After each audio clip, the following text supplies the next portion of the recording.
use my link in the description.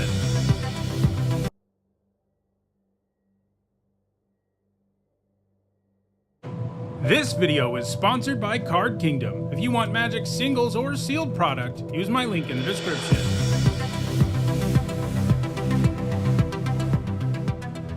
Hi everyone, I'm Neetsahone, and earlier today the entire card gallery for Edge of Eternities dropped, and that means it's time to start my limited set review. Over the next several days, I'll give my thoughts on every single card in the set and how I think they'll perform in the limited format, and we're starting with a look at the multicolored and colorless cards.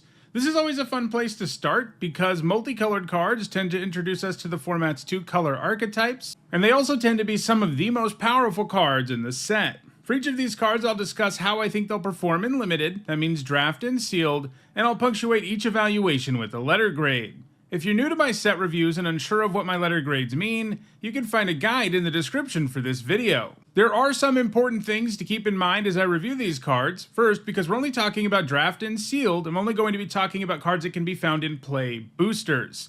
This set, like most, has lots of supplementary products that have cards that won't be showing up in play boosters, like cards from the commander decks, so if there's a card that you think is missing from this video, it's probably not in play boosters. There is a bonus sheet and special guests in play boosters this time around, but I'll be looking at those in their own video. These are also, of course, my evaluations of these cards before it's possible to play this new limited format, since the goal is to have my set review done in time for the pre-release. And that of course means I'm going to be wrong about some stuff, but as the format comes into focus, I'll be doing videos where I discuss how things have panned out. Also, I want to let you know that there are some set review related perks for being a channel member or a patron. You get access to my ongoing set notes during preview season, and you'll also get a spreadsheet with all of my grades once the set review is complete. If those perks interest you, check out the description where you can find out how to support the channel using one of those methods. Alright, without further ado, let's dive in with a look at the multicolored and colorless cards in Final Fantasy. So let's get started with the colorless non-artifacts. That means we're beginning with Anti-Causal Vestige, which for 6 generic mana is a 7/5 rare Eldrazi, and when it leaves the battlefield you draw a card, then you may put a permanent card with mana value less than or equal to the number of lands you control from your hand onto the battlefield tapped, and it has Warp for 4 generic. This is a new mechanic in the set, and it means you can cast this for that cost, but if you cast it that way, you exile it at the beginning of the next instep, but then you can cast it from exile on a later turn. So basically you can choose to pay 4 generic here to get this down briefly, which will give you the leave the battlefield trigger when it leaves the battlefield because of Warp. It also works with a couple of other mechanics in the set like Station and Void, which we'll see later on in this video. But the big deal here is that you can cast this for 4 generic, get this trigger, and then later play it again, get your 6 mana 7/5, and then when it dies, you're going to get the trigger again. So warping this won't always let you do something super meaningful other than draw a card in limited, but it will sometimes, especially when you warp it for 4. This looks really good to me overall, so a lot of the time you don't have a card in your hand to put into play with this kind of effect, but because this also draws you a card, it increases the chances of that happening, and if you really do warp this on turn 4, there's a pretty good chance you end up getting to draw a card and put a creature of some kind on the battlefield. It's a little less likely that you'll actually take advantage of the trigger when you cast it later, but if the card you draw with the trigger happens to be a creature or something else meaningful, you can put it directly on the battlefield. And it does this with lands too. That's just not particularly exciting overall, especially on turn 6. But yeah, we have potential here for 3-for-1 value because when things go right, you're going to get the trigger twice, and you get a 6 mana 7/5 body that your opponent can't really ignore. So this looks like a bomb to me. I'm giving it an A. Next up, it's Tezzeret Cruel Captain, which for 3 generic is a legendary Planeswalker Tezzeret at Mythic Rare. Starts with 4 loyalty, and whenever an artifact you control enters, you put a loyalty counter on Tezzeret. He's got a 0 that untaps target artifact or creature. If it's an artifact creature, put a +1/+1 counter on it. He's got a -3 that says search your library for an artifact card with mana value 1 or less, reveal it, put it into your hand, and then shuffle. And he has a -7 that gives you an emblem with At the beginning of combat on your turn, put 3 +1/+1 counters on target artifact you control. If it's not a creature, it becomes a 0/0 robot artifact creature. Being able to raise his loyalty just by playing artifacts is nice, and it also means that his -3 kind of gives you back a loyalty since you grab an artifact. He's also really cheap and really easy to cast, but I do think he has some problems in limited. including the fact that he doesn't really have a removal mode, has only a kind of narrow way to protect himself by untapping something, and his -3 is highly restrictive. A lot of limited decks aren't going to have very many targets for it. This set definitely has artifacts, but overall, Tezzeret doesn't feel like a planeswalker that's going to go wild in limited. His effects are too small and not good at helping him stay around or impact the board in a super meaningful way. He definitely needs a build around grade because I think he just won't be good in your typical deck in the format. He'll be like a D. I mean, most decks in the format will have enough artifacts that he's not an F, but if he had like 10 or more artifacts, I could see him reaching the B- level. Next up, it's Alfariel, Dreaming Acolyte, which for 1 generic, a blue and a black, is a 2/3 legendary human cleric at uncommon. When it enters, you draw 2 cards and discard 2 cards unless you discard an artifact card, and during your turn, it has Death Touch. So even without the artifact clause, I'm in on a 3-mana 2/3 that loots twice. That lets you dig deeper into your deck and see lots of cards while also loading the graveyard for value, which is what the blue-black deck wants to be doing in the format. And he's almost always going to be a relevant attacker too because of Death Touch. I'm giving it a B-. Next up, it's Biomechan Engineer, which for a green and a blue is a 2/2 Insect Artificer at uncommon. When it enters, you create a Lander token. This is a new type of token in the set. It's an artifact with 2 generic, tap, sacrifice. Search your library for a basic land card, put it on the battlefield tapped, and then shuffle. And you can pay 8 generic and draw 2 cards and create a 2/2 colorless robot artifact creature token. So I'm already really in on a 2-mana 2/2 that makes a Lander token when it enters. These Lander tokens are going to be pretty good.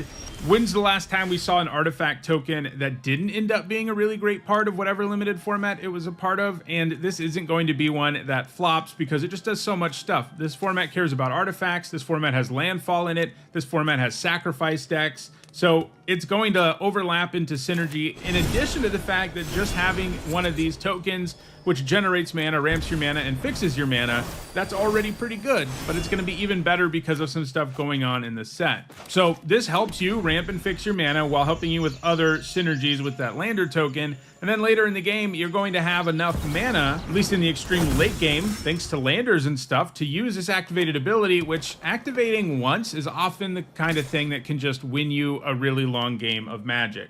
So this delivers a ton of value. I'm starting it at a B+, and like, I wouldn't be shocked if it's an A- level uncommon.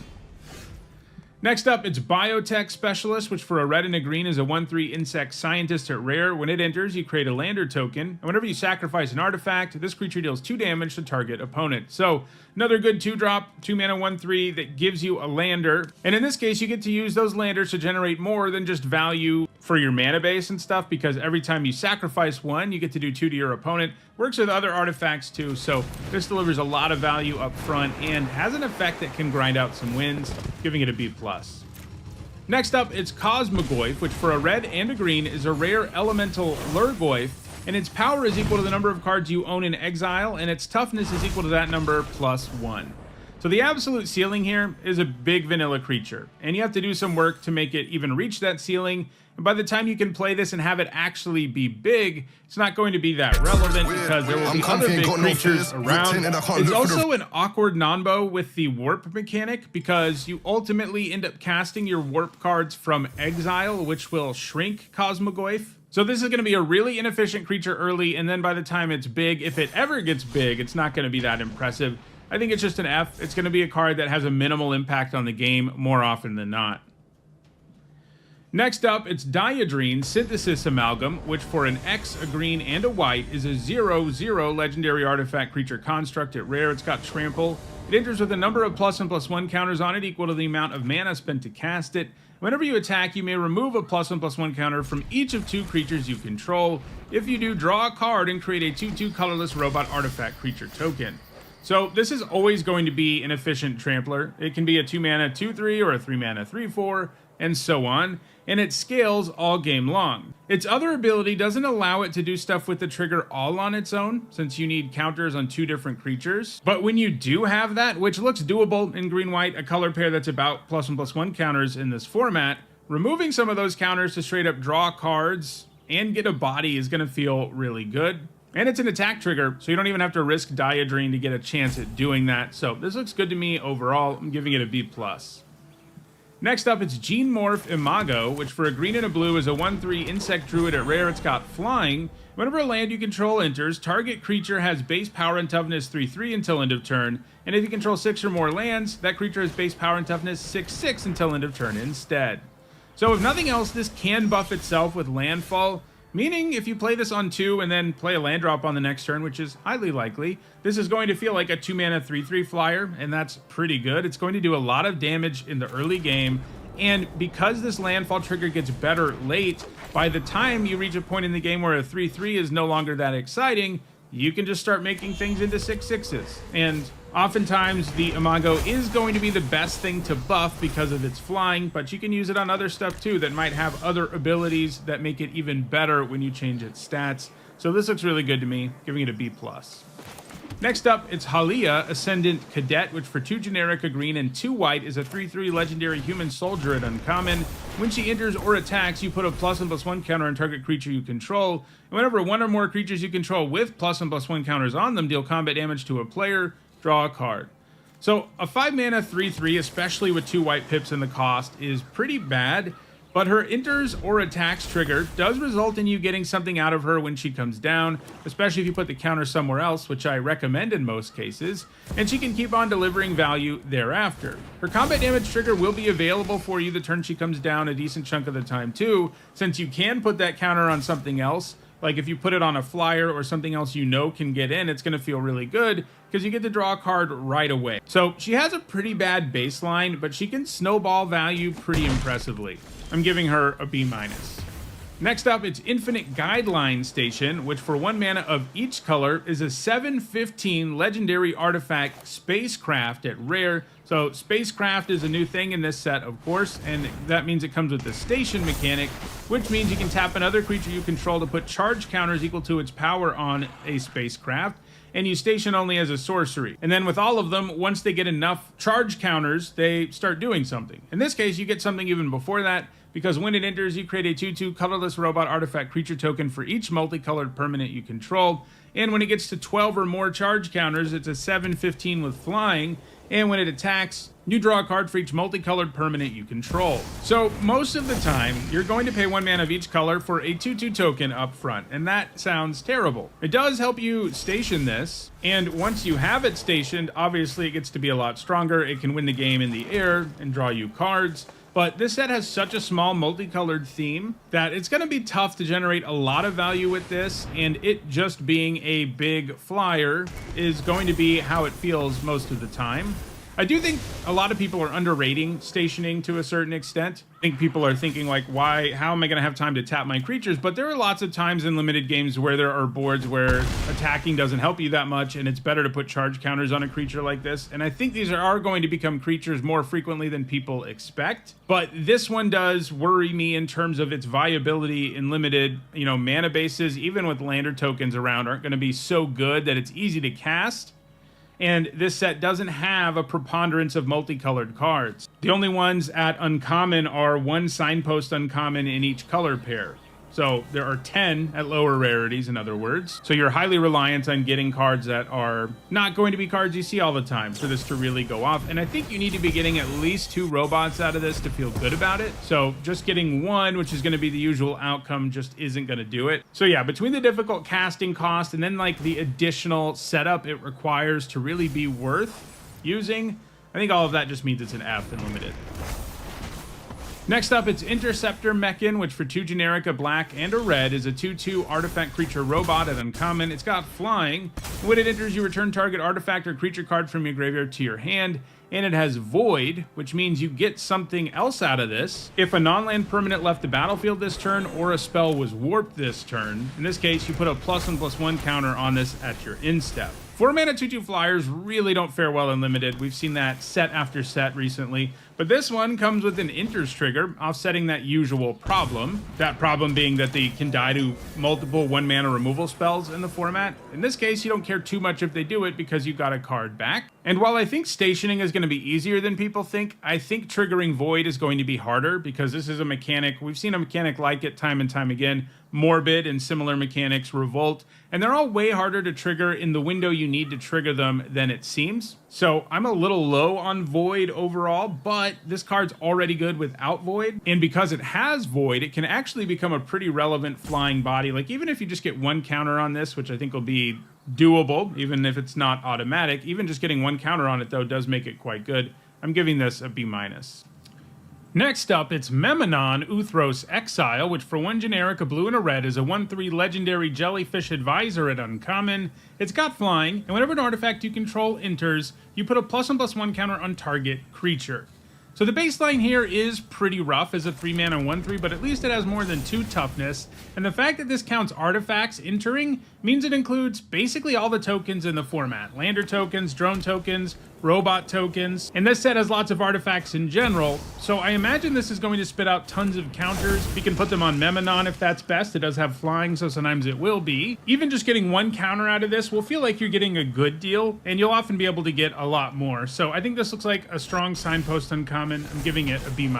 Next up, it's Mutinous Massacre, which for 3 generic, 2 black, and 2 red is a rare sorcery. Choose odd or even, destroy each creature with mana value of the chosen quality, then gain control of all creatures until end of turn, untap them, they gain haste until end of turn. This looks pretty insane to me. Whatever you choose, you end up killing some stuff and then gaining control of everything. That's just going to result in lethal damage most of the time, especially because you get to make the optimal choice when it comes to odd or even, and you're going to end up with several creatures and your opponent's not going to have any. And you can attack with all of them right away. This is a card that legitimately wins you the game out of nowhere, and unlike Wrath effects and stuff, which can have like a similar impact on the game, this is going to be good basically no matter what the board state is. The one downside we have here is that double black, double red isn't exactly easy to produce, but I think we're splitting hairs there. This card is just going to end games in the format, and I think it's an A. Next up, it's Pinnacle Emissary, which for 1 generic, a blue, and a red is a 3/3 artifact creature robot at rare. Whenever you cast an artifact spell, create a 1/1 colorless drone artifact creature token with flying, and this token can only block creatures with flying, and it has Warp for a blue-red hybrid mana. So this is a great payoff for casting artifacts. And Warp means you can more effectively find windows where you can cast it and generate value with it immediately, since you'll have significant mana left over when you do Warp it. And even without Warp, this would be a powerful engine in a set with this many artifacts. Even just getting one token out of this is going to feel like you're getting a great deal, and if you can do more than that, it's insane. I think this reaches into the lower bomb range. I'm giving it an A-. Next up, it's Ragost Deft Gastronaut, which for a red and a white is a 2/2 legendary lobster citizen at rare. Artifacts you control are foods in addition to their other types and have 2 generic taps, sack this artifact, gain 3 life. And you can pay 1 generic, tap it, and sacrifice a food to have Ragost deal 3 damage to each opponent. And at the beginning of each end step, if you gain life this turn, untap Ragost. So turning your artifacts into food is already some quality upside. Like, in the late game, sometimes gaining life is more important than grabbing lands with your lander tokens, for example. And that's doubly true when you can just chuck your artifacts at your opponent to bolt them in the face. And then you have an okay baseline as a 2-mana, 2/2 creature. All of that said, there are also going to be lots of board states where this is nothing more than a 2-mana, 2/2 that was kind of hard to cast, because sometimes you don't really have artifacts in play that are expendable and worth giving up with this. So I think it's a C+. Next up, it's Sami, Ship's Engineer, which for 2 generic, a red and a white, is a 2/4 uncommon legendary human artificer. And at the beginning of your end step, if you control 2 or more tapped creatures, you create a tapped 2/2 colorless robot artifact creature token. So the idea here is that you can tap your creatures in multiple ways in the format. You can do it from attacking, but stationing spacecrafts is the way that you can tap creatures without having to put them at risk at all. And this trigger is strong. A 2/2 is pretty much worth the card. It has a very mediocre stat line, and while I think you'll have tapped creatures reasonably often, it isn't exactly something that happens every single turn either. Now, you can wait to cast Sami until you have met the requirement, in which case it'll feel kind of like an enters trigger, but you don't always have the luxury of waiting, in which case this feels like kind of a bad card. I just think it'll be hard enough to get this going that it isn't anything special. I'm giving it a C. Next up, it's Sami Wildcat Captain, which for 4 generic, a red and a white, is a 4/4 legendary human artificer rogue at Mythic rare. It has double strike and vigilance, and it gives your spells affinity for artifacts. 6 mana for a 4/4 with double strike and vigilance isn't too bad. It is a little understated to the point that some cheap removal can take this thing down, some in this set that cost 2 mana even. But at least it's really hard to successfully attack through because double strike makes combat kind of a nightmare for your opponent, and then the fact this card has vigilance means that it can really effectively attack on most turns too. The affinity for artifacts part is kind of exciting, but it's not going to come up as much as you would think in limited, especially because this costs 6 mana. If this was cheap and gave your spells affinity, that would be one thing, but it doesn't. By the time you get to 6 mana and you play this thing, your other spells costing less isn't going to come up that much because you probably already have enough mana to play the card you draw every turn anyway. There are going to be times where you can go off with it. It gets kind of interesting with card draw where you can rip through multiple cards and then play all of them and stuff like that. But I wouldn't put too much stock in that part of the card being great. So most of what we have here is just 6 mana for a 4/4 with double strike and vigilance, and I think that card is a B-. There's a chance it's even worse because this set does have some really efficient cheap removal. Even paying 3 to kill this feels pretty good. So I wouldn't be utterly shocked if it ends up more in the C range, but I do like those keywords enough to start it at a B-.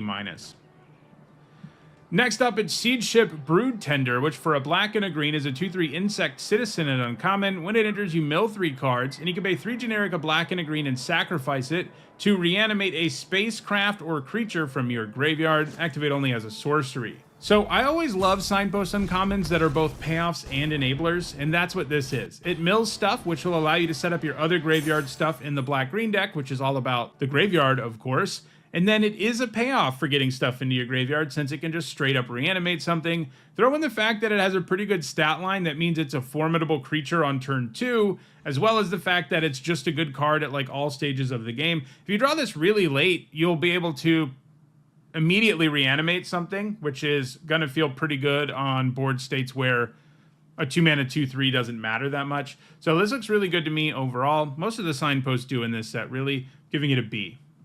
Next up, it's Singularity Rupture, which for 3 generic, a blue, and 2 black is a rare sorcery. Destroy all creatures, then any number of target players each mill half their library rounded down. A 6-mana Wrath isn't great in limited most of the time. Like, if you manage to draft a legit control deck, this can be pretty good. But being this expensive means you have to survive a while to get there, and even then there are many awkward situations with this, even in a control deck. Milling your opponent can be worthwhile sometimes for sure, as can milling yourself, but symmetrical Wraths like this just have a hard time really being consistently good and limited.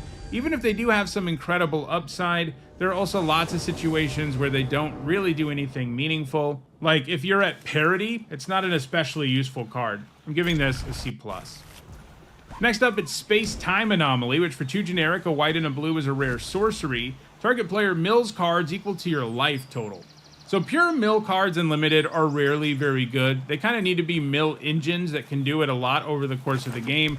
Cards that are like one-shot mill don't tend to play very well, especially when they don't add to the board or do anything else. And this definitely doesn't. It's tempting to think about this milling 20 cards, but most of the time you're not going to have 20 life when you cast it. And even when it does mill 20 cards, you spent 4 mana, didn't add to the board, might have helped your opponent with graveyard nonsense, which increases their chances of killing you before they run out of cards anyway, in which case this card basically does nothing. It does get a little bit interesting when you have recursion or multiple copies of it. Like, it does get better in those situations because then casting this twice can be more of a legitimate win condition, but even that is pretty far from a guarantee. This is just too one-dimensional and too dependent on what your life total is to be good and limited. I'm giving it an F. Next up, it's Station Monitor, which for a white and a blue is a 2/2 Lizard Artificer at uncommon. Whenever you cast your second spell each turn, you create a 1/1 colorless drone artifact creature token with flying, and this token can block only creatures with flying. This is a great payoff for casting an extra spell in a turn, and that's what blue-white's about in this set. And the ideal thing to do is wait to run it out until you have a turn where you can double spell. That way you get the value immediately, so even if your opponent untaps and kills it, you're already way ahead because you have a body. If you're in blue-white, you're going to be playing lots of cheaper spells to really help you enable this sort of thing. Void is going to work pretty nicely with this too, since some Void costs are really cheap. So overall, this looks really great to me. It's just going to generate a lot of value in blue-white decks. It's going to be an important card in them, giving this a B+. Next up, it's Servandum, Sunstar Exemplar, which for a black and a white is a 2/2 legendary human knight at rare. It's got Vigilance and Menace. Whenever another creature you control dies or is put into exile, put a +1/+1 counter on Servandum and you gain 1 life. When Servandum dies or is put into exile while its power is 4 or greater, destroy up to 1 target non-land permanent. So This looks really good. I'm already pretty happy with a 2-mana 2/2 with Vigilance and Menace, even when you can only cast it on turn 2 kind of inconsistently. And then this ability to grow can be a very real problem for your opponent. Also, I like that they made his death trigger happen when he has 4 power or more. It doesn't have to be 2 counters on him or something like that. So equipment and combat tricks can sometimes allow you to turn his death into significant value, giving him a B+. Next up, it's Servandum the Lucent, which for 2 generic, a white, and 2 black is a 4/4 legendary human knight at uncommon. It's got Death Touch and Lifelink, and whenever it enters or attacks, other creatures you control get +1/+0 and gain Death Touch until end of turn. This is a legitimate buff that can make almost anything into a relevant attacker, and offering it again on attacks is pretty scary. His own stat line, though, is not great, even with Lifelink and Death Touch in the mix, especially when you consider the double black you have to produce. Still, I think he does enough to be a B-. Next up, it's Tanuk, Memorial Ensign, which for 1 generic, a red and a green, is a 2/4 Kavu Pilot, a legendary one, at uncommon, and it has a landfall trigger, and it does 1 damage to each opponent, and if this is the second time this ability has resolved this turn, you draw a card. Landfall to do 1 damage is not exactly a powerful thing in Limited. We've seen that numerous times, including in the last set. But he has an okay body and will draw you an extra card on occasion, and anytime he does that, he'll feel especially good. Landers will help you go off with him too. I am a little worried that you're not going to be able to draw a card with his ability often enough, though, for him to be great, giving him a C+. Alright, let's move to artifacts now, starting with All Fate's Scroll, which for 3 generic is an uncommon artifact that can tap for 1 mana of any color, and you can pay 7 generic and tap it and sacrifice it to draw X cards, where X is the number of differently named lands you control. So in most sets, a 3-mana mana rock that taps for mana of any color is bad, because it doesn't add to the board, it doesn't feel great to not add to the board on turn 3, nor is it a very good top deck. Like, you have to get one of these at the exact right time, or be in a slow enough format that playing it on 3 doesn't hurt you. But this one does have legit upside. In most decks, it'll draw you at least a couple cards in the late game, and it has potential to draw even more of them. We're going to see lands later in this video, and there are enough of them around for you to be able to draw a decent number of cards with this, but you really need to have a deck that can consistently have 3 or 4 lands with different names in play for this to be worth playing at all, and even then the ceiling's not like insane. So I think this is an F in most decks, and probably a C in the exact right kind of deck. A deck that's really good at ramping, a deck that really wants fixing, and a deck that has lots of lands with different names. Next up, it's Bygone Colossus, which for 9 generic mana is a 9/9 robot giant at uncommon, an artifact creature, and it is warped for 3 generic. So warping this is largely meaningless. There are a few things you can do. You can trigger artifact payoffs. The most notable thing you can do with this is that you can use it to station something. So put 9 charge counters on something. And that sounds exciting, but I'm not that into it at all, really. Mostly because it's just all in on doing that. Is using up an entire card for the sake of stationing something worth it? My guess is no. Like, you want your cards that are doing the stationing to be okay cards to begin with, that are creatures that you can put into play. Playing this on turn 3 and hoping that you have a space station in play so that you can turn it into a creature and thus actually add to the board is not where you want to be. Like, there are going to be lots of times where you just can't warp this and do anything meaningful with it. And it's not like a 9 mana 9/9 is great. I mean, it's nice that it's just sort of out there, and if you ever get to that much mana, you can cast it. But overall, this looks like a really one-dimensional card that is all about stationing. And we rarely see cards that are like all in on one really specific thing in a format actually work. Like we saw it with cards that cared about vehicles and Aether Drift. That set had lots of vehicles, but almost all of the all-in on vehicle cards were pretty bad. And this kind of feels like the same thing, only with spacecraft. So I think it's probably an F. Next up, it's Chrome Companion, which for 2 generic is a 2/1 artifact creature dog at common. When it becomes tapped, you gain a life, and you can pay 2 generic and tap it to put target card from a graveyard on the bottom of its owner's library. So this has really mediocre stats, a very small effect for tapping it, and an effect that is really inefficient at hitting on the graveyard, or helping you recycle your cards. It is a 2-drop artifact, and that likely has some value, but it's the kind of 2-drop card that you're only going to play when you're desperate. I'm giving it a D. Next up, it's Dauntless Scrapbot, which for 3 generic is an uncommon artifact creature robot at uncommon. It's a 3/1, and when it enters, you exile each opponent's graveyard and create a lander token. This is a quality card. The stat line is bad, but this gives you 2 artifacts, something that has significant value in this set to begin with, and landers are an amazing way to fix and ramp your mana. This will generate a 2-for-1 most of the time, and that's enough for me to want to play this despite the stat line. I'm giving this a C+. Next up, it is Dawnsire Sunstar Dreadnought, which for 5 generic mana is a legendary mythic rare spacecraft with station. And when it gets 10 or more charge counters, when you attack, Dawnsire deals 100 damage to up to 1 target creature or planeswalker, and when you get it to higher. So this does stone nothing until you station it, but if you can get 10 charge counters on this thing, you get to kill something every time you attack, and that's really powerful. And if you can ever get to 20, obviously it's going to end the game. While I do think it'll take some work, I think both of those things are actually doable. The problem is the time during which Dawnsire isn't impacting the board at all, and there will almost always be a little bit of time like that where you're kind of like walking a tightrope and trying to survive by stationing it. But the good news is once you do reach that number of charge counters, attacking is going to be really powerful because it'll just kill something. So this does look good to me, but obviously it's way too slow to be like an insane bomb, even though it'll feel like one if you are getting it obviously to 10 all the time. So I think it's a B-. Next up, it's the Dominion Bracelet, which for 2 generic is a mythic rare legendary artifact equipment. The equipped creature gets +1/+1 and has 15 generic mana. Exile the Dominion Bracelet. You control target opponent during their next turn. This ability costs X less to activate, where X is this creature's power. Activate only as a sorcery, and it has equipped for 1 generic.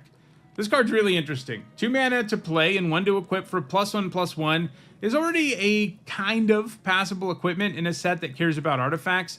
It's not great, but that's the baseline, and this has a somewhat accessible ability that lets you steal your opponent's turn, and that ability is incredibly strong. You can make all of your opponent's creatures make ugly attacks, point their removal at their own creatures, and just generally wreak havoc, and because this doesn't do stone nothing up until that point, I think this ends up being a quality card.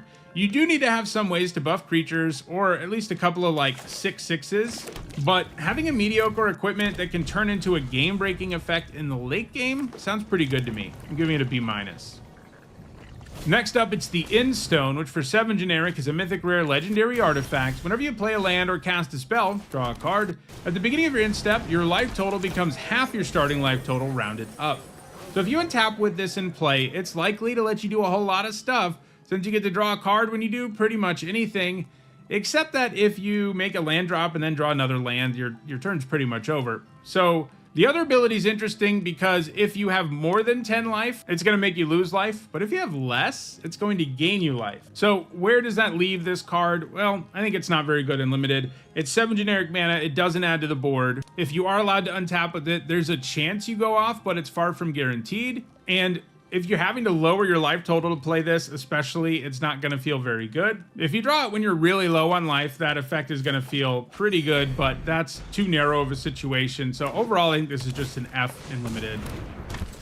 Next up, it's the Eternity Elevator, which for 5 generic is a rare legendary artifact spacecraft. It can tap for 3 colorless, and if it has 20 or more charge counters on it, you add X mana of any one color, where X is a number of charge counters on the Eternity Elevator. So this is a super expensive mana rock, albeit one that does give you a huge mana boost. Problem is, one can't always take advantage of that in limited, and it has super diminishing returns, and this card never does anything to actually impact the board, which is always a problem for a 5 mana card. Like this, Spacecraft never ever turns into a creature, unlike most of the others. I do think you play this sometimes in decks that need the ramp, but you're probably never going to bother stationing it in those decks just because it's already pretty good at producing mana. I'm starting it at a D, and it wouldn't shock me if it's an F. Next up, it's Extinguisher Battleship, which for 8 generic mana is a rare artifact spacecraft, and when it enters, you destroy target non-creature permanent, then this spacecraft deals 4 damage to each creature, and when it has 5 or more charge counters, it gains flying and trample and becomes a 10/10. So 8 mana is a lot, but destroying a non-creature and doing 4 to everything is likely to have a huge impact on the board, and then almost anything you draw will be able to be used quickly to turn this into a 10/10, which can happen really quickly, since it only needs 5 counters. Like, imagine if this didn't have station and was just the creature. That would be an insane card. Obviously, this takes more setup, and sometimes you won't be able to kill enough stuff with the trigger, and like 8 mana is a pretty big hurdle, even in a format with landers and stuff. So I think it's just a B, but that's mostly because sometimes it ends up stuck in your hand. most of the time when you cast this, you're just going to win the game. Next up, it's Nutrient Block, which for 1 generic is a common artifact food that's indestructible. It can do the food thing, meaning you can pay 2 generic, tap it, and sack it to gain 3 life. And when it's put into a graveyard from the battlefield, you draw a card. Artifacts matter in this set, and there are even a handful of ways to animate them, mostly at higher rarities, which is kind of fun with an indestructible artifact, but I wouldn't count on doing that consistently. Mostly, this gives you a tiny bit of artifact synergy while also being good sacrifice fodder and a way to gain life and draw a card in a pinch. It's hard for a card that replaces itself and gains you life to be completely terrible, but it's not that good either. I'm giving this a D. Next up, it's Pinnacle Kill Ship, which for 7 generic mana is an artifact spacecraft at common. When it enters, it deals 10 damage to up to 1 target creature, and if it has 7 or more charge counters on it, it's a 7/7 flyer. This card is aptly named because when you play it, it's definitely going to kill something, probably your opponent's best creature. A 7 mana 7/7 flyer that kills another creature when it enters would be an absolutely incredible card, and this is obviously several steps below that because it takes some work for it to become a creature, and even if you can make it a creature right away, you do have to tap down some other things to do it, but I still think this looks like a quality card, one that most decks in the format, except for maybe the most aggressive, are going to feel fine about playing. I mean, it generates a 2-for-1, even though it may be a clunky one. It does give you one of those, and it's an artifact in a set where that matters, and a spacecraft in a set where that matters, so I think this ends up being a C+, and honestly, I could see it going a little higher. Next up, it's Survey Mechan, which for 4 generic is a 1/3 artifact creature robot and uncommon with flying and hexproof. And you can pay 10 generic and sacrifice it to have it deal 3 damage to any target. Target player draws 3 cards and gains 3 life. This ability costs X less to cast, where X is a number of differently named lands you control. This looks like a legit build around. While the main set doesn't have an enormous number of good non-basic lands, the set's bonus sheet is all lands. So there are going to be a lot of them floating around, and if you can use this ability for like 5 or 6, which seems doable, you're going to be in business. Now, a 4 mana 1/3 with flying and hexproof isn't a great baseline, though it is nice. You can put auras and equipment and counters on this and not have to worry about what might happen to it, but this does need a build around grade to be sure. If your deck just has 2 lands with different names, it's probably a D at best, but if you can get up to 5 or more, it's probably a B-. Like, paying 7 for this ability is going to feel great, for example. Next up, it's Thaumaton Torpedo, which for 1 generic is a common artifact, and you can pay 6 generic and tap it and sacrifice it to destroy target non-land permanent, but this ability costs 3 generic less to activate if you attacked with a spacecraft this turn. So if this always let you pay 3 to destroy a non-land permanent, it would be a really good deal. And the fail case here of costing 6 isn't completely horrendous, especially in a format where it looks like you'll have reasons to play artifacts to begin with. That said, attacking with a spacecraft is pretty far from automatic. Just controlling one is relatively easy, but you also have to be able to attack with it to really make this efficient, so I think this ends up being a C. Next up, it's Thrumming Hive Pool, which for 6 generic is a rare artifact with affinity for slivers. Slivers you control have double strike and haste, and at the beginning of your upkeep you create 2 1/1 colorless sliver creature tokens. So slivers are back, but it's kind of like Eldrazi. They just sort of have a one-shot card in this set because it turns out there are some of these Eldrazi and slivers lurking out in the edge of eternity. And that matters because it means that affinity for slivers really doesn't matter unless you happen to have multiple Thrumming Hive pools. So mostly what you're getting here is a 6 generic mana artifact that makes 2 1/1s with double strike and haste during your upkeep. That's pretty good, but it does mean you pay 6 to get this going, and it means that you're not adding to the board until your next upkeep, and that is a serious liability. There will certainly be games where this runs away with the game because the value it generates is so good, but you've got to account for the games where this ends up stuck in your hand because you can't hit your 6 mana, and the games where you play this, but you're not adding to the board right away. That gives your opponent an opening to very likely kill you if you're not careful, so I think that holds us to a C+. Next up, it's Virulent Silencer, which for 3 generic is a 2/3 robot assassin at uncommon. Whenever a non-token artifact creature you control deals combat damage to a player, that player gets 2 poison counters. So this is mostly just a 3 mana 2/3 artifact creature. The poison upside will almost never come up, as we've seen in other sets with one random card that does poison things. It does work nicely with the drone 1/1 flyers, like I guess that's kind of the idea here, but you're still not going to be able to poison your opponent out most of the time with this. I'm giving it a D-. Next up, it's Wormwall Sweeper, which for 2 generic mana is a 2/2 artifact spacecraft at common. When it enters, you surveil 2, and when it has 4 or more charge counters, it becomes a 2/2 flyer. So if this was 2 mana for a 2/2 flyer that surveilled 2 when it entered, it'd be a B. That's just really good value. This isn't quite that, as you need some stationing for it to reach that point, but it doesn't ask for that much of it. So I think this looks solid. I'm giving it a C. All right, let's move now to the lands. First up, we've got Adagia, Windswept Bastion, which is a mythic rare land planet. It enters tapped, it can tap for white, and these planet lands at mythic rare all also have station. And when this one gets 12 or more charge counters, you can pay 3 generic and a white and tap it to create a token that's a copy of target artifact or enchantment you control, except it's legendary. Activate only as a sorcery. This activated ability has some serious value in the later stages of the game, and it will definitely be able to make sure you continue to add to the board to pressure your opponent. Something that feels pretty good when you're in top deck mode.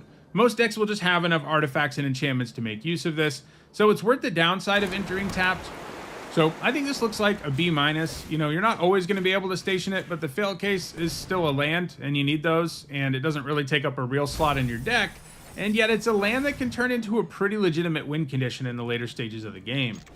We've also got 5 of the shock lands in this set, like Breeding Pool here, which is a rare land forest island, meaning you can tap for green or blue, and when it enters, you may pay 2 life, and if you don't, it enters tapped. That's how all of them work. They all have 2 land types, meaning they can tap for either of those colors, and then you can choose to shock yourself or have it entered tapped when it enters. So these always provide great fixing. You're always happy to play them, whether they are in your primary color or helping you splash. I'm giving this a B-.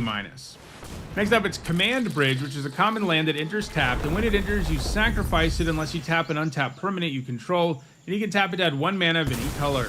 Both entering tapped and requiring you to tap a permanent is a pretty real bummer, but it's possible for some stuff in like red-white to take advantage of actually tapping something, and it gives you mana of any color, and it's flexible about what you can tap at least, but it does look like it's clunky enough that it's not like amazing fixing, but it's certainly solid, giving it a C. Next up, it's Avendo, Waking Haven, which is a mythic rare land planet that enters tapped. It can tap for green, and when it gets to 12 or more charge counters, you can pay a green and tap it to add green for each creature you control. So this becomes Gaia's Cradle when you get enough counters on it. But part of what makes Gaia's Cradle really good is that you can play it early and produce multiple mana with it, right?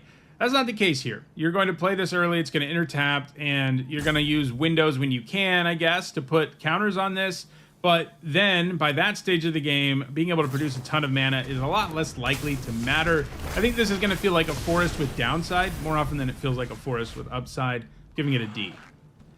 Next up, it's Caveron, Memorial World, which is a mythic rare land planet that enters tapped, can tap for red, and when it gets to 12 or more charge counters, you can pay 1 generic and a red, tap it, and sack a land to create a 2/2 colorless robot artifact creature token. Then creatures you control get +1/+0 and get haste until end of turn. So this one looks really great to me. That activated ability is great in the later stage of the game when you're going to be at a point where you can actually get enough counters on this. Adding a body to the board and buffing everything, obviously that means the robot itself can attack as a 3/2. Like, that's an effect that can win the game in a single activation. And even when it's not doing that, the fact that you can give up lands to put bodies on the board is going to feel pretty good. So this one looks great to me. It's a value engine that can win the game, in addition to just being a land that is useful early because it's a land, giving it a B+. Next, it's Secluded Starforge, which is a rare land that can tap for colorless. You can pay 2 generic and tap it, and tap X untapped artifacts you control, and target creature gets +X/+0 until end of turn. Activate only as a sorcery, and you can pay 5 generic and tap it to make a 2/2 colorless robot artifact creature token. I think this is a solid utility land, especially because of the ability to make creature tokens. The ability to buff power is a lot more finicky and a lot more risky because it asks you to do so much stuff, and if you don't have a creature that can get in or attack a lot better, it's not going to be worth it a lot of the time. But the fact that this can just churn out tokens in the later game after producing much needed mana for you in the early game is pretty good. When you look at a land in Limited that only produces colorless, you always have to judge whether or not they do more harm than good, since they're so bad for your mana base. But I think this one does enough to make the cut in most decks, especially artifact ones, giving it a C+. Next up, it's Suzur Sukundi, Void Altar, a mythic rare land planet that enters tapped. It can tap for black, and when it gets 12 or more charge counters, you can pay 1 generic and a black and tap it and pay 2 life and sacrifice a creature to draw cards equal to the sacrificed creature's power. Activate only as a sorcery. So this is another nice activated ability. It doesn't add to the board the way the red planet does. In fact, it subtracts from it, but it can draw you a significant number of cards, and I think that's going to be pretty good value late, giving it a B-. Next, it's Uthros Titanic God Core, which is a mythic rare land planet that enters tapped and can tap for blue. And when it gets 12 or more charge counters, you can pay a blue and tap it to add blue for each artifact you control. So we saw one that is Gaia's Cradle once you station it, and this one is Tolarian Academy, more or less, when you station it. But it has the same problem. The Academy is really good because you can play it early and produce a bunch of mana with it and ramp in a really effective way. By the time you can actually use this, all of that mana doesn't really matter. So this one is another one that's going to feel like an island with downside more often than an island with upside. So I think it's a D. Alright, so those are all of the multicolored and colorless cards in Edge of Eternities. In the next video, I'll look at all the white ones. If you enjoyed this video, please like it and share it so that others can enjoy it too. If you want to make sure you catch future videos, don't forget to subscribe and turn on notifications. And if more of the set review is out by the time you're watching this, you should see a playlist on your screen shortly. Thanks for watching.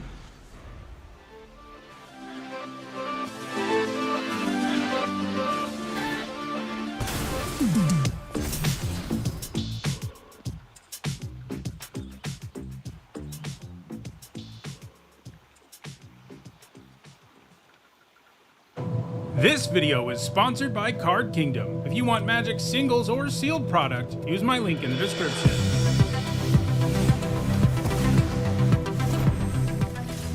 Hi everyone, I'm Mythic, and in this video I'm continuing with my Edge of Eternities limited set review. I've already looked at all the multicolored and colorless cards, and in this video we're looking at all the white ones. For each of these cards, I'll discuss how I think they'll perform in limited, that means draft and sealed, and I'll punctuate each evaluation with a letter grade. If you're new to my set reviews and unsure of what my letter grades mean, you can find a guide in the description for this video. There are some important things to keep in mind as I review each of these cards. First, because we're only talking about draft and sealed, I'm only going to be talking about cards that can be found in play boosters. And I'm also only talking about cards that are in the main set. Later on, I'll be taking a look at all of the special guests and bonus sheet cards. These are also my evaluations of these cards before it's possible to even play the new format, because my goal is to have the set review ready for you in time for the pre-release, and that means I'll be wrong about some stuff, but as the format comes into focus, I'll do videos talking about how the format is panned out. Lastly, I want to let you know that there are some set review related perks for being a channel member or a patron. You get access to my ongoing set notes during preview season, and you'll also get a spreadsheet with all of my grades once the set review is complete. If those perks interest you, check out the description where you can find out how to support the channel using one of those methods. Alright, without further ado, let's dive in with a look at all the white cards in Edge of Eternities. First up, we have All Fate's Stalker, which for 3 generic and a white is a 2/3 Drix Assassin at uncommon. When it enters, you exile up to 1 target non-assassin creature until this creature leaves the battlefield, and it also has Warp for 1 generic and a white.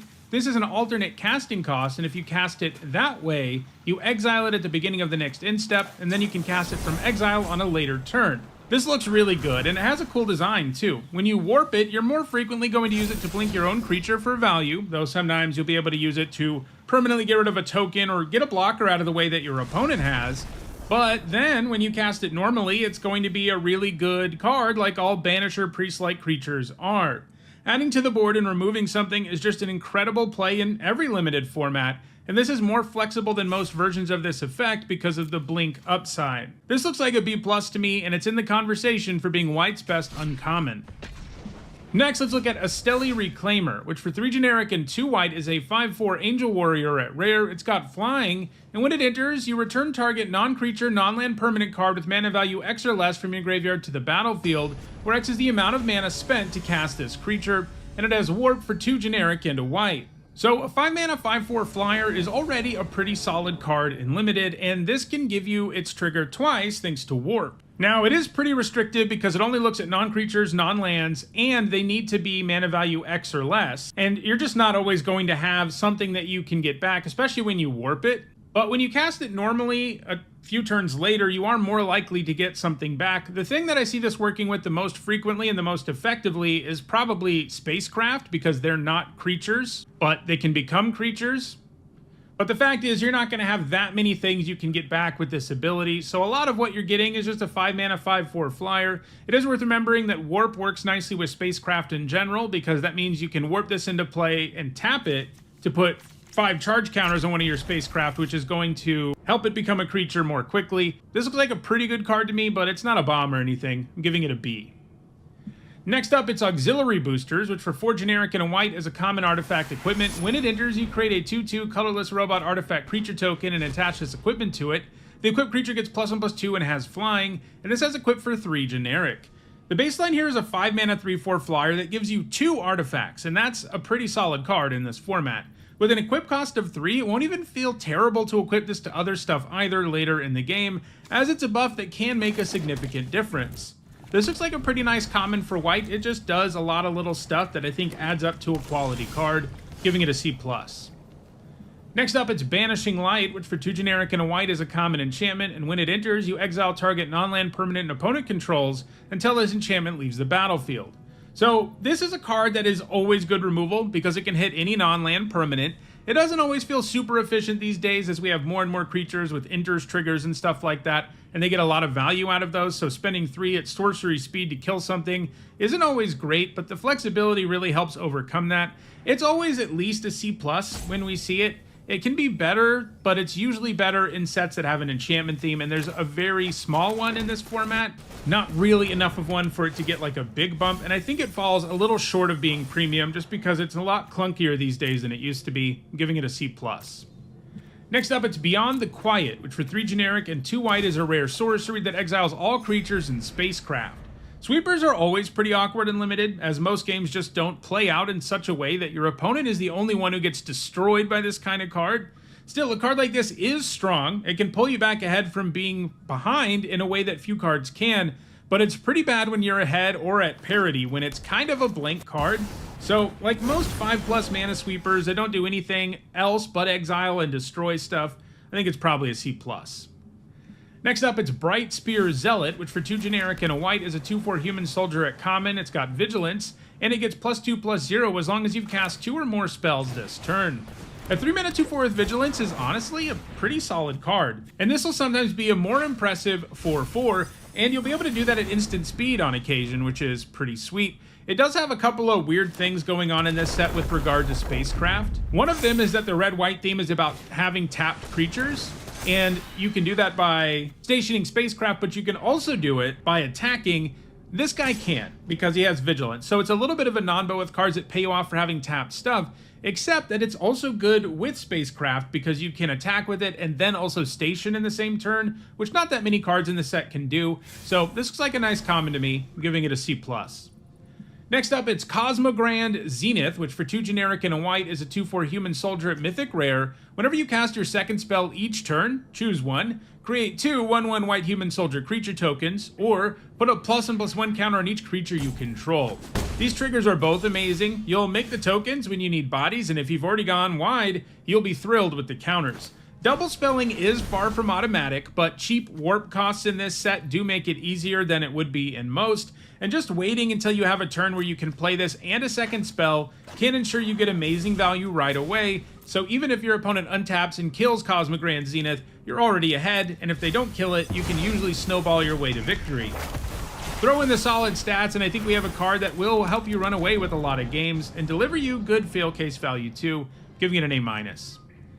Next up, it's Dawnstrike Vanguard, which for 5 generic and a white is a 4/5 human knight at uncommon. It's got lifelink, and at the beginning of your end step, if you control 2 or more tapped creatures, put a +1/+1 counter on each creature you control other than this creature. So here is one of those payouts for having tapped creatures. And it's a pretty strong one. Buffing your entire board except for this permanently is a big deal. And on turns where you can cast this and almost make this feel like an enters trigger, it's going to feel pretty insane. But there are going to be times where you can't do it, and when this is just a 6 mana 4/5 lifelink, it isn't very impressive, but the set is set up in such a way that it's very possible to trigger this once, and even just triggering it once is going to be very powerful and make you feel pretty good about things. And putting those counters on your creatures means it's more likely you can attack effectively with them and trigger it again on the next turn.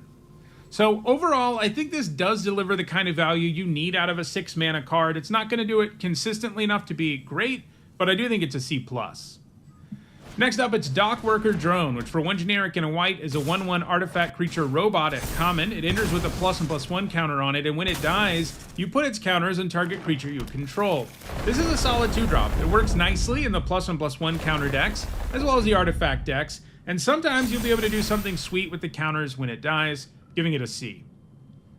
Next up, it's Dual Sun Adepts, which for 2 generic and a white is a 2/2 human soldier at uncommon. It's got double strike, and you can pay 5 generic to give creatures you control +1/+1 until end of turn. The 3 mana 2/2 stat line can be rough, because removal for 1 mana can often take these things down, and there is more than one way to do that at common and uncommon in this format. And that is a big risk, but I think the reward is worth it in this case. A 3 mana 2/2 double striker is at least pretty good at blocking. Like, your opponent can't attack into this 3 mana 2/2 like they can most. And this kind of pump effect being on a creature that's already solid, we've seen it perform well in countless formats at this point, and this is another one that I think gets there. Obviously, buffing itself is a huge deal too because it has double strike, so I think this overcomes the problem of the Grey Ogre stat line, and I'm giving it a B-. Next up, it's Dual Sun Technique, which for 1 generic and a white is an uncommon instant. Target creature you control gains double strike until end of turn. If it had a +1/+1 counter on it, draw a card. Double strike is pretty nice for a trick, though it's less good on really small creatures than actual stats boosts are. It does still manage to win you most combats, and you can sometimes do lethal out of nowhere. The times where you draw a card with this will feel completely absurd because it probably means you get a 2-for-1, but this also isn't the kind of trick that's useful against removal in any way, shape, or form, and that limits how great it can be in Limited. I'm giving it a C. Next up, it's Emergency Eject, which for 2 generic and a white is an uncommon instant. It says destroy target non-land permanent. Its controller creates a lander token. This is an artifact with 2 generic, tap, sacrifice this token, and search your library for a basic land, put it onto the battlefield tapped, and then shuffle. So white actually has 2 flexible non-land removal spells in this set between Banishing Light and this, which is interesting. This one's an instant, unlike Banishing Light, but it also gives your opponent a card back. Don't underestimate how significant that is, as you could help them fix and ramp their mana, help them with artifact synergies, help them with the void mechanic, the list goes on. These landers are really good, and giving your opponent one definitely isn't good. That said, it does become less of a problem later in the game, and hitting any non-land for 3 is definitely a big deal at instant speed. You do still kind of 2-for-1 yourself, but this is better than cards like Stroke of Midnight, which give your opponent a 1/1 token instead, because at least you can get like a blocker out of the way and attack without having to worry about a new token being in the way. So I think this is solid removal. It's definitely not great. Giving your opponent a lander is a massive downside, but I think it's a C because it can deal with so many things at instant speed. Next up, it's Exalted Sunborn, which for 3 generic and 2 white is a mythic rare angel wizard. It's a 4/5 with flying and lifelink, and if 1 or more tokens would be created under your control, twice that many of those tokens are created instead, and it has warp for 1 generic and a white.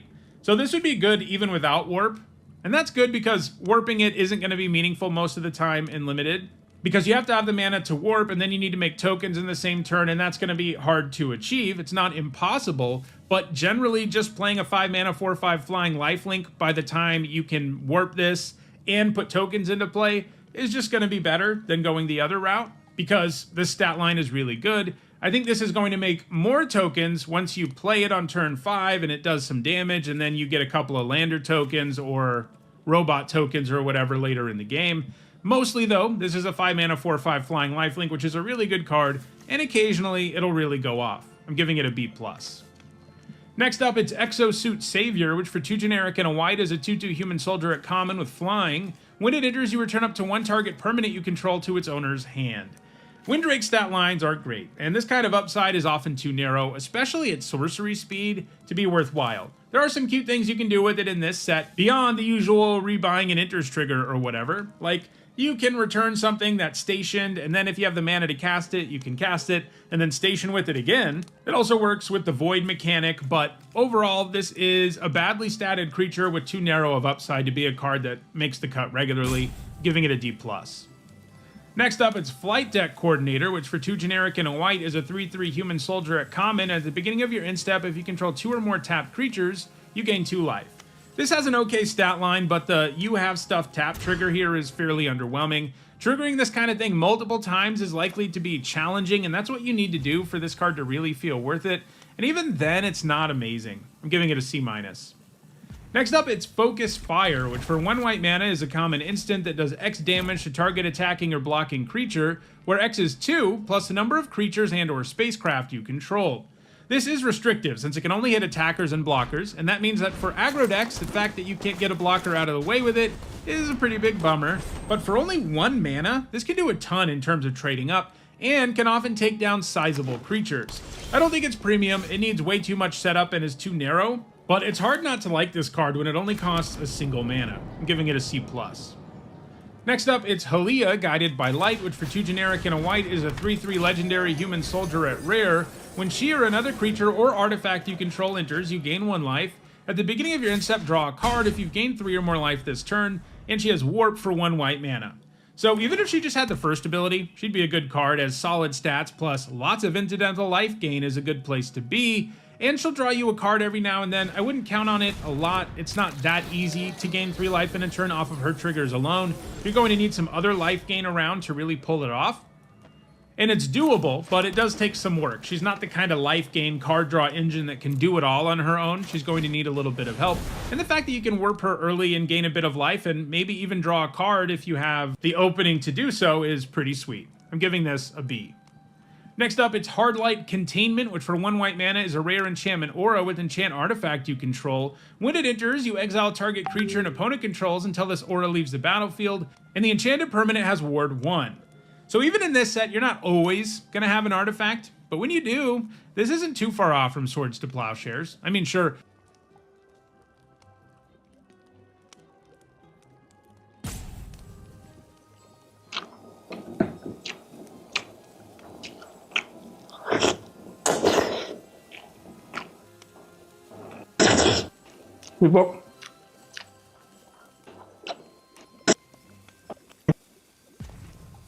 Let's go.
Your opponent can get their thing back by blowing up whatever you put it on, and that'll hurt, but Ward makes that a little bit more difficult. And doing something like putting this on a lander seems kind of funny, because at least then you don't get 2 for 1 when they destroy it. This isn't quite as good as something like Sheltered by Ghosts, which also gave the thing you put it on +1/+0 and lifelink, which allowed you to get in with a hit that would gain you some life, giving you even more immediate value. And this is also more narrow, only capable of going on artifacts and not on creatures. But I do think it's an apt comparison. They're going to work similarly, and I think that makes this a B-. Next up, it's Honor, which for 1 white mana is an uncommon sorcery. You put a +1/+1 counter on target creature and draw a card. I think this is sneaky good. A counter isn't quite worth a card, but you end up paying 1 mana for significantly more than a card worth of value here, and it synergizes nicely with +1/+1 counter stuff in the set. Improving your board and drawing a card is a good feeling. It can help you double spell too. I'm giving this a C+. Next up, it's Honored Knight Captain, which for 1 generic and a white is a 1/1 human advisor knight at uncommon. When it enters, you create a 1/1 white human soldier creature token, and you can pay 4 generic and 2 white and sacrifice it to search your library for an equipment card, put it onto the battlefield, and then shuffle. I'm already signing up for a 2 mana 1/1 that makes another 1/1. We see that kind of card a lot, and it's always a good 2-drop. Good when you drop it on turn 2, but good at any other point in the game as well, because 2 bodies significantly alter how combat's going to go for your opponent on their next turn. So throw in the fact that you can cheat an equipment onto the battlefield and at instant speed, and you have a card that stays really relevant all game long, and one that has a great baseline. Searching up that 3/4 flyer equipment is going to be particularly nice, and a combo you see a lot because it's a common. I'm giving this a B-. Next up, it's Knight Luminary, which for 3 generic and a white is a 3/2 human knight at common, and when it enters, you create a 1/1 white human soldier creature token, and it has warp for 1 generic and a white. This is a pretty good common. I'm already in for this card without warp. It would be like a C if that's all it was, but with warp, well, you have a card that fills 2 separate slots on the curve and helps you go wide and gives you 3 total bodies. That sounds pretty good to me. I'm starting this at a C+, and I could see it going higher. Next up, it's a Lightstall Inquisitor, which for 1 white mana is a 2/1 Angel Wizard at rare. It's got Vigilance, and when it enters, each opponent exiles a card from their hand and may play that card for as long as it remains exiled. Each spell cast this way costs 1 generic more to cast, and each land played this way enters tapped.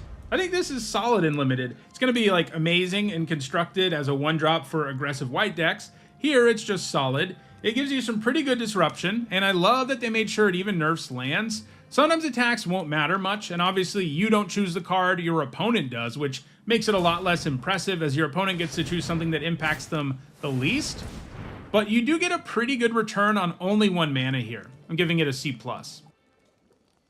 Next up, it's a Lumen class Frigate, which for 1 generic and a white is a rare artifact spacecraft, and like all the spacecraft, it comes with station, and that means you can tap another creature you control to put charge counters equal to that creature's power on this spacecraft. Station only as a sorcery, and then depending on the number of charge counters on this, you get other effects. In this case, with 2 or more, other creatures you control get +1/+1, and with 12 or more, it becomes a 3/5 with flying and lifelink. I think you'll frequently be able to put 2 charge counters on this the turn it comes down, and that not only means your board gets significantly better for a reasonable cost, it also means that stationing this becomes a lot easier because it's buffing your creatures, making them more capable of putting more charge counters on this. It does still take some time to become a creature in most cases, but a 2-mana Anthem is a card you play anyway, and this one can start contributing damage and gaining you life, so it's going to be awesome upside on a card that's already delivering some pretty real value. I'm giving it a B+.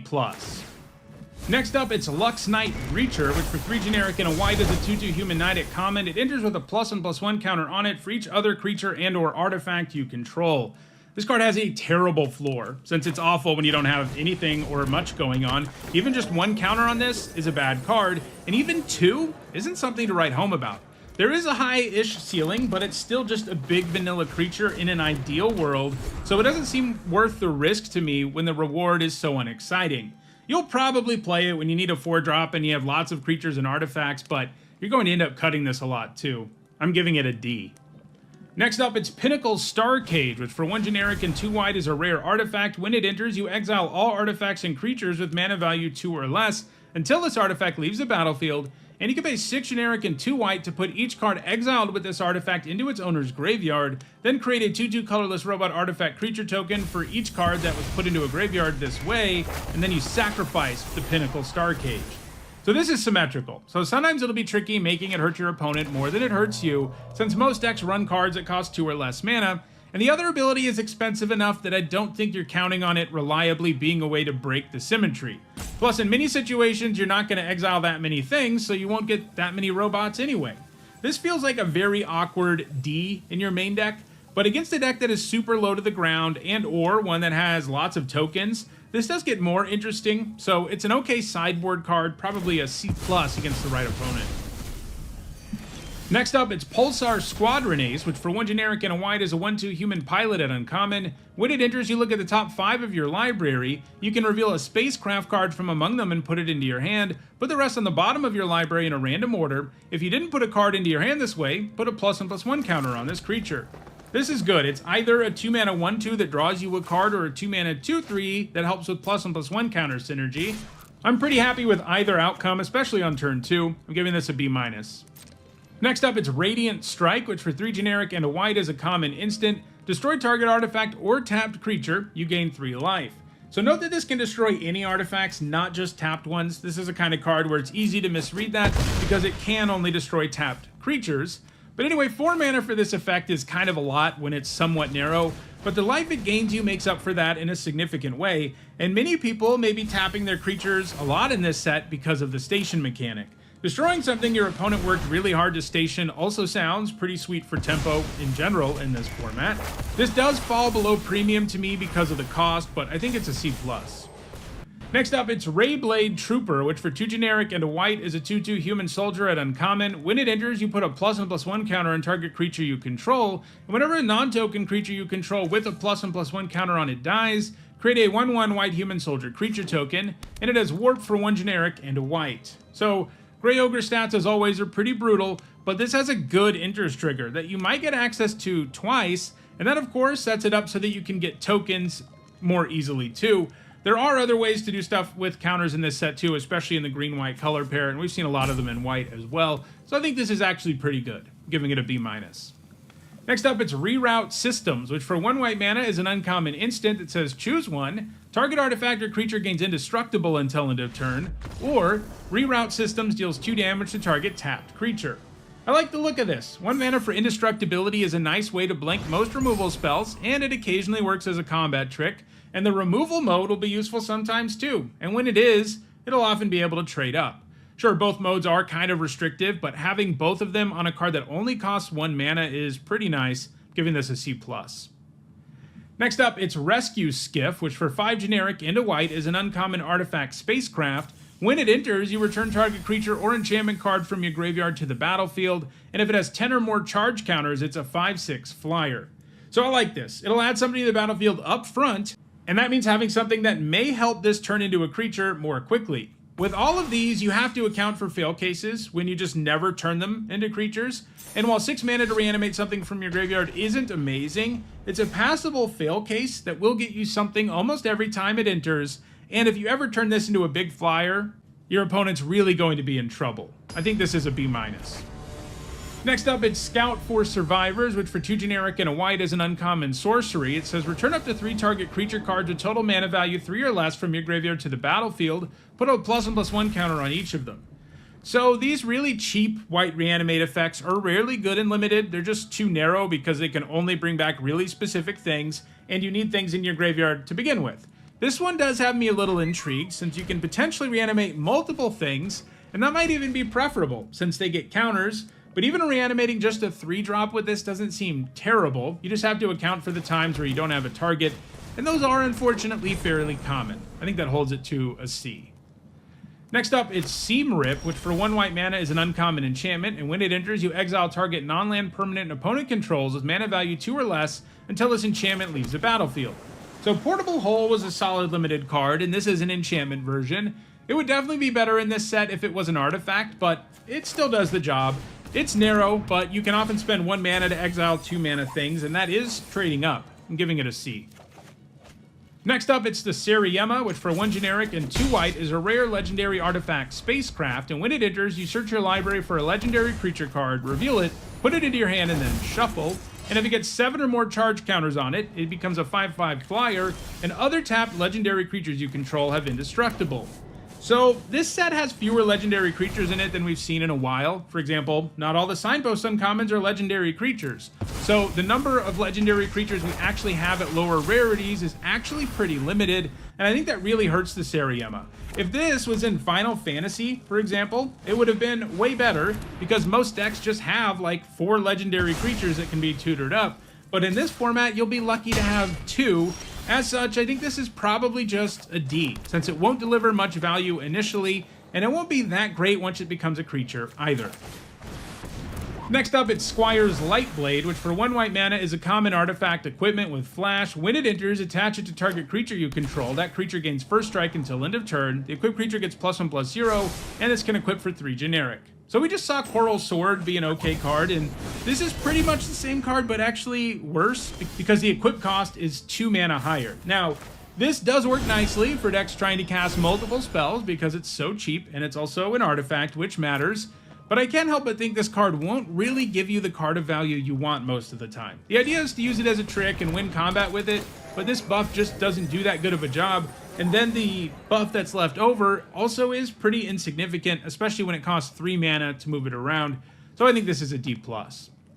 Next up, it's Starfield Shepherd, which for 3 generic and 2 white is a 3/2 angel at uncommon. It's got flying. When it enters, you search your library for a basic plains card or a creature card with mana value 1 or less, reveal it, put it into your hand, and then shuffle, and it does warp for 1 generic and a white. I really like this. Warping it is good value that lets you hit a land drop, and casting it later still nets you another card, whether you grab a land or a 1-drop. It's actually sort of reminiscent of Call the Mountain Chocobo, only you don't add to the board right away with this. Not permanently, anyway. Still, this is lots of value on 1 card. I'm giving it a B. Next up, it's Starfighter Pilot, which for 1 generic and a white is a 2/2 human pilot at common. When it becomes tapped, you surveil 1. 2 mana 2/2s are pretty bad these days. They need some real upside to really overcome that, and this one doesn't really get there. Sure, you're going to tap it to surveil sometimes, especially when you have spacecraft and maybe it attacks early and lets you surveil before trading, but none of that's very exciting. I think it's just a D+. Next up, it's Starport Security, which for 1 white mana is a 1/1 artifact creature robot soldier at common. You can pay 3 generic and a white and tap it to tap another creature, but it costs 2 less to activate if you control a creature with a +1/+1 counter on it. Man, this tap ability used to be so good and limited in the olden days where most of creatures' value were in their ability to attack or block, but limited has changed a lot, and we haven't seen one of these tap abilities perform very well in a long time. And I don't see this one being any different, especially when you're paying 4 for it. It's absolutely horrendous. When you're only spending 2 on it, which is doable in a deck like green-white, it does get better. But a lot of the time, you'd much rather be using your mana for effects that have a more permanent impact on the board than you would on a card like this. I just think it's a D. Next up, it's Sunstar Chaplain, which for 1 generic and a white is a 3/2 human cleric at rare. At the beginning of your end step, if you control 2 or more tapped creatures, put a +1/+1 counter on target creature you control, and you can pay 2 generic and remove a +1/+1 counter from a creature you control to tap target artifact or creature. So this isn't always going to give you counters, but even getting 1 out of this will feel like an amazing deal, and it's certainly possible to get more. This can definitely allow you to snowball in the early game if you're able to just curve out and keep swinging, and the tap mode can be useful all game long, giving this a B. Next up, it's Sunstar Expansionist, which for 1 generic and a white is a 2/3 human knight at uncommon, and when it enters, if an opponent controls more lands than you, you create a lander token, and it has landfall. Whenever a land you control enters, this creature gets +1/+0 until end of turn. So this has good stats, and when you get that enters trigger, it's going to feel pretty insane. Like, if this was always a 2 mana 2/3 that made a lander when it entered, I'd be pretty close to giving it like an A-, because that's just so much value from 1 card. We also just saw in Final Fantasy that the +1/+0 landfall trigger is surprisingly effective. So this looks like a pretty strong uncommon to me. I'm giving it a B. Next up, it's Sunstar Lightsmith, which for 3 generic and a white is a 3/3 human artificer at uncommon. Whenever you cast your second spell each turn, put a +1/+1 counter on this creature and draw a card. So this payoff for double spelling is sweet, but pretty much every time we see a 4 mana 3/3 that grows when X happens, it ends up being pretty mediocre and limited. The base stats are just so bad, and even in a deck geared towards second spells, you won't trigger this enough for it to feel great. Drawing a card does make this really strong, and makes it stronger than most versions of this effect we've seen before, but I'm still not super high on this. You know, playing this on 4 and then your opponent can still attack you with all of their creatures with no problem at all feels pretty miserable. And that's going to be what happens a lot of the time. It's going to be a really underwhelming creature for at least 1 full turn and often longer than that. So I think it's a C. Next up, it's Wedgelight Rammer, which for 3 generic and a white is an uncommon artifact spacecraft, and when it enters, you create a 2/2 colorless robot artifact creature token, and if you get 9 or more charge counters on it, it's a 3/4 with flying and first strike. I love that this gives you a body up front, and the body even enters untapped, so you can use it right away to put a couple charge counters on this, and once it gets to 9, it has a body that's relevant all game long. Also, it gives you 2 artifacts, which really matters in white, so I'm giving this a B-.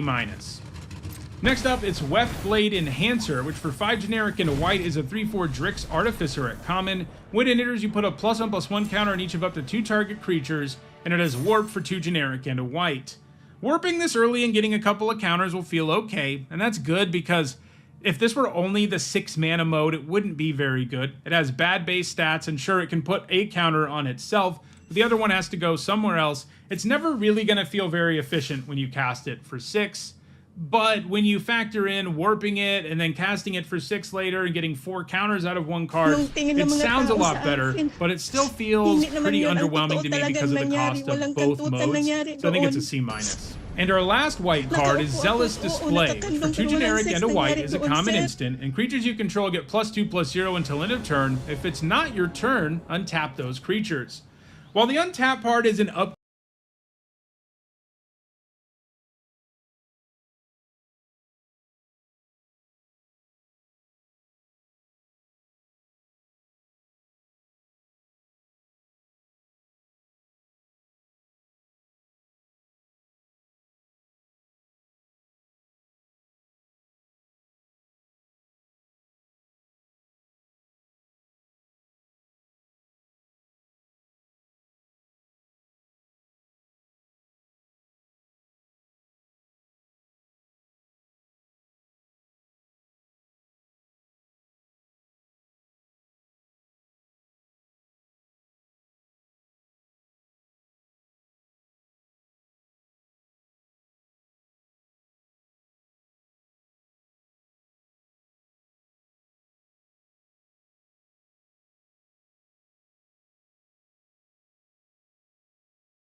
going in either other direction. Next up, it's Cerebral Download, which before generic and a blue was an uncommon instant. Surveil X, where X is the number of artifacts you control, then draw 3 cards. 5 mana to draw 3 at instant speed is okay in some limited formats, and the fact you get Surveil means that this can allow you to see a ton of cards, and maybe even load up your graveyard with value. It's still a card that doesn't add to the board, but it does feel like you're going to see tons of cards when you cast this, and if you can afford to take a turn off, and that's not possible in all limited formats, but if you can do it, this is likely to pull you really far ahead because of your card advantage and card quality. I think the first copy of this, especially in a deck with artifacts, is going to be like a C+, but you don't want too many cards in your deck that don't add to the board. Next up, it's Cloud Sculpt Technician, which for 2 generic and a blue is a 1/4 Jellyfish Artificer at common. It's got flying, and as long as you control an artifact, it gets +1/+0. A 3-mana 2/4 flyer is a solid card, and the hoops this wants you to jump through to get there are pretty easy to jump through, so I think this is a C. Next up, it's Code Cracker Hound, which for 2 generic and a blue is a 2/1 dog at uncommon. When it enters, you look at the top 2 cards of your library, put one into your hand and the other into your graveyard, and it has Warp for 2 generic and a blue. This is an alternate casting cost, and if you go that route, you exile it at the beginning of the next instep, and then you can cast it from exile on a later turn. So this is Sibsig Appraiser in dog form, and that was an incredibly powerful limited card, and this is actually better because of Warp, which gives you the ability to get this really good trigger twice, and gives this hound 3-for-1 potential. You don't always have the time for Warp, of course. Sometimes you need a permanent presence on the board, but the baseline here is still a 2-for-1 that comes with card selection and graveyard synergy. That makes this amazing, and potentially blue's best uncommon, giving it a B+. Next up, it's Consult the Star Charge, which for 1 generic and a blue is a rare instant with kicker for 1 generic and a blue. You look at the top X cards of your library, where X is the number of lands you control. Put one of those cards into your hand. If the spell was kicked, put 2 of those cards into your hand instead. Put the rest on the bottom of your library in a random order. This is a nice card selection spell in the early game, and in the late game, it's going to feel pretty close to something like Dig Through Time, or a more recent card like Stock Up, and that card was incredible. You get to look at a lot of cards and pick the 2 best, and that's great. It still doesn't add to the board, but the efficiency here makes up for that in a big way, giving it a B. Next up, it's Cryogen Relic, which for 1 generic and a blue is a common artifact. When it enters or leaves the battlefield, you draw a card, and you can pay 1 generic and a blue and sacrifice it to put a stun counter on up to 1 target tapped creature. So 4 total mana to draw 2 cards and stun something is a card I'd be interested in a lot of decks, and this lets you divide things up more than that. And you can even do the stun thing at instant speed. That said, only stunning a creature that is already tapped is a pretty big difference from the effects that tap and stun a creature. It's not a useless effect by any stretch, especially because this card will also draw you 2 cards, but I do just want to take note of the fact that that effect is a lot weaker than actually getting to tap the thing too.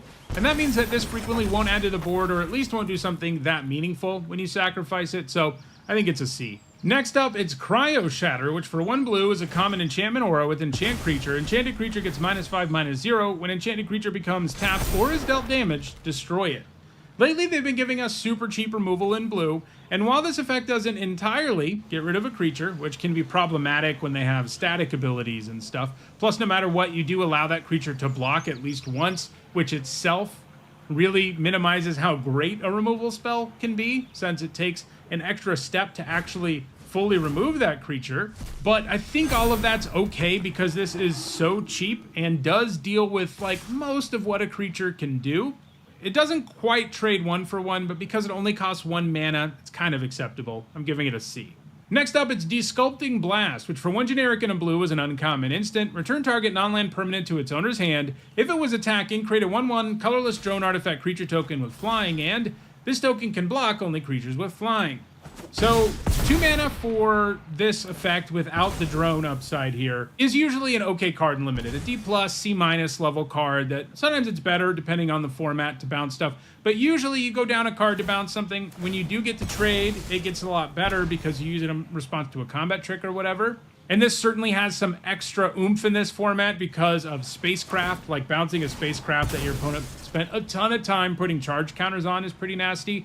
But there's also another sweet mode this has where not only can you bounce something that your opponent's attacking with to generate a body, which is great, even one that's as small and unable to block things as this is. Getting a body is pretty good, but you can actually make that happen even more often because you can bounce your own stuff with this. That can be useful when you want to rebuy an interest trigger. You can just choose to attack with a creature that has an interest trigger you want access to, bounce it, get the 1/1, replay it. You're going to bounce your opponent's stuff with it more often, don't get me wrong, but this does have that mode where you can bounce your own thing when you want to. And the times where you do get the 1/1, especially bouncing your opponent's thing, I mean, it's basically a 2-mana 1/1 flyer that bounces target non-land permanent at instant speed. Like, that is a really strong card, and it's not always going to be that. But this has a couple of different modes that I like the look of, and the floor on the card is reasonably high, so I think it's a B-. Next up, it's Divert Disaster, which for 1 generic and a blue is an instant, and it says counter target spell unless its controller pays 2 generic. If they do, you create a lander token. This is an artifact with 2 generic tap, sack this token, search your library for a basic land, put it on the battlefield tapped, and then shuffle. So 2-mana counter spells can play pretty well in limited, although letting your opponent get out of this for only 2 mana isn't great, especially in the later stages of the game, but at least you get a consolation prize. Basically, you do Divert Disaster because you get a lander token, which keeps you from getting completely blown out when this can't counter something. I'm giving this a C.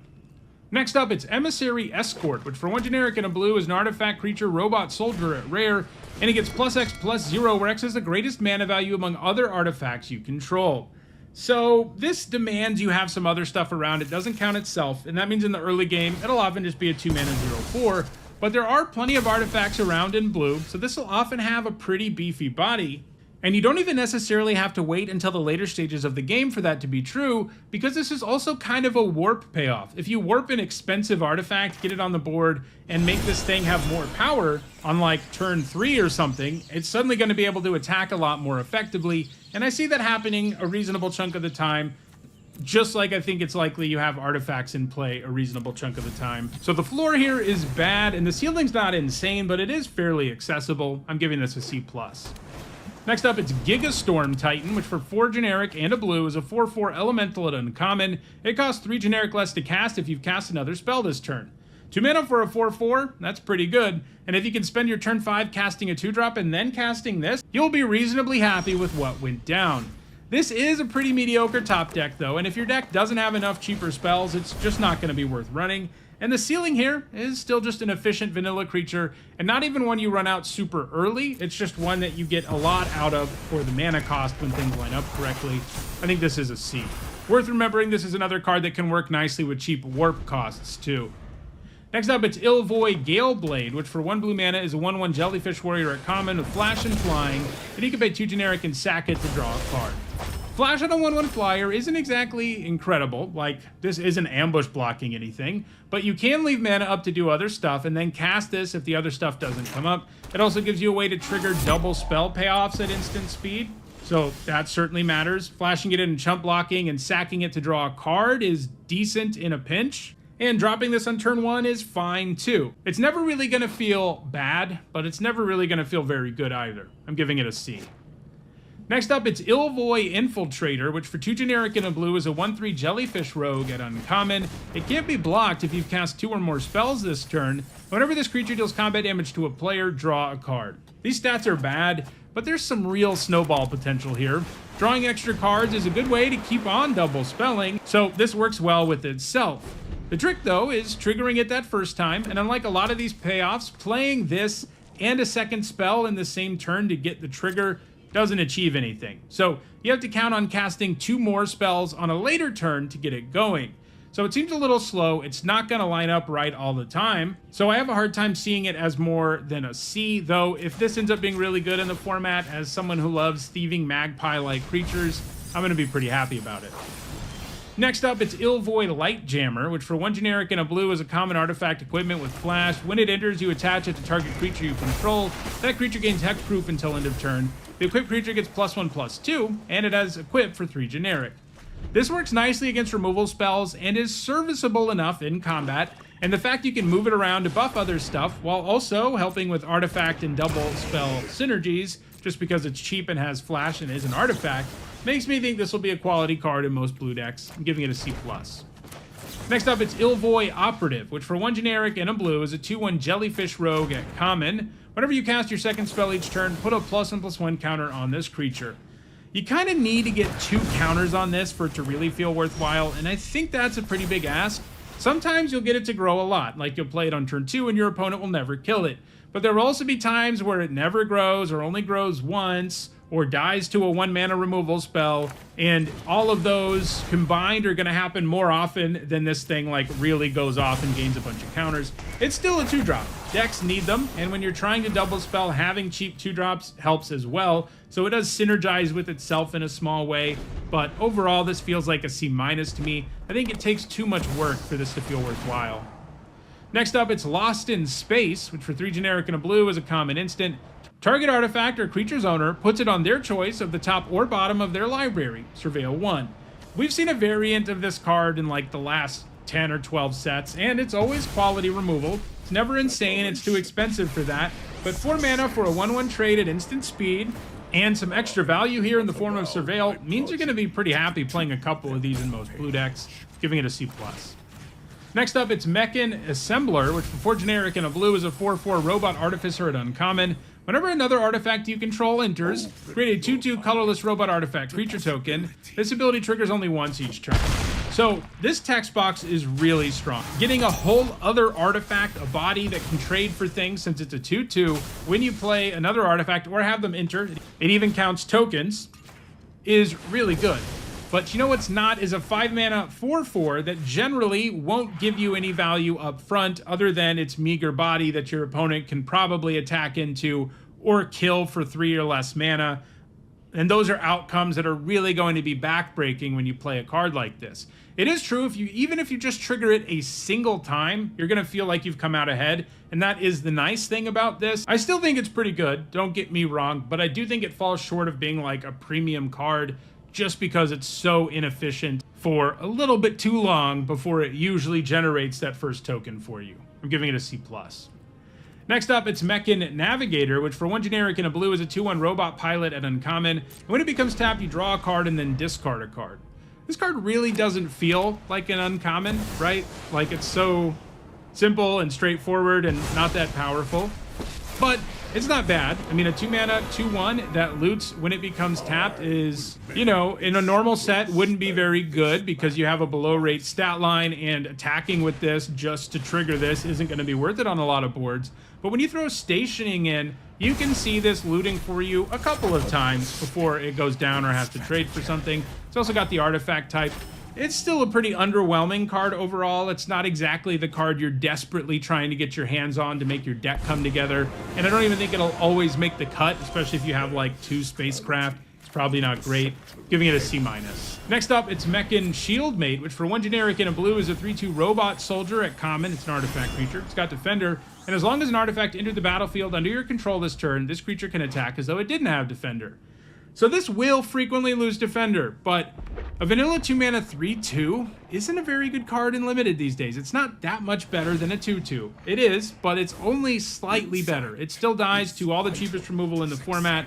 It can still be attacked into easily by a bunch of 1-drops in the format, and there are a lot of 3-drops that are big enough that... So I'm not that high on this. You know, maybe the artifact typing itself, you know, where it's an artifact payoff and an enabler, will help push it higher than I'm expecting, but overall this looks pretty underwhelming. I'm giving it a D+. Next up, it's Mechanizoa, which for 4 generic and 2 blue is a 5/5 artifact creature robot jellyfish at uncommon. When it enters, you tap target artifact or creature an opponent controls and put a stun counter on it, and it is warp for 2 generic and a blue. So if this was always 6 mana 5/5 for this stun trigger, it would be a playable card. Like, you add a body to the board and you don't fully take away from your opponent's board, but you get to tap down whatever their best creature is, which often allows you to have pretty good attacks. Like, that would be a card that you play, especially in decks that care about artifacts and stuff like that. But you throw in Warp, and it does make it substantially better, because unlike most 6-drops, which don't do anything until you get to 6 mana, you can Warp this earlier and get that trigger, while also potentially stationing something for 5, which is a pretty big deal. This is one of those cards that goes really good with that 2 mana 0/4 rare, by the way, because if you warp this on 3, it'll be a 6/4 on turn 3, and you'll stun the opposing creature, so you probably smash in for 6. This is the kind of thing that can enable that card. And yeah, I mean, I think this is a pretty good card all on its own. I'm always really into these Mana War-esque creatures that let you add a body to the board and really significantly impact your opponent's board. And this definitely does it at 6, while also having an earlier game mode that has various synergies with Artifact and Station and all sorts of other stuff going on in the set. So I think this is a pretty good common, I'm giving it a B-. Next up, it's Mental Modulation, which for 1 generic and a blue is a common instant that costs 1 less to cast during your turn. You tap target artifact or creature, and you draw a card. I like this. Spending 2 on it on your opponent's turn would be an okay card, especially in decks looking to double spell, but paying 1 for it on your turn is where things get really sweet, as it opens up the door to better attacks, while also efficiently cycling. It's still not amazing, but it seems like a solid card for mini blue decks in the format, giving it a C. Next up, it's Memenon, the Right Hand, which for 3 generic and 2 blue is a 3/4 Jellyfish Advisor at rare. It's got flying. You may look at the top card of your library anytime. You may cast artifact spells from the top of your library, and artifacts you control have tap, add blue. Spend this mana only to cast the spell from anywhere other than your hand. So a 5 mana 3/4 flyer isn't the worst stat line ever, and this thing can generate lots of value. There are plenty of artifacts in this set, and even just casting 1 off the top will make this feel well worthwhile, as it effectively means that you drew a card. You get a 2 for 1. Now, that said, even in an artifact-heavy format, you're typically only going to have like 10 cards in your deck that this lets you cast, and you'll frequently have fewer. But keep in mind that the second ability doesn't actually only specify artifacts. I mean, it does for the mana, but you can use it to help you cast warp stuff, which certainly matters in this set. So the whole package here feels quite good to me, even if it does take a little bit of work and time to go off. I'm giving it a B+. Next up, it's Moonlit Meditation, which for 2 generic and a blue is a rare enchantment aura. It enchants an artifact or creature you control. The first time you would create 1 or more tokens each turn, you may instead create that many tokens that are copies of enchanted permanent. This kind of thing is way too hard to set up in Limited. You risk a 2 for 1 in a big way, and it does stone nothing to upgrade your creature. Sure, getting creature tokens instead of landers seems kind of cool, especially if your creature is amazing, but things have to line up just right. Your creature has to be good, your opponent has to be completely unable to interact, and then you also need to start making tokens. And having all of that line up perfectly, it just won't happen. This card is going to lose you a lot more games than it wins you, either because it does nothing or you get completely blown out. I'm giving it an F. Next up, it's Mouth of the Storm, which for 6 generic and a blue is a 6/6 elemental at uncommon. It's got flying and ward 2, and when it enters, creatures your opponents control get -3, -0 until your next turn. This enters trigger lasting until your next turn is pretty good, as it will typically mean your opponent has no worthwhile attacks, and that's pretty good when you have a huge flyer, and it may also make attacks for the turn you cast this better too, and ward makes sure your opponent can't just spend a tiny amount of mana to kill this, but it's still an expensive creature that can definitely be taken down for 4 or 5 mana in this set. And the Ender's ability isn't always the most relevant thing, and this does cost a lot of mana, so I think it's just a C. Next up, it's Nanoform Sentinel, which for 2 generic and a blue is a 3/2 artifact creature robot at common. When it becomes tapped, untap another target permanent. This ability triggers only once each turn. This is kind of cute with stationing stuff, and sometimes it can even help you ramp, but it has an underwhelming upside for a creature with below rate stats. Being an artifact helps a little, but I still think this is a D+. Next up, it's Quantum Riddler, which for 3 generic and 2 blue is a 4/6 Sphinx at Mythic rare. It's got flying. When it enters, you draw a card, and as long as you have 1 or few cards in your hand, if you would draw 1 or more cards, you draw that many cards +1 instead, and it is warp for 1 generic and a blue. So this is kind of like the best Think Twice ever. Drawing with it early is going to be a fine thing to do on turn 2, or at any point before you have 5 mana. And then casting a 5 mana 4/6 that draws you a card when it enters, that's already a bomb level card. It gives you a 2/1 up front and has great stats. Throw in the fact that it has warp and this ability that lets you draw extra cards once you really enter into top deck mode, and you have a card that's just completely insane. It can win the game with its body on its own, but it can also give you insurmountable card advantage in a really easy way. It's going to generate a 3 for 1 even before its ability to draw you extra cards really starts triggering. So this just looks like an A+ to me. Next up, it's Scour for Scrap, which for 3 generic and a blue is an uncommon instant. It says choose 1 or both. Search your library for an artifact card, reveal it, put it in your hand, and then shuffle. And the other option is return target artifact card from your graveyard to your hand.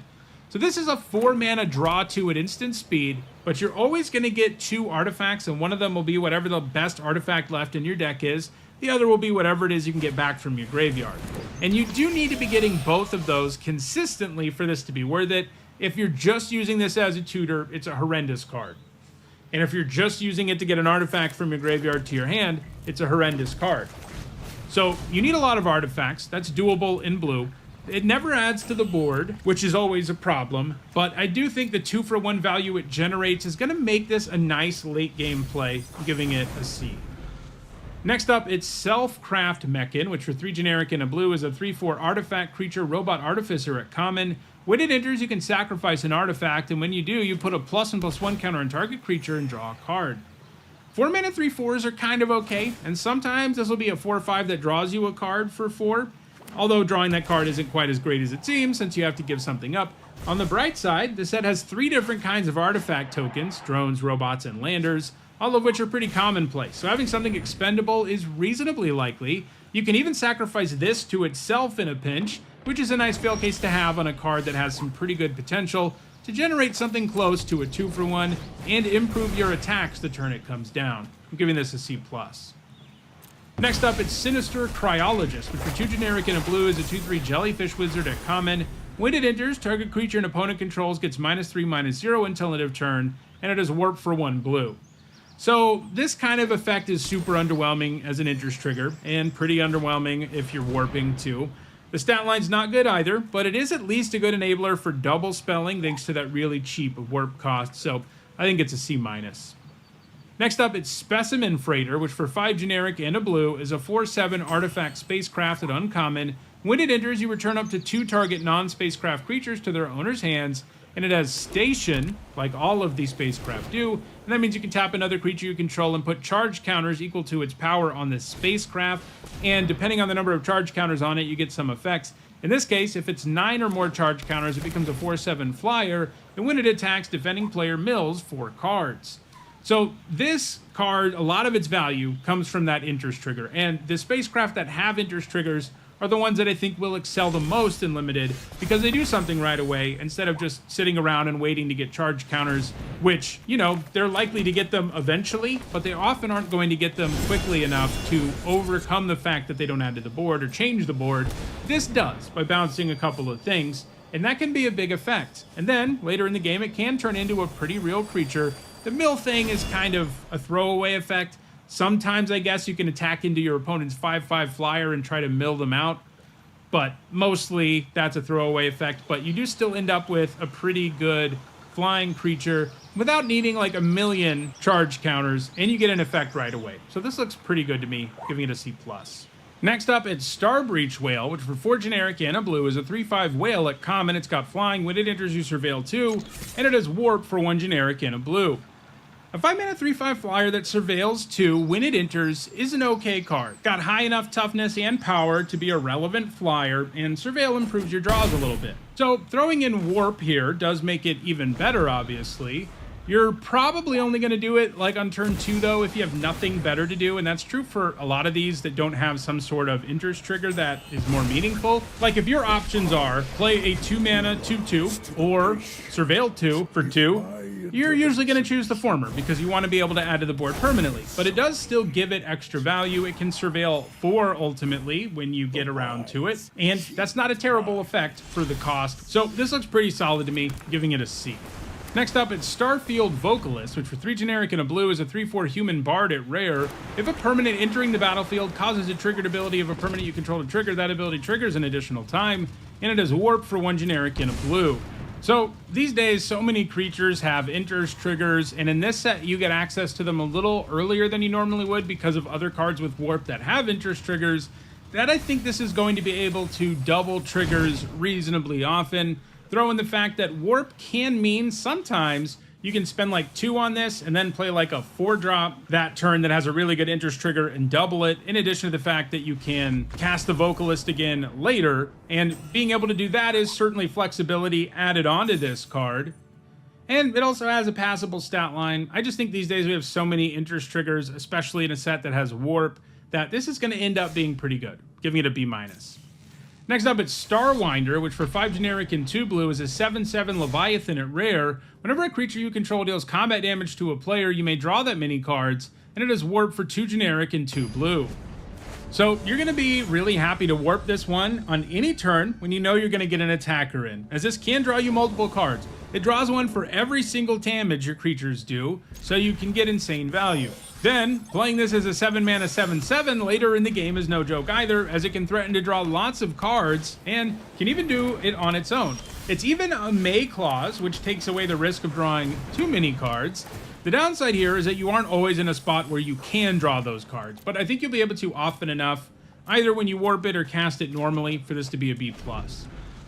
Next up, it's Steel Swarm Operator, which for 1 generic and a blue is a 1/1 artifact creature robot soldier at uncommon. It's got flying and it can tap for blue, spend this mana only to cast an artifact spell. It can also tap for 2 blue, but you can spend this mana only to activate abilities of artifact sources. So this has some pretty bad stats, and I think that holds it back in a big way. This set does have enough artifacts for these abilities to be useful, though. I'm giving it a C. Next up, it's Synthesizer Lab Ship, which for 1 blue mana is a rare artifact spacecraft. If you get 2 or more charge counters on it, at the beginning of combat on your turn, up to 1 other target artifact you control becomes an artifact creature with base power and toughness 2/2 and gains flying until end of turn. And if you get 9 or more charge counters on it, it becomes a 4/4 with flying and vigilance. So you only spend a single mana on this, but you end up getting quite a bit of value, even if it does take some time. It reminds me a little bit of a card like Sleep Cursed Fae, a 1 mana 3/3 that was irrelevant for several turns, but then became a very real card. This will probably take even longer to turn into a creature most of the time, but its first ability unlocks at only 2 charge counters, and it can even turn non-creature artifacts into creatures, or upgrade a non-creature artifact you have that wasn't going to be able to attack into one that can, because now it's a 2/2 flyer. You do probably need to be able to consistently do something with that first ability to really get this going, but it's really not hard to like a 1 mana card that turns into a very real threat, so I think this is a B. Next up, it's Tractor Beam, which for 2 generic and 2 blue is an uncommon enchantment aura with enchant creature or spacecraft. When it enters, you tap enchanted permanent, you control enchanted permanent doesn't untap during its controller's untap step. They've been pretty creative with mind control effects lately, really nerfing the power of the card you steal, but they've all still ended up being solid or better. It's kind of clunky removal to be sure, and it not untapping limits the usefulness of the card you steal, but that still makes the floor of this card a removal spell, albeit a clunky sorcery speed one. The times that you steal a creature with some kind of static effect or activated ability that doesn't require tapping will feel super absurd. I'm giving it a C+. Next up, it's Unravel, which for 1 generic and 2 blue is an uncommon instant. Counter target spell. If the amount of mana spent to cast that spell was less than its mana value, you draw a card. So this is going to be cancel most of the time, which isn't great. Having to leave up 1 generic and 2 blue at the right time to counter a spell can be tough and limited. Cancel's usually like a D+. But when you counter a warped card with this, it's going to feel pretty nasty. And it'll feel especially bad when it happens to you, because when you warp a creature, you're like, yeah, I'm going to warp this, get some value now, get some value later. There's no risk here. Well, if they unravel it, that's going to be a pretty backbreaking play, because you aren't going to be getting either effect out of the creature. But I'm not sure that upside does enough for me to feel really great about this counterspell. That double blue just ends up being such a pain in so many games of limited that I don't think this is great overall. It does have this ceiling that's pretty sweet, but it's not like every card in the format has warp, so I'm giving it a C. Next up, it's Uthros Psionicist, which for 2 generic and a blue is a 2/4 jellyfish scientist at uncommon. The second spell you cast each turn costs 2 generic less to cast. It can be challenging to actually take advantage of discounts like this, especially later in the game. At that point, you either have enough mana that it doesn't matter, or you don't have the means to double spell because you're in top deck mode. But it can also allow for like an amazing turn 4, and it has a passable stat line, so I think it's solid.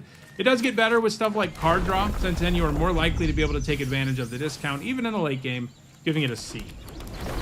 Next up, it's Uthros Scan Ship, which for 3 generic and a blue is a 4/4 spacecraft at uncommon. When it enters, you draw 2 cards and then discard a card, and if it gets 8 or more charge counters, it becomes a 4/4 flyer. So this doesn't add to the board right away, but that enters trigger is an okay one. I do worry that it's too slow, especially because the payoff for stationing it isn't that exciting for the amount of work you have to do, and for a card that didn't add to the board initially, so I'm giving it a C. Our last blue card is Weft Walking, which for 4 generic and 2 blue is a mythic rare enchantment. When it enters, if you cast it, shuffle your hand and graveyard into your library, then draw 7 cards. The first spell each player casts during each of their turns may be cast without paying its mana cost. This card's a little bit weird. but I actually think it's pretty good in Limited. The wheel effect only lets you draw 7 new cards, and reloading your hand entirely is huge. The downside is, of course, you give your opponent a free spell before you get to have one, but by the time you play this in a lot of games, it won't matter that much that your opponent has a free spell every turn, because they only have 1 spell per turn available to them in the first place. Meanwhile, you have a hand full of cards when you untap, and can most definitely take advantage of casting something for free, and then probably cast a bunch of other stuff. Now, it still doesn't add to the board, and being behind with this sounds pretty miserable. However, drawing 7 cards is nuts, even with the associated downsides, giving this a B. So, those are all the blue cards in Edge of Eternities. If you enjoyed this video, please like it and share it so that others can enjoy it too. If you want to make sure you catch future videos, don't forget to subscribe. And if you want to catch up on the rest of the set review videos that are already out there, you should see a playlist on your screen shortly. Thanks for watching.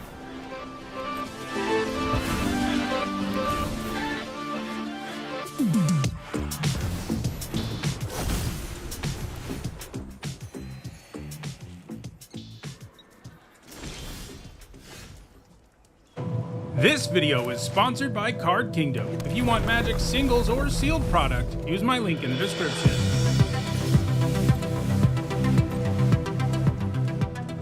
Hi everyone, I'm Hone, and in this video I'm continuing with my Edge of Eternities limited set review. I've already looked at all the multicolored, colorless white and blue cards, and in this video we're looking at all the black ones. For each of these cards I'll discuss how I think they'll perform in limited, that means draft and sealed, and I'll punctuate each evaluation with a letter grade. If you're new to my set reviews and unsure of what my letter grades mean, you can find a guide in the description for this video.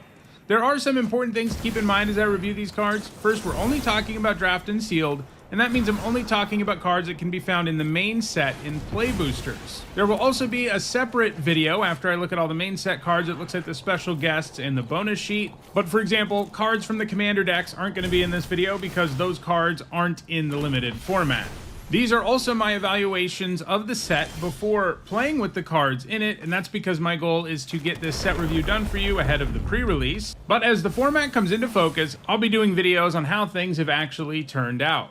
Lastly, I want to let you know that there are some set review related perks for being a channel member or a patron. You get access to my ongoing set notes during preview season, and you'll also get a spreadsheet with all of my grades once a set review is complete. If those perks interest you, check out the description where you can find out how to support the channel using one of those methods. Alright, without further ado, let's look at all the black cards in Edge of Eternities. First, we've got Alfariel, Stone Chosen, which for 3 generic and 2 black is a 3/3 legendary creature human cleric at Mythic Rare. It has Ward, discard a card at random, and it has Void. This is a mechanic in the set which means a card gets better if a non-land permanent left the battlefield this turn, or if a spell was warped this turn. And in the case of Alfariel, when he attacks, the defending player loses half their life rounded up if you've triggered Void that turn. A 5-mana 3/3 is pretty bad, but at least Ward means your opponent has to 2-for-1 themselves to kill him with removal. Of course, the question is, how much do they really need to take care of him? He's small enough that it's likely all of their creatures can just swing right into him after you spend 5 mana on him, and that's a bad feeling.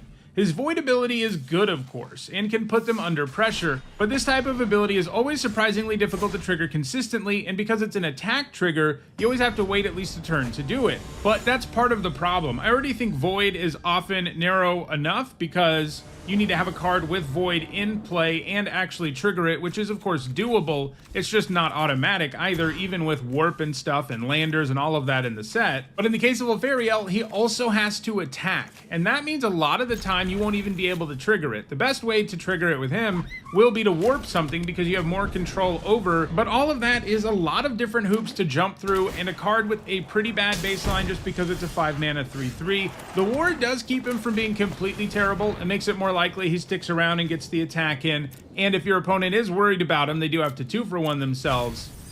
So I think he's still like a good card, but he's not anywhere close to being a bomb or a great or anything else. I think he's just a C+.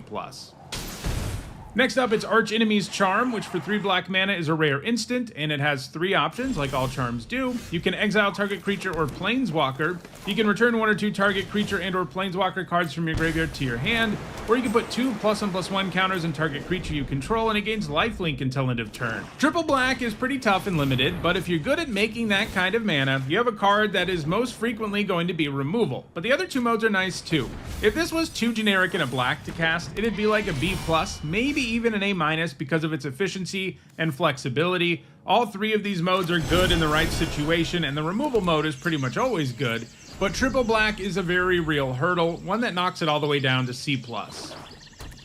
Next up, it's Beamsaw Prospector, which for 1 generic and a black is a 2/1 human artificer at common, and when it dies you create a lander token. This is a new token in the set that's an artifact, and you can pay 2 generic, tap it, and sacrifice it to search up a basic land card, put it on the battlefield tapped, and then shuffle. So you do get 2 permanents out of 1 card here in most situations, but the 2 mana 2/1 stat line does make it hard to consistently trade with it. It is nice sacrifice fodder though, gives you 2 things to sacrifice, and that's definitely relevant in black in this set, giving it a C. Next up, it's Blade of the Swarm, which for 3 generic and a black is a 3/1 insect assassin at uncommon, and when it enters, choose 1. Put 2 +1/+1 counters on this creature, or put target exiled card with warp on the bottom of its owner's library. I don't feel very good about either of these modes. A 4 mana 5/3 is not a good card, and a 4 mana 3/1 that exiles a warp card isn't great either. Most warp creatures will have already generated value by the time this can go after them, and while it's certainly upside when you take one of those away from your opponent's exile, it's not amazing. You can go after your own warped card too, but that makes even less sense. So, like, this is a modal creature, but both modes on this would be like a D- level card, and having the option between the 2 is probably only enough for it to be a D. Next, it's Corral of the Void, which for 3 generic and a black is a rare enchantment aura with enchant creature you control. Whenever enchanted creature attacks, put target creature card from defending player's graveyard onto the battlefield under your control, tapped and attacking, and it has Void. At the beginning of your end step, sacrifice this aura, unless a non-land permanent left the battlefield this turn or a spell would warp this turn. This will not line up right a lot of the time. Like, the dream is attaching it to your creature, attacking with it in the same turn and reanimating something amazing from your opponent's graveyard, and it even enters tapped and attacking. Problem is, your opponent won't always have something worth getting, or you won't have an attack that's worth making. And you're also opening yourself up to the very big risk of a 2-for-1 with this clunky 4 mana enchantment. The good news is, you do keep the creature that comes back permanently, even if Corral of the Void goes away, so getting it back can be backbreaking when it does line up. Especially because if your opponent does kill the thing you reanimated, you're just going to get it back. Of course, they're usually just going to kill whatever you're attacking with as opposed to what you reanimated. So, if this was just 4 mana reanimated creature from your opponent's graveyard, it'd still be a little bit too situational to be great. And this is worse in many ways since it requires an extra step before which you can really get blown out if you're not careful. The creature entering attacking can be better, but it's not always. Sometimes you want to reanimate something that you don't want to put into harm's way. And a lot of the time, being able to reanimate something that can protect you is part of what makes reanimate good, and that won't ever be the case here. So overall, this doesn't look great to me. I think it's like a D, and I wouldn't be surprised if it's just an F. Next up, it's Comet Crawler, which for 2 generic and a black is a common insect horror with lifelink, and when it attacks, you may sacrifice another creature or artifact. If you do, it gets +2/+0 until end of turn. A 3 mana 2/3 with lifelink is like, okay, and there are enough expendable artifacts in this set for it to attack as a 4/3 lifelinker a decent chunk of the time. If you're also triggering other stuff like Void and getting it going, it gets to be even better. So it has some nice synergy in the set that I think helps elevate it beyond what it looks like on face value. I'm giving it a C.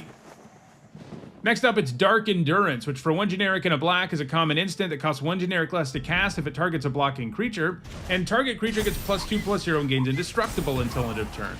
It's usually super risky to use a combat trick when your creature is blocking, since it's more likely your opponent has mana up and can interact during their own turn. However, the cost going down to 1 mana in those situations does make it less risky, but it's still way better to use in response to removal or on an attacking creature though, as that's less risky and still pretty strong. The stats boost plus indestructibility can really make things go badly for your opponent, giving this a C. Next up, it's Decode Transmissions, which for 2 generic and a black is a common sorcery. You draw 2 cards and lose 2 life, and it has Void. If an on-land permanent left the battlefield this turn or a spell was worked this turn, instead you draw 2 cards, and each opponent loses 2 life. So here's the usual life loss sorcery speed card draw spell that black gets, with an interesting twist, since sometimes you'll make your opponent lose the life instead, but it's still not great. It doesn't add to the board, and you lose life at the same time way too often for this to be a great card draw spell. It's been a while since we've seen one that just does draw 2 really excel, I'm giving it a C-. Next up, it's Depressurize, which for 1 generic and a black is a common instant. Target creature gets -3/-0 until end of turn. Then, if that creature's power is 0 or less, destroy it. This is pretty good. It's going to be capable of killing most 3-drops, and there are plenty of more expensive creatures it can take down too. Sometimes your opponent will be able to find a way to keep their creature's power from going too low, and that'll be a bummer, but most of the time that'll still mean that they had to use up a card to save their creature. This is instant speed, it can easily trade up, and I think that makes it premium removal, giving it a B-.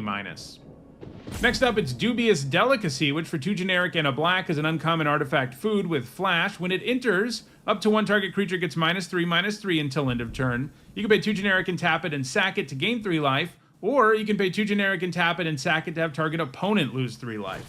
This looks really good. It's a good removal spell. Even if this just was an instant that did -3/-3, it'd be pretty good. But being an artifact is way better in this set, especially because you also can use it to gain life or take life away from your opponent.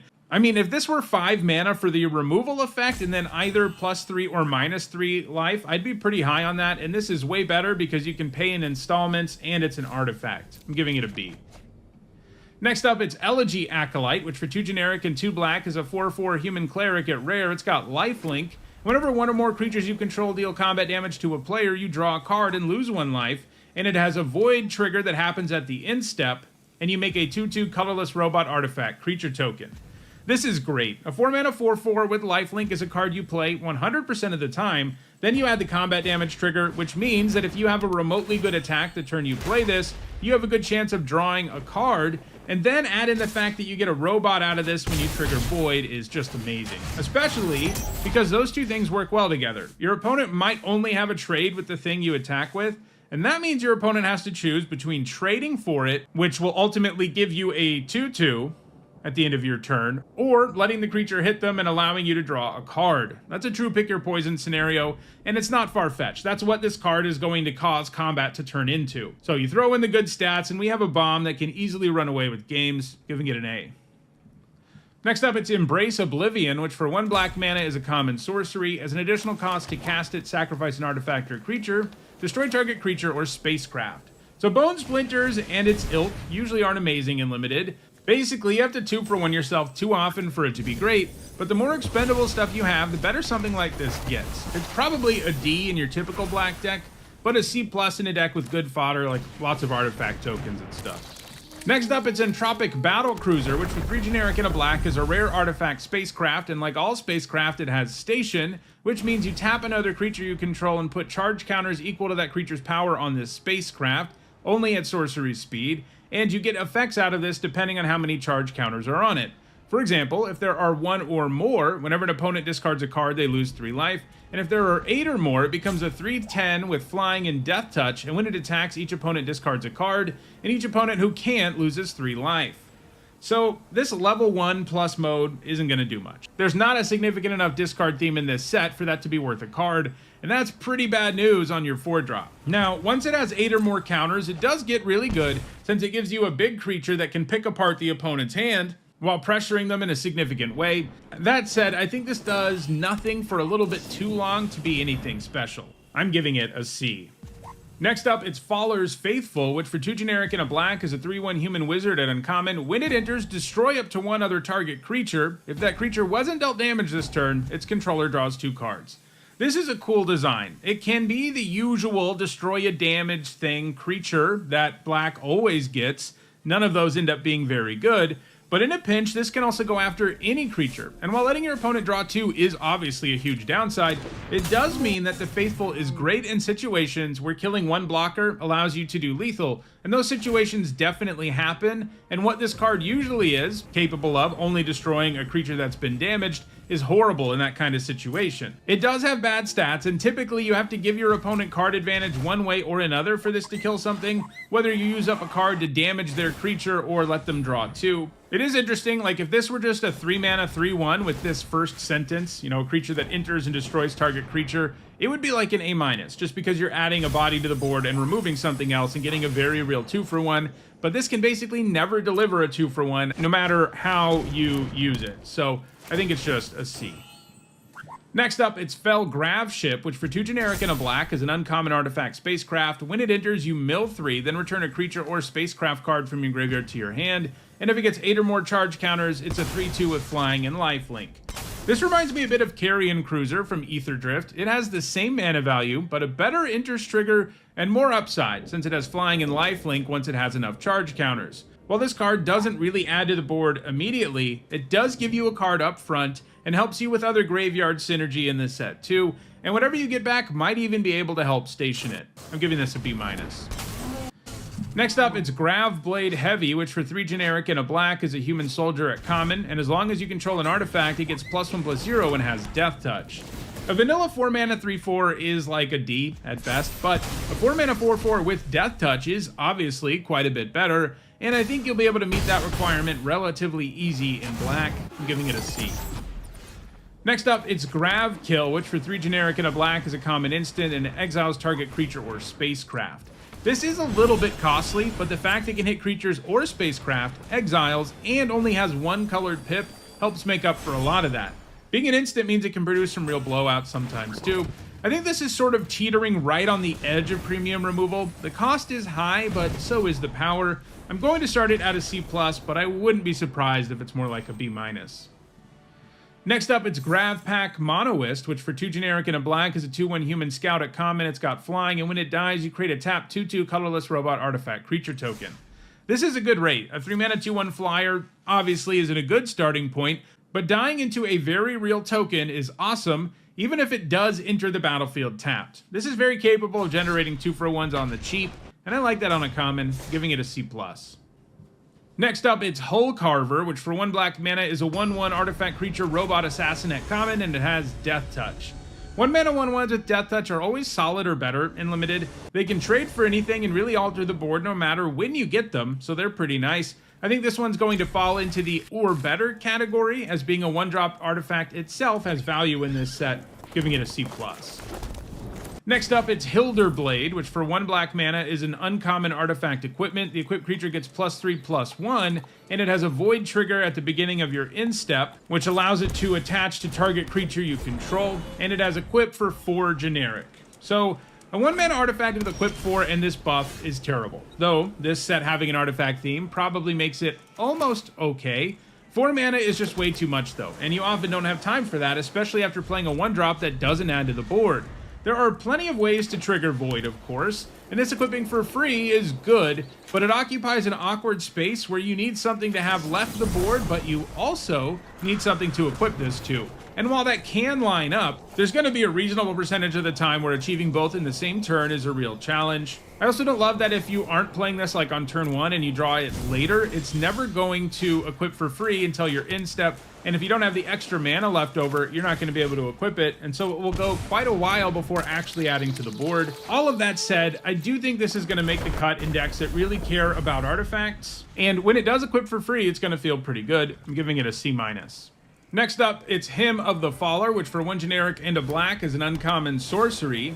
It surveils 1, then you draw a card and lose 1 life, and it has Void, draw another card. So without Void, this would be like a D+. Seeing 2 cards for 2 mana isn't too bad, and this does contribute 2 cards to the graveyard, or at least it can.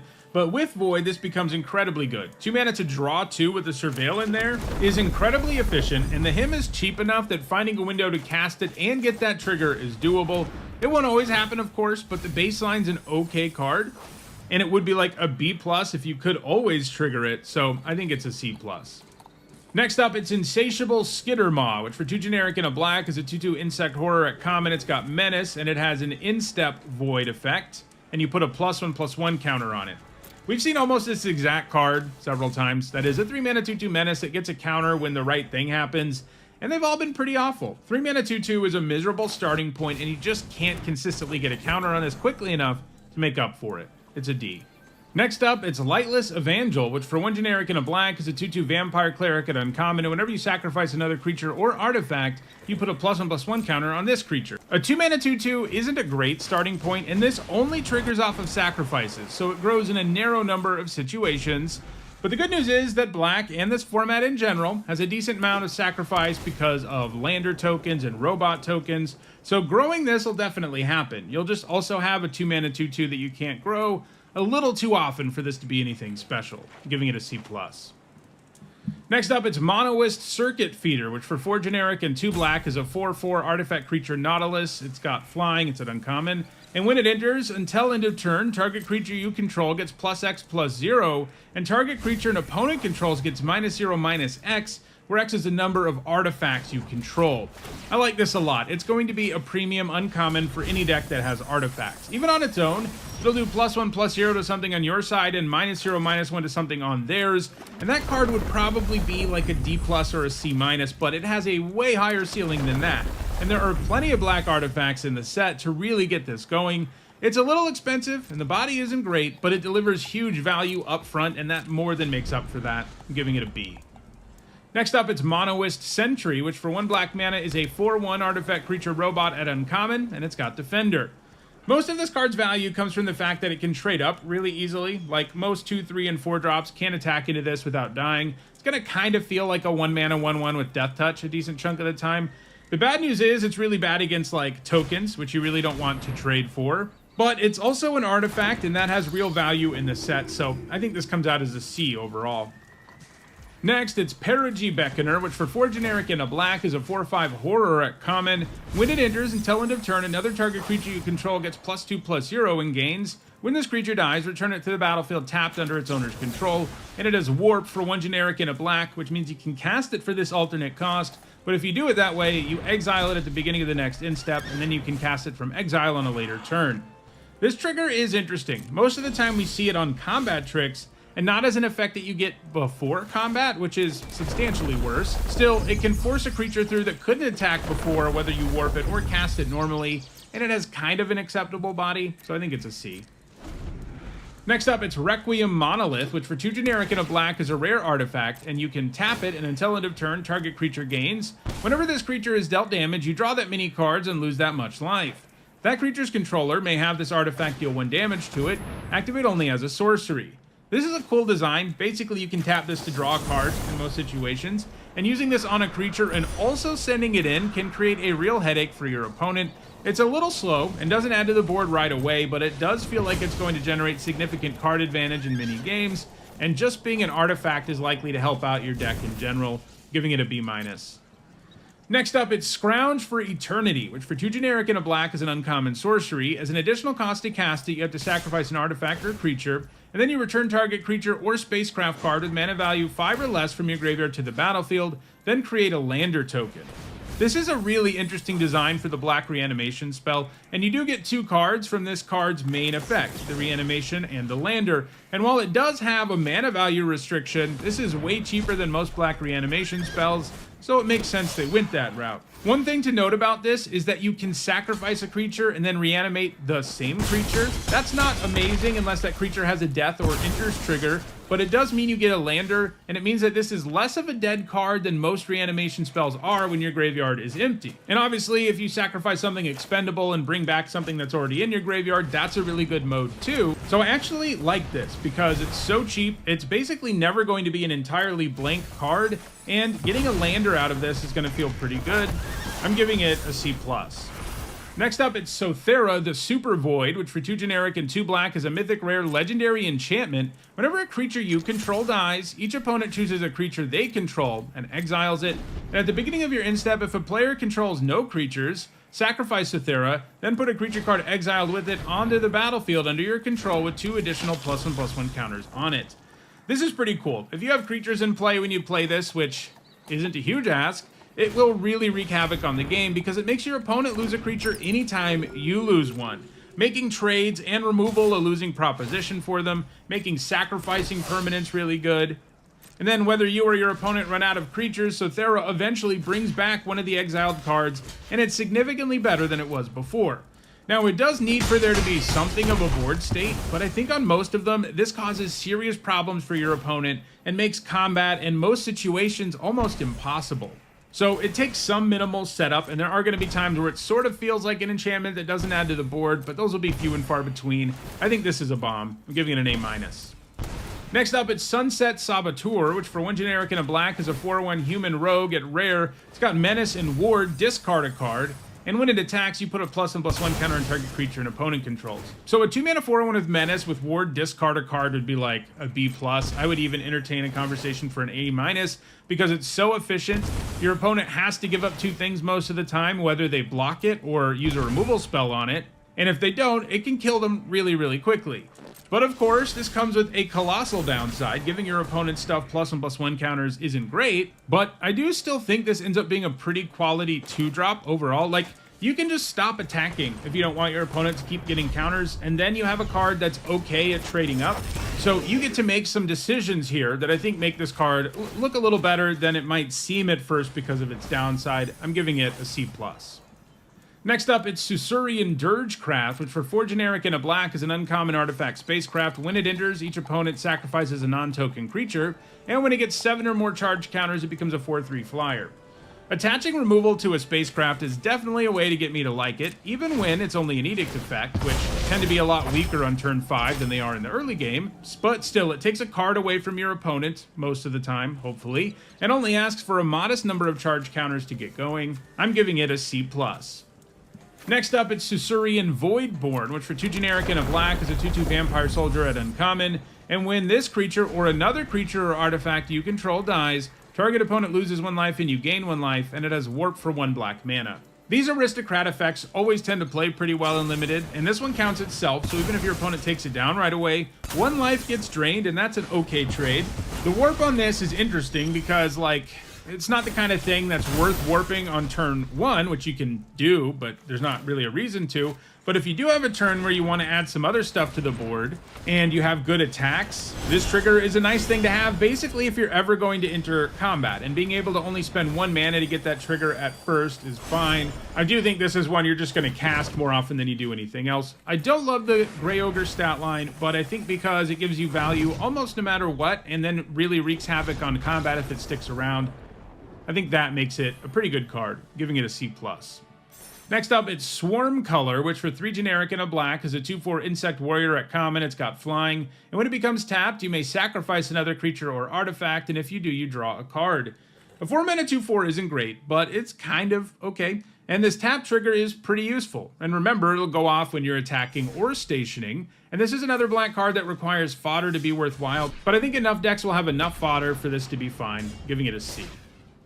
Next up, it's Temporal Intervention, which for 2 generic and a black is a common sorcery, and it has Void. This spell costs 2 generic less to cast, and target opponent reveals their hand. You choose a non-land card from it, that player discards that card.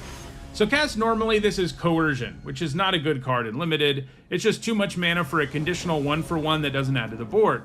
But if you're spending 1 on this consistently, it does get way better. Setting it up doesn't sound impossible, but this card has such a bad floor that I don't think it's that good overall. I'm giving it a D+.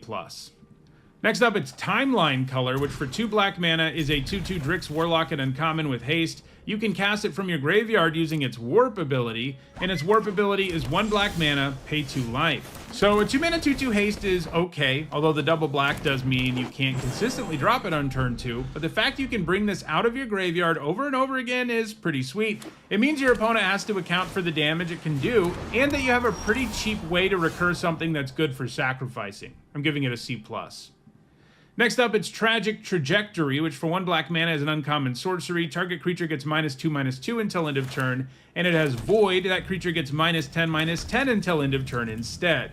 So even without the Void mode, this would be a really good removal spell. 1 mana for -2/-2, even at sorcery speed, is going to give you lots of great exchanges where it trades up. Add in the Void mode, and you have a card that can kill pretty much anything for 1 mana on many turns, and yeah, this is very easily premium removal, giving it a B+. Next up, it's Umbral Collar Zealot, which for 1 generic and a black is a 3/2 human cleric at uncommon, and you can sacrifice another creature or artifact to surveil 1. This has nice stats and a free sacrifice ability with no restrictions. Sure, surveil 1's not that exciting, but it does mean you can cash stuff in at instant speed, and if you have any payoffs for doing that at all, this can do some serious work, giving it a C+. Next, it's Virus Beetle, which for 1 generic and a black is an artifact creature insect at common. When it enters, each opponent discards a card. When we saw this in Neon Dynasty, it was one of Black's best commons. The 2-mana 1/1 that makes the opponent discard a card is virtually always a solid card in Limited, as a disruption coupled with the body on the board just ends up being a great turn 2 play, and it can stay relevant beyond that. Throw in the fact that it's an artifact in a set where that matters, and it also makes great sacrifice fodder because it claims a card up front, and this is likely to again be one of the best commons in Black. The one thing this set doesn't have is Ninjutsu, which also made Virus Beetle extra good, but I think with everything going on in this set, this still looks pretty good. I'm giving it a C+. Next up, it's Void Forged Titan, which for 4 generic and a black is a 5/4 robot warrior at uncommon, and it has Void. At the beginning of your end step, you draw a card and lose 1 life. So the bad stats and the conditional trigger will keep this from being very good. Sure, if you draw with it even once, you'll feel all right about things, and there are ways to set that up, but we've seen these sorts of triggers be difficult, even in sets that have a bunch of synergy for them, because you not only need to play this, you have to have triggered Void that turn to immediately generate value with it, and if you don't, you're playing a really subpar creature that's going to need some time to get going, so I think it's just a C. Next up, it's Vote Out, which for 3 generic and a black is an uncommon sorcery with Convoke, and it destroys target creature. Convoke always plays really well in Limited. That's one of the reasons I'm kind of high on Spacecraft, at least higher than I've seen a lot of people be, because something like Convoke, where you tap your creatures down just to decrease the cost of a spell, has been really good in the past. It's just really easy to have a turn where you can feel fine about tapping things down to cast this on the cheap. Obviously, if it always costs 4, it'd be like a C at the very best, but it will very rarely cost that much, and even casting it for 3 mana is a much better deal. I think it's premium, giving it a B-. Next up, it's Zoo Ifit, Osteoharmonist, which for 1 generic and 2 black is a 2/3 human wizard at rare. It's legendary, and you can tap it to return target creature card from your graveyard to the battlefield. It's a skeleton in addition to its other types and has no abilities. Activate only as a sorcery. So this is a repeatable way to reanimate stuff, and the stuff you get back also doesn't have a finality counter, so there are some serious shenanigans that can be had here, since you can reanimate the same creature multiple times. Now, that creature is going to be weaker than it would normally be, but if you think of this as like a 3-mana 2/3 that can tap and put a 1/1 skeleton into play, or a 2/2 skeleton into play, or maybe a bigger one, it starts to sound a lot better than it looks at first. And you do need to set up your graveyard a little bit, but even just activating this ability a single time, which doesn't cost any mana, is going to feel pretty good. And if it can stick around and keep using that ability, it'll really go up. The stat line holds it back a little bit, but this is very clearly a powerful value engine. I'm giving it a B+. And our last card is 0 Point Ballad, which for X and a black is a rare sorcery. Destroy all creatures with toughness X or less. You lose X life. If X is 6 or more, return a creature card put into a graveyard this way to the battlefield under your control. This looks pretty strong to me. While Wrath effects are awkward because of their symmetry in Limited, this one comes with a built-in way to break that symmetry. Casting this for 6 and a black is likely to kill everything, and then you reanimate whatever the best creature is. That's an absolutely backbreaking play, and earlier in the game, when it's advantageous to cast this because it mostly hits your opponent's stuff, you still have access to that mode, which is also really powerful when it becomes more one-sided. Now, having to lose life is a significant cost. I mean, the good news is you know you're not going to be under very much pressure after this resolves, but if you're at a very low life total and you have to cast this, it's going to be scary, even though the board state is going to be put into such a good spot that you'll be in good position. But I do still think it's a bomb. There is that big life loss downside, but this thing can reshape the board and pull you way ahead in a way few cards can, giving it an A-. So those are all the black cards in Edge of Eternities. In the next video, I'll look at all the red ones. If you enjoyed this video, please like it and share it so that others can enjoy it too. If you want to make sure you catch future videos, don't forget to subscribe. And if you want to catch up on the rest of the set review videos that are already out there, you should see a playlist on your screen shortly. Thanks for watching.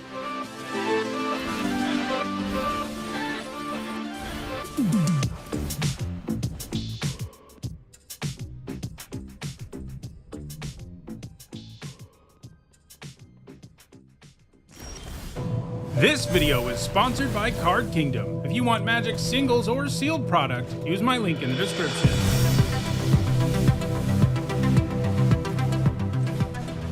Hi everyone, I'm Hone, and in this video I'm continuing with my Edge of Eternities limited set review. I've already looked at all the multicolored, colorless white, blue, and black cards, and in this video we're looking at the red ones. For each of these cards I'll discuss how I think they'll perform in limited, that means draft and sealed, and I'll punctuate each evaluation with the letter grade. If you're new to my set reviews and unsure of what my letter grades mean, you can find a guide in the description for the video. There are some important things to keep in mind as we move through the review. First, because we're only talking about draft and sealed, I'm only going to be talking about cards that can be found in play boosters. There are also some special guests and a bonus sheet in this set, but those will get their own video. So we're only looking at the main set in this one. These are also my evaluations of these cards before playing the new format. That makes it impossible for me to be right about absolutely everything. But as we dive into the format, I'll be doing videos updating how the format actually turned out. I also want to let you know that there are some set review related perks for being a channel member or a patron. You get access to my ongoing set notes during preview season, and you get a spreadsheet with all of my grades at the end of the set review. So if you'd like access to those perks, check out the description where you can find out how to support the channel using one of those methods. Right, without further ado, let's dive in with a look at the red cards in Edge of Eternities. First, we've got Bombard, which for 2 generic and a red is a common instant that does 4 damage to target creature. This was a good removal spell last time we saw it, and it will be here too. 3 mana for 4 damage at instant speed can allow you to trade up and produce some blowouts. I think it falls a little bit short of being premium removal because of the cost though, and it doesn't really have any upside beyond being a reasonably efficient removal spell. I'm giving it a C+. Next up, it's Cut Propulsion, which for 2 generic and a red is an uncommon instant. Target creature deals damage to itself equal to its power. If that creature has flying, it deals twice that much damage to itself instead. So this can pretty much kill any flyer outright in the set, and it can kill a bunch of other stuff too. Still, a card like this worries me because your opponent's best thing often just can't kill itself by doing damage to itself equal to its power, and at 3 mana, this really needs to be able to kill a wider swath of things for me to feel excited about it, and I don't think it gets there. I think its inconsistency makes it merely a solid removal spell, giving it a C. Next up, it's Debris Field Crusher, which for 4 generic and a red is an uncommon artifact spacecraft. When it enters, it deals 3 damage to any target, and like all spacecraft, it has Station. That means you can tap another creature you control to put charge counters on this spacecraft, equal to that creature's power, and you can only do it at sorcery speed. And when it gets to 8 or more charge counters, it's a 1/5 flyer that you can pay 1 generic and a red to give +2/+0 until end of turn. 5 mana for Lightning Bolt is pretty steep, but this Lightning Bolt comes with useful artifact typing, and can eventually become an evasive creature. It is kind of a bummer that this is one of the least exciting spacecrafts in the set when it comes to what it looks like when it's a creature, because a 1/5 flyer just isn't great. I mean, obviously a 5 mana 1/5 flyer that lightning bolts something when it enters would be good, but this takes some extra steps. I'd like a little bit more out of it once it becomes a creature. But the fact remains that it's a removal spell up front, and then it can give you a body later in the game. I do think the lack of efficiency makes it hard to be above a C+, though. Next up, it's Devastating Onslaught, which for XX and a red is a mythic rare sorcery. Create X tokens that are copies of target artifact or creature you control. Those tokens gain haste until end of turn. Sacrifice them at the beginning of the next end step. It's tough for cards that only make temporary tokens to be great and limited. Sure, there are gonna be times when you make a bunch of copies of an awesome creature, but there will also be times where you don't have the mana or the targets worth copying, and those weigh a card down like this in a massive way, giving it a D.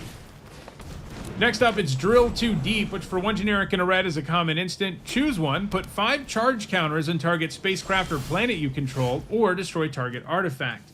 So you can kind of use this as a combat trick of sorts by putting enough charge counters on a spacecraft for it to suddenly be a creature that can block.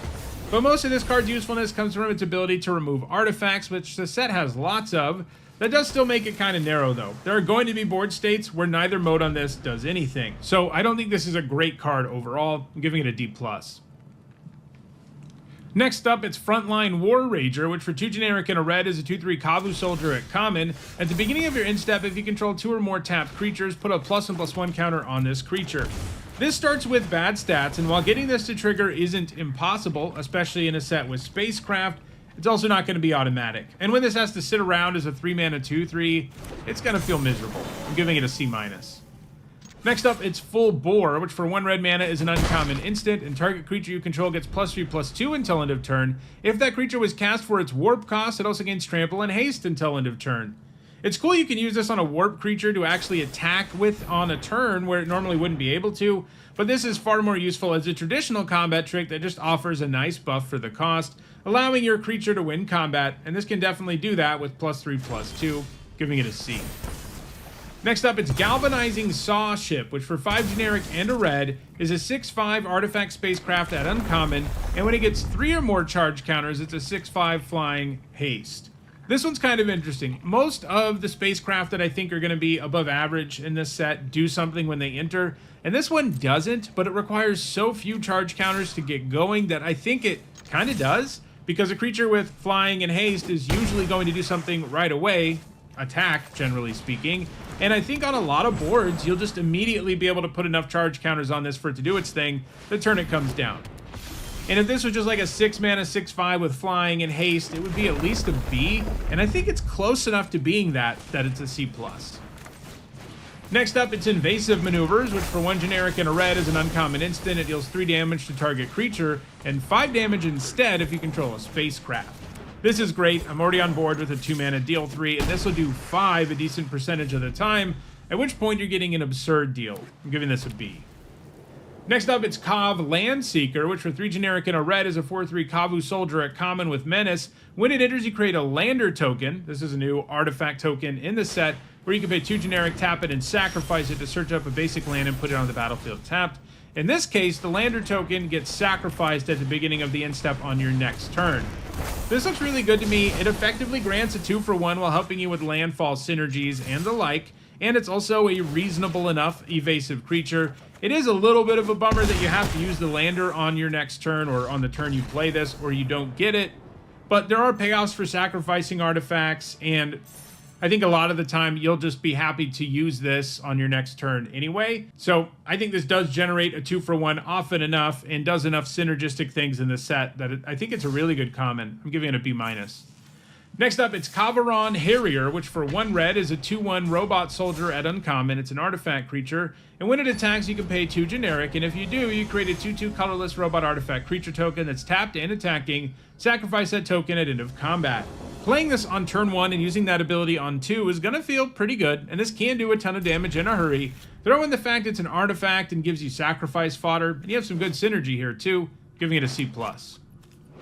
Next up, it's Kavaron Skywarden, which for 4 generic and a red is a 4/5 Kavu soldier at common. It's got reach, and it has void, which means if a non-land permanent left the battlefield this turn or a spell was warped this turn, something good can happen, and in this case, the trigger's at the beginning of your end step, and you get a +1 +1 counter on the Skywarden. A 5 mana 4/5 with reach is kind of alright, and even 1 counter on this will feel good. You won't always be able to get that counter though, so I'm giving it a C. Next up, it's Kavaron Turbodrome, which for 2 generic and a red is a 2/3 robot scout at common. You can tap it, and target creature you control gets +1 +1 and gains haste until end of turn. Activate only as a sorcery. This is a decent effect to have on the board, all the more so in a set with Warp, where you can play something big super cheap and smash in with it before it gets exiled. I also like that this is even useful on a creature that didn't just enter, since the stats boost itself can make a difference when it comes to deciding how to attack on a given turn. It's not always worth tapping down a creature to do that, but when it is, it feels fine, so this looks solid. I'm giving it a C. Next up, it's Litho Breaking, which for 2 generic and a red is an uncommon instant that creates a lander token. Then you may sacrifice an artifact, and when you do, it deals 2 damage to each creature. Instant speed to do 2 damage to everything can play pretty well in the right deck, and it's sort of nice that this can be at least used to make a lander when you don't really want to do 2 to everything. Kind of makes it like it has cycling, but obviously 3 mana for a lander isn't a good rate, but it is a mode on a card that is somewhat narrow. We did just see Fire Magic be absolutely amazing, but part of what made it so good was how modal it was, and this can only ever do 2 damage for 3, so it doesn't seem amazing, giving it a C-. Next up, it's Melded Moxite, which for 1 generic and a red is a common artifact. When it enters, you may discard a card, and if you do, you draw 2 cards. Then you can pay 3 generic and sacrifice it to create a tap 2/2 colorless robot artifact creature token. These Tormenting Voice type effects tend to be okay and limited, especially when they come with some format-specific upside, and this definitely does simply by virtue of being an artifact, and on top of that, you can even cash it in for a token later. It also helps load the graveyard, of course, and triggers sacrifice payoffs, and can help you trigger void, and I think all of that makes this solid, giving it a C. Next up, it's Memorial Team Leader, which for 3 generic and a red is a 4/3 Kavu Soldier at uncommon. During your turn, other creatures you control get +1/+0, and it has Warp for 1 generic and a red. This is an alternate casting cost, but if you cast it that way, it gets exiled at the beginning of the next end step, and then you may cast it from exile later in the game.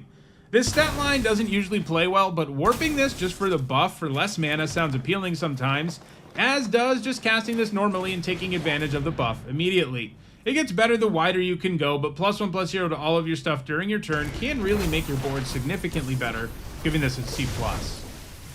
Next up, it's Memorial Vault, which for 3 generic and a red is a rare artifact. You can tap it and sacrifice another artifact, and then exile the top X cards of your library, where X is 1 plus the mana value of the sacrificed artifact. You may play those cards this turn. This has some very real potential, since it can effectively draw you a whole bunch of cards. The bad news? It's a 4-mana artifact that doesn't add to the board, and the turn you play it, you're not typically even going to be able to take advantage of this ability, because it does require you to still pay mana for the cards you reveal. That seems really slow. Throw in the fact that you have to sacrifice a reasonably high mana value artifact for this to go off in the first place, and you don't normally want to be sacrificing that kind of thing. And I think this is too clunky in particular about what you have to sacrifice for it to reach its ceiling in Limited. I think it's just a D here. Next up, it's Molecular Modifier, which for 2 generic and a red is a 2/2 Kavu Artificer at uncommon. At the beginning of combat on your turn, target creature you control gets +1/+0 and gains first strike until end of turn. We've seen this trigger play pretty well in the recent past. Of course, that was on a 4-mana 2/4 in Duskmourn, and this has significantly worse stats, even if it is 1 mana less. But still, it is a buff you gain access to the turn it comes down, since it happens at the beginning of combat, and most like 2 drops with this boost won't be easy to block in the early game, and as the game continues, this trigger tends to remain relevant. It can buff itself too, but being a 3-mana 2/2 is a very real downside, especially in formats with multiple 1-mana ways to kill this at lower rarities, and this is one of those. I think this is a C+. Next up, it's Nebula Dragon, which for 6 generic and a red is a 4/4 dragon at common with flying, and when it enters, it deals 3 damage to any target. This is a great enters trigger, but man, the 7-mana 4/4 flyer is pretty bad. There will typically be multiple larger creatures on the board, and its lightning bolt trigger isn't even going to deal with them. This just feels too expensive to me, even in a set with landers, to be something you always want to play at the top of your curve, but at least it does impact the board immediately. I'm giving it a C-. Next up, it's Nova Hellkite, which for 3 generic and 2 red is a 4/5 dragon at rare. It's got flying and haste, and when it enters, it deals 1 damage to target creature an opponent controls, and it has warp for 2 generic and a red. Even without warp, I'd be really high on a 5-mana 4/5 with flying, haste, and a ping when it enters. That's pretty much an A-. Adding warp is awesome, too, because it can even get an attack and a ping before getting exiled. It's hard not to get good value here, although you won't always be able to generate a full-blown 2-for-1. I'm giving it an A. Next up, it's Orbital Plunge, which for 3 generic and a red is a common sorcery that does 6 damage to target creature. If excess damage was dealt this way, create a lander token. I like the rate on this quite a bit. Normally, we have to pay 5 for the 6 damage sorcery in Limited, so paying 4 is a real upgrade and allows you to break even or trade up reasonably often, and you're also generating that lander pretty often, in which case this is a 2-for-1, albeit a clunky one. I'm giving it a C+. Next up, it's Oreplate Pangolin, which for 1 generic and a red is a 2/2 artifact creature robot pangolin at common. And whenever another artifact you control enters, you can pay 1 generic. If you do, put a +1/+1 counter on this creature.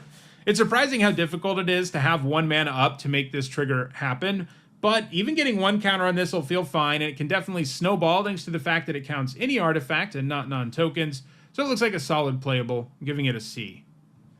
Next up, it's Pain for All, which for 2 generic and a red is a rare enchantment aura with enchant creature you control. When this aura enters, enchanted creature deals damage equal to its power to any other target. Whenever enchanted creature is dealt damage, it deals that much damage to each opponent. You do have to choose your spot with this, but when you have an opening, it's nuts. A burn spell that then sticks around and punishes your opponent even more after that. Typically, you'll kill something when this enters, and then make your opponent sweat every time you attack with the creature, which will often be in the same turn you cast this. It takes some careful planning, but this is really strong. I'm giving it a B+. Next up, it's Plasma Bolt, which for 1 red mana is a common sorcery that does 2 damage to any target, and it has Void, deal 3 damage instead. 1 mana for Sorcery Speed Shock is already a very good Limited card, and sometimes this is Sorcery Speed Lightning Bolt. This is certainly premium. Killing 3 or 4 mana X2s with this is going to feel great. Giving it a B. Next up, it's Possibility Technician, which for 2 generic and a red is a 3/3 Kavu Artificer at rare. When it or another Kavu you control enters, exile the top card of your library. For as long as that card remains exiled, you may play it if you control a Kavu, and it has Warp for 1 generic and a red. Even with no other Kavu in your deck, this looks pretty good to me, since it can potentially draw you 2 extra cards between being warped and cast normally. Ideally, you haven't played a land and/or you have mana available to make use of the card quickly, since there's no guarantee the Kavu sticks around. But it is nice that even if you don't play the card you reveal when you warp this, you get access to it again when you cast it normally, making it even more likely this will generate the value you want. And there are plenty of Kavus in red in the set that can allow you to maintain access to the cards that this exiles. So this looks sort of like it has a floor of a 2-for-1 and has potential as a legitimate engine. I'm giving it an A. Next up, it's Red Tiger Mechan, which for 3 generic and a red is a 3/3 artifact creature robot cat at common with haste and warp for 1 generic and a red. I don't love this. A 4-mana 3/3 with haste, not a very good card in limited. And even if this can warp and smash in for 3 before that, I'm not feeling all that great about it. I'm giving this a D+. Next up, it's Remnant Elemental, which for 1 generic and a red is a 0/4 elemental at uncommon. It's got reach and landfall. This creature gets +2/+0 until end of turn. I don't love a 2-mana 0/4 reach, and it's a super weird card to have in most red decks, but this will often be a 2/4 on your turn, and sometimes it can threaten to grow to a 4/4 if you have like landers around. I'm still not ultra high on it though. It needs landfall to even be relevant, and you just don't always have it. I'm giving it a C-. Next up, it's Rig for War, which for 1 generic and a red is a common instant. Target creature gets +3/+0 and gains first strike and reach until end of turn. Adding reach to sure strike is something, I guess. I actually really don't like how they made basically all the tricks in this format do something that is good defensively. I mean, not because of power level, because having that option is upside, but I think cards like this are going to trick people into playing these cards defensively way too often. That's just not something you want to do most of the time, since your opponent is far more likely to be able to interact during their turn. Anyway, all that said, this is a decent combat trick that can allow a creature to win lots of combats, but it's not especially relevant against removal or useful in situations outside of combat, so I think it's a C-. Next up, it's Roving Actuator, which for 3 generic and a red is a 3/4 artifact creature robot at uncommon, and it has Void as an enters trigger. Lets you exile up to 1 target instant or sorcery card with mana value 2 or less from your graveyard, and you copy it, and you can cast the copy without paying its mana cost. Triggering this will feel pretty good. Problem is, it does ask a lot of you. This needs to be in play on a turn where you both manage to trigger Void and have a spell that meets the requirement in your graveyard. It'll happen, don't get me wrong, but expecting it to happen with regularity is a bad idea, as we've seen on many similar cards over the years. Now, the good news is a 4-mana 3/4 with useful artifact typing isn't a terrible fail case, but I think it'll be hard enough to get that one spell that I think it's just a C+. Next up, it's Ruinous Rampage, which for 1 generic and 2 red is an uncommon sorcery. Choose one, it deals 3 damage to each opponent, or you exile all artifacts with mana value 3 or less. So if this was just the burn mode, it'd be like an F. That's because using a card purely to do damage and not add to the board isn't great for 3 mana. However, the other mode does seem like it'll be useful a decent chunk of the time, though as always with symmetrical sweeping effects like this, you can end up hurting yourself more than your opponent, and there will be times where it doesn't do anything. This kind of feels like a sideboard card to me. It's probably a D in your typical red deck and a C- out of the sideboard. Next up, it's Rust Harvester, which for 1 red mana is a 1/1 artifact creature robot at rare. It's got Menace, and you can pay 2 generic and tap it and exile an artifact card from your graveyard to put a +1/+1 counter on this creature. Then it deals damage equal to its power to any target. A 1-mana 1/1 Menace can always do some serious damage early, and this maintains relevancy by gobbling up artifacts and turning them into counters and removal spells. This is definitely a 1-drop that can run away with the game, and that's not something we see very often. It takes some time and setup, but because it's a 1-drop that already has a good baseline to begin with, I think it looks really strong. I'm giving it a B+.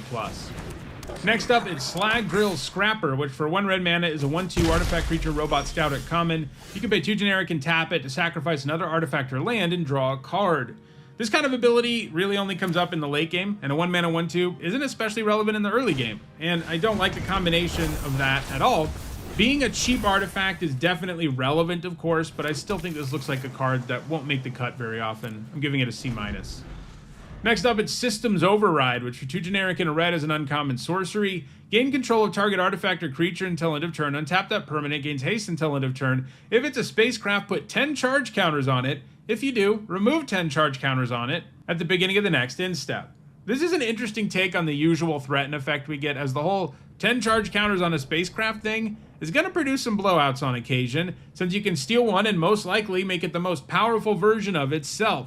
Still, this kind of card really needs the right deck to shine, either hyper-aggressive or capable of easily sacrificing creatures, and the good news is the latter is very doable in the format where there are tons of efficient sacrifice outlets, but I think this needs a build-around grade because it doesn't do a whole lot to impact the game in the long run in most decks. It needs to end the game to be worth casting most of the time, if you aren't capable of sacrificing the thing, so I think it's a D in most red decks, but a B- in a sacrifice deck. Next up, it's Tanuk, Steadfast Second, which for 2 generic and 2 red is a 3/5 legendary Kavu pilot at Mythic Rare. Other creatures you control have haste, and he gives artifact cards and red creature cards in your hand warp for 2 generic and a red. A 4-mana 3/5 that gives all your stuff haste is already playable, so having this warp mode in the mix is really sweet. You're likely to have at least a few cards you can warp with him, and when those warp creatures have haste and only cost 3 mana, you're going to be able to do some pretty silly stuff sometimes, since you can warp cards that were never intended to be, and that's pretty powerful. He also works well with cards that already have warp too. All that said, there are also plenty of times where you just can't take advantage of either of his abilities, and in those situations, you have this fail case as a 4-mana 3/5, which isn't a disaster, but it's not great, giving him a B. Next up, it's Terminal Velocity, which for 4 generic and 2 red is a rare sorcery. You may put an artifact or creature card from your hand onto the battlefield. That permanent gains haste. When this permanent leaves the battlefield, it deals damage equal to its mana value to each creature, and at the beginning of your end step, sacrifice this permanent. This is really interesting. The first sentence, not normally good and limited at all, especially for 6 mana. It'd be like an F. This is because you just don't always have creatures worth putting into play that way. In fact, you typically don't, especially at 6 mana. However, everything else this card has going on is pretty interesting. You can turn your creature into something that can wipe the entire board, and there's pretty much nothing your opponent can do about it. Removing it doesn't stop it, not blocking it doesn't stop it either, because it's leaving the battlefield no matter what. So that's cool. This can be a board wipe. So what's the bad news? Well, that board wipe is symmetrical and highly situational. It's dependent on you having the right card in your hand to really go off, while it's like kind of modal because you can choose the creature. You aren't really going to be able to take advantage of that modality because you're often going to have like one choice at this part of the game. So like, yeah, the ceiling is really high, but you need so many different things to line up correctly in Limited, and that just won't happen. I think it's just an F. Next up, it's Terra Pact Intimidator, which for 1 generic and a red is a 2/1 Kavu Scouted uncommon. When it enters, target opponent may have you create 2 lander tokens. If they don't, put 2 +1/+1 counters on this creature. If someone plays this on turn 2, you're going to groan 100% of the time. That's because no matter what you choose at that stage of the game, you're giving your opponent absurd value for the cost. A 2-mana 4/3 is a real problem, but so is a 2-mana 2/1 that gives them 2 cards. Most of the time, you're going to want to choose to make it a 4/3, unless this format ends up being insanely fast or something, but no matter what, it's a losing proposition. And even when your opponent plays this late, it's super annoying. A 4/3 is always relevant, and so are lander tokens, so I think this comes out as a B, since it's never going to feel good to play against. Next up, it's Territorial Bruntar, which for 4 generic and 2 red is a 6/6 beast at uncommon. It has reach and landfall. Exile cards from the top of your library until you exile a non-land card. You may cast that card this turn. This is a solid body and a very powerful land trigger. It isn't the kind of trigger that's going to be good the turn you play the Bruntar, though, but even triggering this thing once does mean you get a 2-for-1, and it can definitely generate more value than that. It seems like this card can really go off, and its huge reach body makes it difficult for your opponent to kill or attack through, so your chances of getting that trigger are pretty good. I'm giving this a B.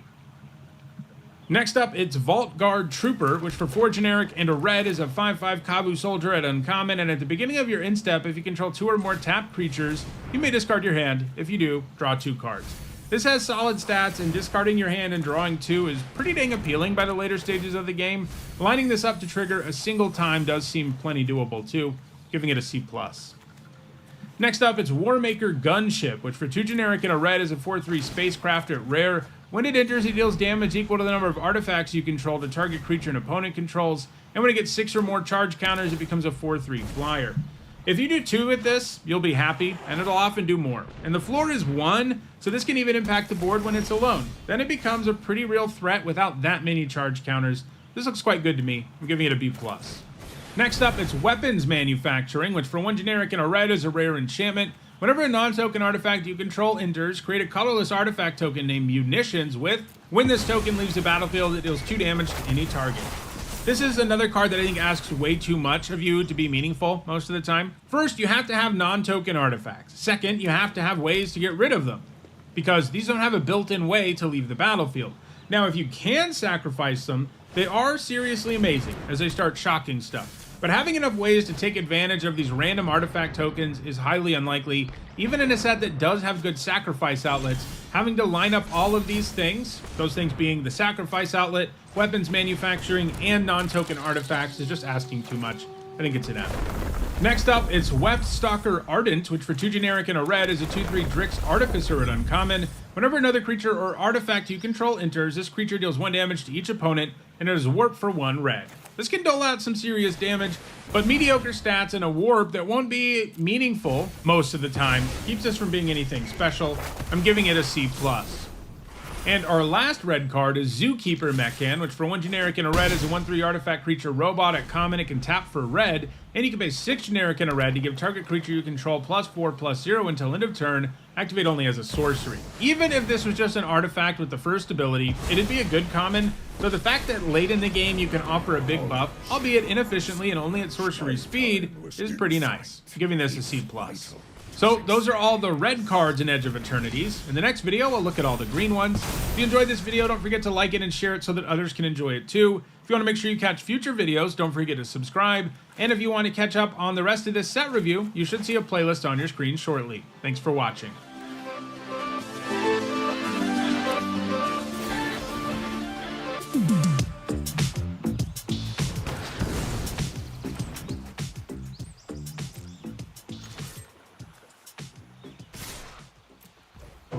This video is sponsored by Card Kingdom. If you want Magic singles or sealed product, use my link in the description.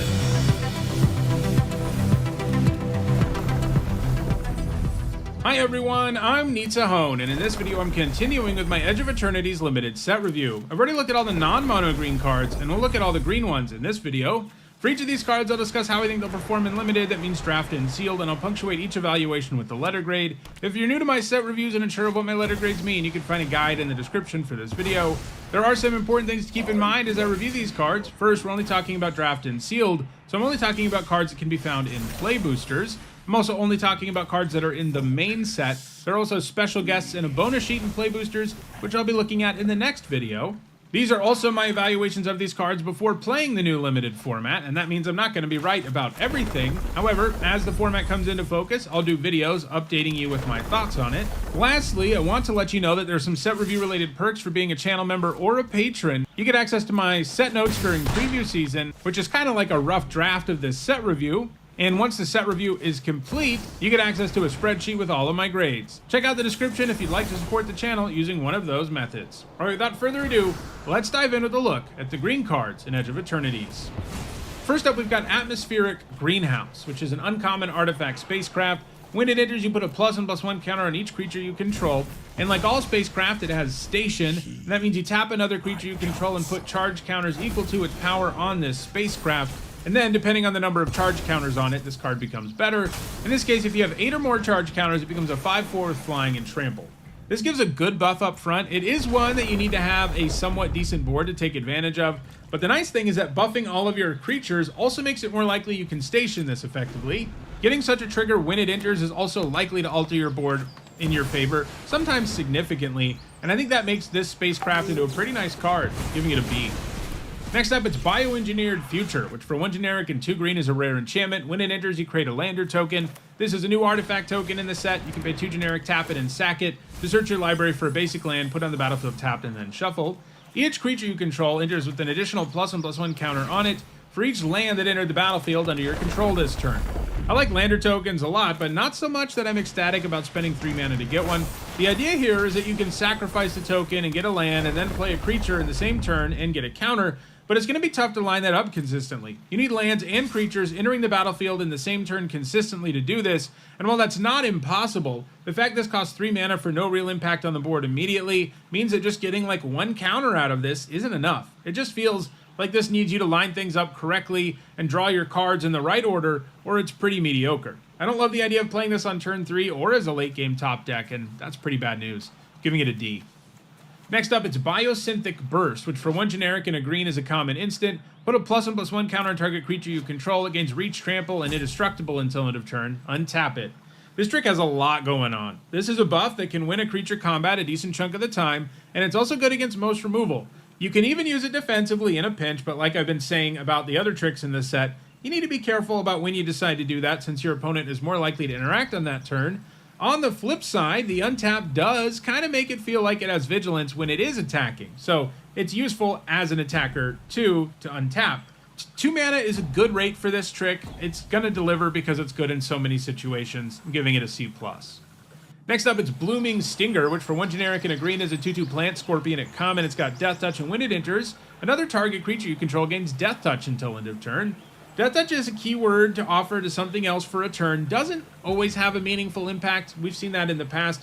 Like, if your creature could already attack, this doesn't do anything to make it a better attacker most of the time. So it's mostly useful on smaller creatures, which is something, but not something that impressive. And while this can trade for anything, that's a lot less impressive on a 2-drop than a 1-drop. That said, it is good with all the bite effects and fight effects green always gets, and it can kill anything when you use those. I think it's a C. Next up, it's Broodguard Elite, which for X and 2 green is a 0/0 Insect Knight at uncommon. It enters with X +1/+1 counters on it, and when it leaves the battlefield, you can put its counters on target creature you control, and it has Warp for X and a green. This is an alternate casting cost, but if you cast it that way, you exile it at the beginning of the next end step, and then you can cast it from exile on a later turn. So when you warp this, it's basically a sorcery that puts some counters on a creature. That kind of card usually isn't great, but in this case, you can get another creature out of it later, albeit an inefficient one, and it's not like it puts counters on some things efficiently in the first place. It also isn't going to do it most of the time until the end of your turn, so you can't take advantage of the counters right away. So this just looks solid to me, giving it a C. Next up, it's Close Encounter, which for 1 generic and a green is an uncommon instant. As an additional cost to cast it, choose a creature you control or a warped creature card you own in exile. Close Encounter deals damage equal to the power of the chosen creature or card to target creature. This is a pretty pushed version of the Rabid Bite effect we always get. 2 mana to have a creature do damage equal to its power at instant speed is already a quality card, but this one has significant advantages. The biggest is simply that you choose the creature as part of the cost. This means that your opponent can't do what they usually can against this effect, which is kill the creature you target on your side and get 2 for 1. Because you choose the creature here as part of the cost, they never get an opening to blow this up. And if they do kill your creature, that creature being dead doesn't stop this from doing damage that was equal to that creature's power. In other words, they've eliminated what was the biggest weakness of that kind of card. And it doesn't end there because you can also choose a warp creature. If your board's empty, you might still be able to cast this sometimes, and warp creatures are often quite large for their cost, allowing this to kill a lot of things. So yeah, this is certainly premium removal. It's one of the best versions of this effect we've seen, giving it a B. Next up, it's Diplomatic Relations, which for 2 generic and a green is a common instant. Target creature gets +1/+0 and gains vigilance until end of turn. It deals damage equal to its power to target creature an opponent controls. This is also a really strong version of this effect, partly because you can choose any creature to do damage equal to its power, so you can even choose one of your opponent's creatures and have it do damage to itself or to one of their other creatures. Throw in the fact that the buff it offers often gives you a good attack when you use it on your own thing, and this looks really great, especially for a common. I'm giving it a B-. Next up, it's Drix Fatemaker, which for 3 generic and a green is a 3/2 Drix Wizard at common. When it enters, you put a +1/+1 counter on target creature. Each creature you control with a +1/+1 counter on it has Trample, and it is Warp for 1 generic and a green. 2 mana for a +1/+1 counter and Trample for a turn is a nice mode to have on a card that would likely already be playable if you could only cast it normally. The stat line is bad, so giving the counter to something else is probably optimal in general, so you get that value. While a counter isn't quite worth a full card, it does mean this generates more than a card worth the value most of the time, giving it a C+. Next up, it's Edge Rover, which for 1 green mana is a 2/2 artifact creature robot scout at uncommon. It's got reach, and when it dies, each player creates a lander token. Giving your opponent something is never good, but A 1 mana 2/2 reach is significant on most boards, and playing it on turn 1 can be especially nasty, and because you get a land or two, it is kind of a wash, especially if you manage to trade with this. I think it's a C. Next up, it's Eumidian Terrabotanist, which for 1 generic and a green is a 2/3 insect druid at uncommon. It's got landfall, gain 1 life. So these are nice stats, and a landfall trigger like this is surprisingly solid when we see it. The incidental life gain can really be the difference between losing and winning sometimes. I'm giving this a C+. Next up, it's Social Engineering, which for 3 generic and 2 green is an uncommon enchantment with landfall, create a 2/2 colorless robot artifact creature token, and it is warp for 1 generic and a green. We pretty much just saw this card in Final Fantasy, and it wasn't good. That card had a really poor win rate, and that's because it's surprisingly tough to get enough value out of this card to warrant it. You need 3 tokens before you really get there, and you play it late enough that there's no guarantee you do, and it feels miserable if you just play this on 5 and don't do anything else. Adding warp helps because it means if you have nothing else you can do on turn 2, you can warp this and play your land drop. So it does kind of help fill an earlier slot on the curve, but I'm still not that impressed here. I'm starting this at a C-. Next up, it's Famished Worldsire, which for 5 generic and 3 green is a 0/0 Leviathan at Mythic Rare. It has Ward 3, and it has Devour Land 3. That means as it enters, you may sacrifice any number of lands. It enters with 3 times that many +1/+1 counters on it. And when it enters, you look at the top X cards of your library, where X is this creature's power, put any number of land cards from among them onto the battlefield tapped, and then shuffle. This is a really cool design, but I think it's terrible in limited, especially for 8 mana. It's never anything but a big creature that's a little hard to kill with Ward, and while it can largely allow you to repopulate your mana base, and that's great that it doesn't go full-on Wood Elemental on you, but you're still paying 8 freaking mana for a big vanilla creature. If you have landfall stuff in play, it gets a little more interesting, but overall, this just doesn't look worth 8 mana in limited. I think it's an F.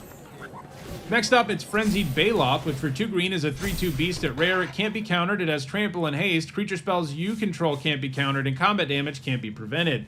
This is the kind of card they print mostly with Constructed in mind. It's going to be a really nice 2-drop for mono green aggro decks, and it's not terrible in limited, but casting it on turn 2 is tough because of the mana cost, and the uncounterable stuff matters less in limited, as does the damage prevention, so I think it's just a C. Next up, it's Fungal Colossus, which for 6 generic and a green is a 5/5 fungus beast at common. It costs X less to cast, where X is the number of differently named lands you control. Casting this for 5 is eminently doable, and not a terrible fail case, though I think you want to be reducing the cost even more to make it a quality card in your deck, and that's not going to be the easiest thing. I mean, it is doable, more doable than it looks just looking at the main set, because the bonus sheet is made up entirely of lands, but this is another card where the ceiling is just big vanilla creature, so I think it's a C-.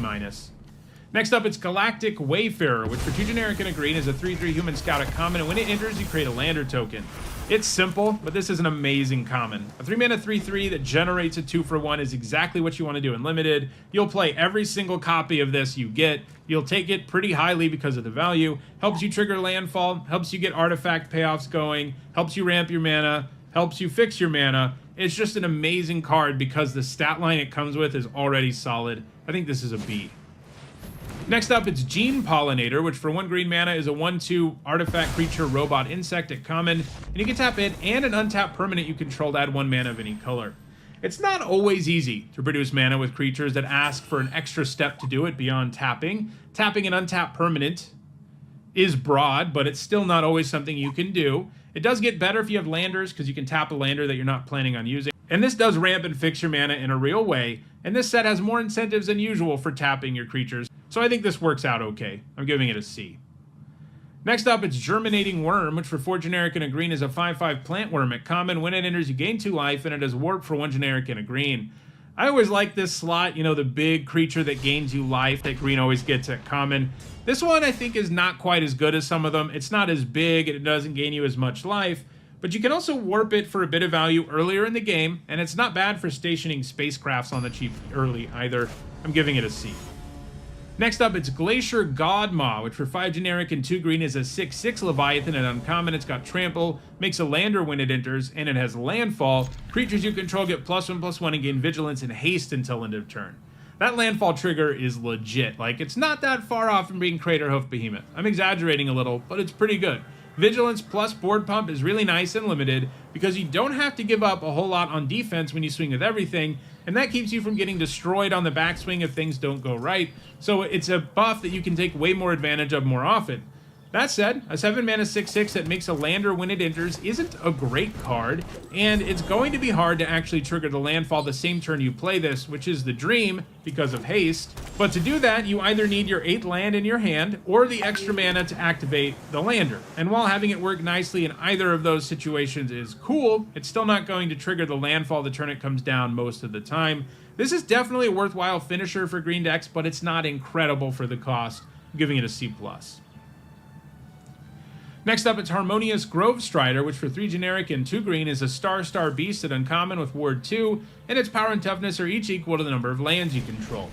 A 5 mana 5/5 with Ward 2 is okay, and this will certainly get larger later in the game, and because of Ward, your opponent will never be able to kill it super efficiently, giving it a C+.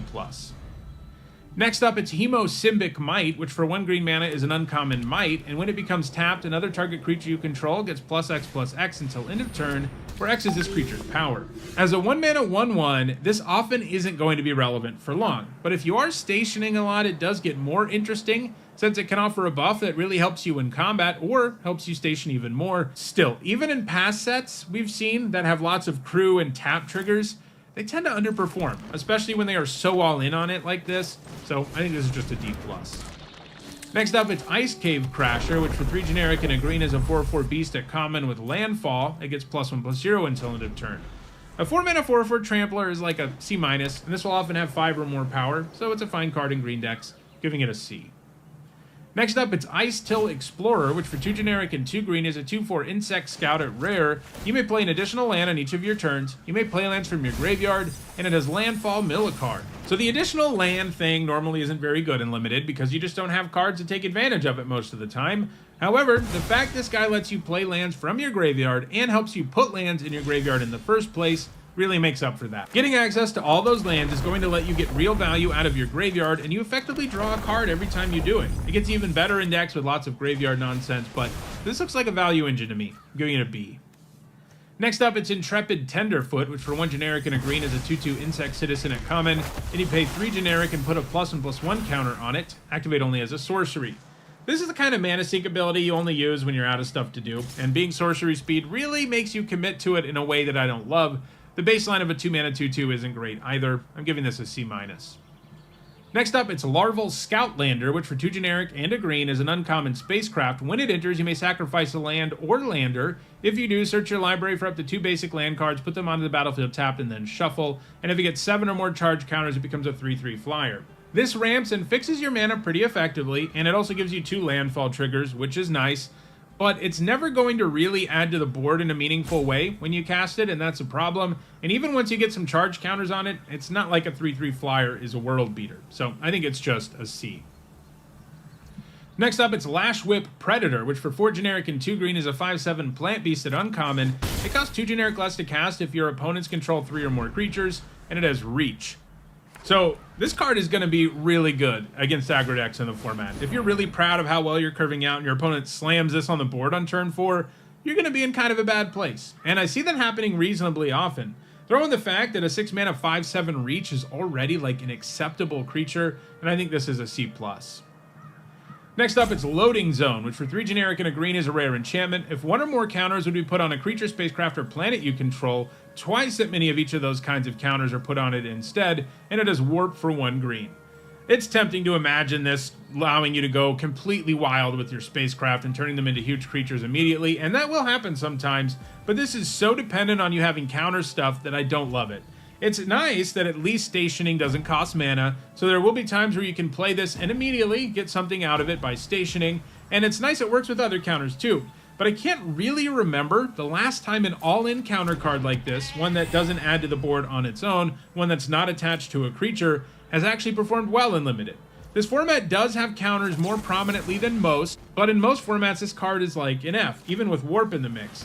I'm going to give it a D, and I do think it has some potential to be way better as a build-around, but I think it's far more likely that it's just a bad card for Limited.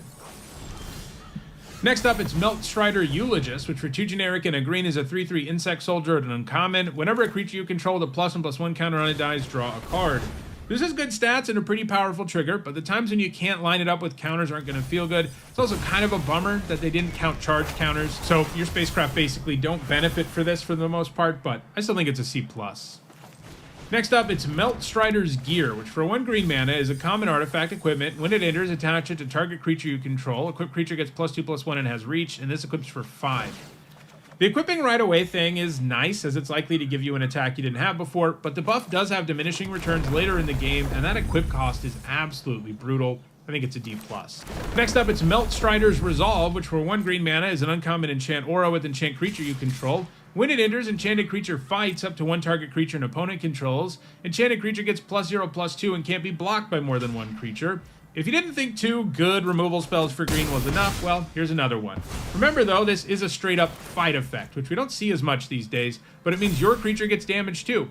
But the good news is this is super cheap, and it offers a stats boost that makes it more likely your creature can win a fight with one of your opponent's creature than normal. It still won't always line up right, but it's incredibly cheap removal, which will get the job done often enough. I'm giving it a B-.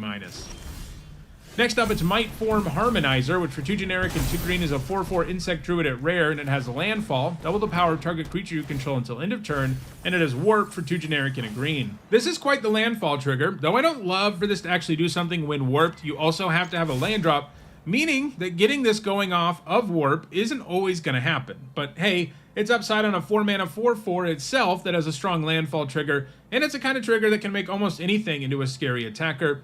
It's a bummer that you can't always take advantage of the buff though, like if you're not the beatdown, this doesn't do a whole lot. Still, this looks quite good to me, I'm giving it a B.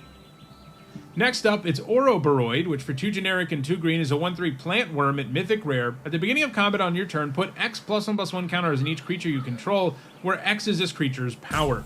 A 4 mana 1/3 is awful, but as soon as you go to combat the turn you play it, it puts a counter on everything, including itself. So if you think of this as a 4 mana 2/4 that puts a counter on everything else, it sounds way, way better, and that's basically what it is. And it just keeps pumping everything from there, and even if your opponent kills it after that first trigger, you probably already came out ahead. It's just not that hard to find a turn where there's no way your opponent can kill it before they untap. So it gives you an awesome advantage. Left unchecked, it just wins you the game, giving it an A. Next up, it's Pull Through the Weft, which for 3 generic and 2 green is an uncommon sorcery. Return up to 2 target non-land permanent cards from your graveyard to your hand, then return up to 2 target land cards from your graveyard to the battlefield tapped. This has the potential to grant you a 4-for-1, and that's not something you see very often in Limited, especially at lower rarities. Of course, to do that, it does require you to have 4 permanents in your graveyard, 2 of which are lands, and that's far from automatic. This is also a 5 mana sorcery that doesn't add anything to the board immediately in most cases. I think this thing's limitations really mean it needs a build-around grade, because if you're not self-milling, it's probably just an F, because it's going to be a dead card or an underpowered card way too often. But if you can load your graveyard effectively, I think it becomes worth it to spend 5 mana when you're getting 4 cards out of it. But I still feel that ceiling is probably a C. Next up, it's Sammy's Curiosity, which for 1 green mana is a common sorcery. You gain 2 life, create a lander token. This looks pretty solid to me. Sure, it does 2 small things, but it's so cheap. If you're into landfall or having tokens, you're going to be extra happy, giving it a C. Next up, it's Seedship Agrarian, which for 3 generic and a green is a 3/3 insect scientist at uncommon. When it becomes tapped, you create a lander token, and it has landfall, put a +1/+1 counter on this creature. Spitting out landers is great, but I'd much rather just make 1 when it enters than make 1 anytime it taps. The good news is this can grow, and thus will often be able to keep on attacking with landers in play and continuing to grow, since those landers can help buff it. The Hill Giant stats are a rough starting point, but this generates enough value for me to be pretty interested in it, giving it a C+. Next up, it's Seedship Impact, which for 1 generic and a green is an uncommon instant. Destroy target artifact or enchantment. If its mana value is 2 or less, create a lander token. This set has enough artifacts and enchantments for this to be main deck material, and getting a lander with it is a great way to offset having to kill something small, giving it a C. Next up, it's Shattered Wings, which for 2 generic and a green is a common sorcery. Destroy target artifact, enchantment, or creature with flying, surveil 1. So, despite adding flyers to the mix and surveil, I think this is a lot worse than Seedship Impact because it costs 1 more and it's a sorcery. That's just so clunky, especially for a restrictive spell like this. I think it's going to be better out of your sideboard. It's like a D+ in your main deck. Next up, it's Sky Stinger, which for 2 generic and a green is a 3/3 insect warrior, common with reach. When it blocks a creature with flying, it gets +5/+0 until end of turn. A 3-mana 3/3 with reach is almost passable, and the fact this can take down virtually any flyer as a blocker is pretty real. I'm giving it a C. Next up, it's Sledge Class Siege Ship, which for 2 generic and a green is a rare artifact spacecraft, and when it gets 7 or more charge counters, it becomes a 4/5 flyer, and when it attacks, you may put a creature card from your hand onto the battlefield. Cheating a creature into play from your hand is just not something that's ever viable in limited formats, not consistently, and we've seen that tons of times at this point, including with the Summoner Job Select equipment from Final Fantasy. You just don't have cards hanging around in your hand often enough to take advantage. So you're mostly paying for a 3-mana 4/5 with flying that takes some work to get going. The good news is that alone makes this okay. I'm giving it a C. Next up, it's Tapestry Warden, which for 3 generic and a green is a 3/4 robot soldier at uncommon. It's got vigilance. Each creature you control with toughness greater than its power assigns combat damage equal to its toughness rather than its power, and each creature you control with toughness greater than its power stations permanents using its toughness rather than its power. So this is effectively a 4-mana 4/4 with vigilance, a nice starting point, and it will also augment your other high toughness creatures. Making it easier to station permanents with them isn't going to come up all the time. We saw that with a similar card in Aether Drift, but it's upside on a card that's already pretty good. I'm giving this a C+. Next up, it's Terra Symbiosis, which for 2 generic and a green is a rare enchantment. Whenever you put 1 or more +1/+1 counters on a creature you control, you may draw that many cards. Do this only once each turn. This does have a high power level. Problem is, attaining its ceiling is going to be very hard and limited. It doesn't do anything on its own, so you have to assemble the situation where it draws you cards, and making that happen in limited, even with a +1/+1 counter deck around, is challenging. And even if you trigger it once, drawing 1 card isn't worth 3 mana. So you really have to go crazy, and I don't see that as consistently attainable. I'm giving it an F. And our last green card is Thawbringer, which for 2 generic and a green is a 4/2 Insect Scout at common. When it enters or dies, you surveil 1. We've seen a 2-mana 3/1 that does this when it enters or dies before, and we've seen that a couple times, and it's been pretty good. Adding a mana and a power and a toughness to the mix probably makes this pretty nice too. Helps you load your graveyard, improves your card quality, and it has an okay-ish stat line, so I think it's a C. So those are all the green cards in Edge of Eternities. In the next video, I'll take a look at all of these special guest and bonus sheet cards. If you enjoyed this video, don't forget to like it and share it so that others can enjoy it too. If you want to make sure you catch future videos, don't forget to subscribe and turn on notifications. And if you want to catch up on this set review, you should see a playlist on your screen shortly. Thanks for watching.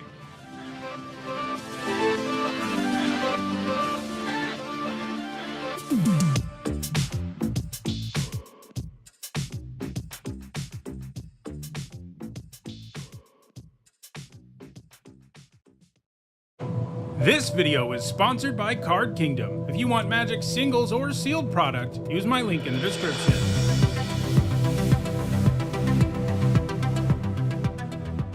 Hi everyone, I'm Neatsahone, and in this video I'm continuing with my Edge of Eternities limited set review. I've already looked at all the cards in the main set, but there are some other cards that can show up in play boosters too that I still need to cover. First, there's a bonus sheet called Stellar Sights, all of which are reprints of non-basic lands.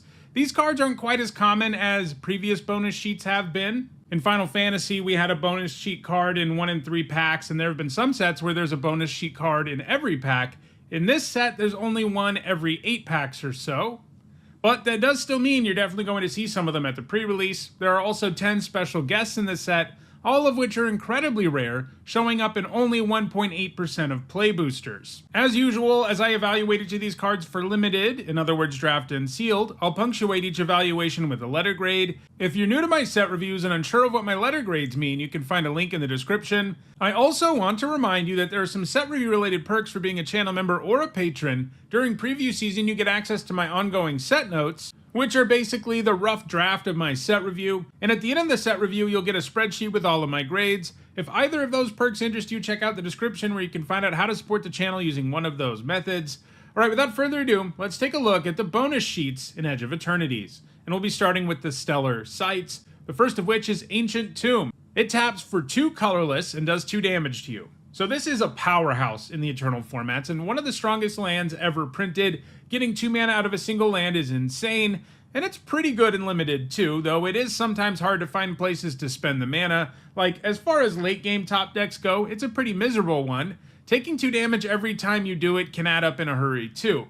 The mana boost is still really nice though. It's the kind of thing that gives you a big enough advantage that you can kill your opponent before it really matters. So I don't think you're ever cutting this from a deck. I'm giving it a B-. Next up, it's Blast Zone. It enters with a charge counter on it. It can tap for colorless. You can pay XX and tap it to put X charge counters on it. And you can pay 3 generic and tap it and sacrifice it to destroy each non-land permanent with mana value equal to the number of charge counters on this land. This was fine when we saw it in both War of the Spark and the Brothers' War. Having a land that can destroy some permanents is nice, but the effect is symmetrical and takes some significant time to set up in most cases. It's also not great for your mana base. I'm giving it a C. Next up, it's Blink Moth Nexus. It can tap for colorless. You can pay 1 generic to make it a 1/1 Blink Moth artifact creature with flying until end of turn, and you can pay 1 generic and tap it, and target Blink Moth creature gets +1/+1 until end of turn. Creature lands are great, and this one becomes an artifact creature, which is extra relevant in this set. You'd be surprised how often just having this little land around allows you to continually pressure your opponent. Being basically immune to sorcery speed removal and the like is a big deal too, giving it a B. Next up, it's Bonder's Enclave, which can tap for colorless, and you can pay 3 generic and tap it to draw a card, activate only if you control a creature with power 4 or greater.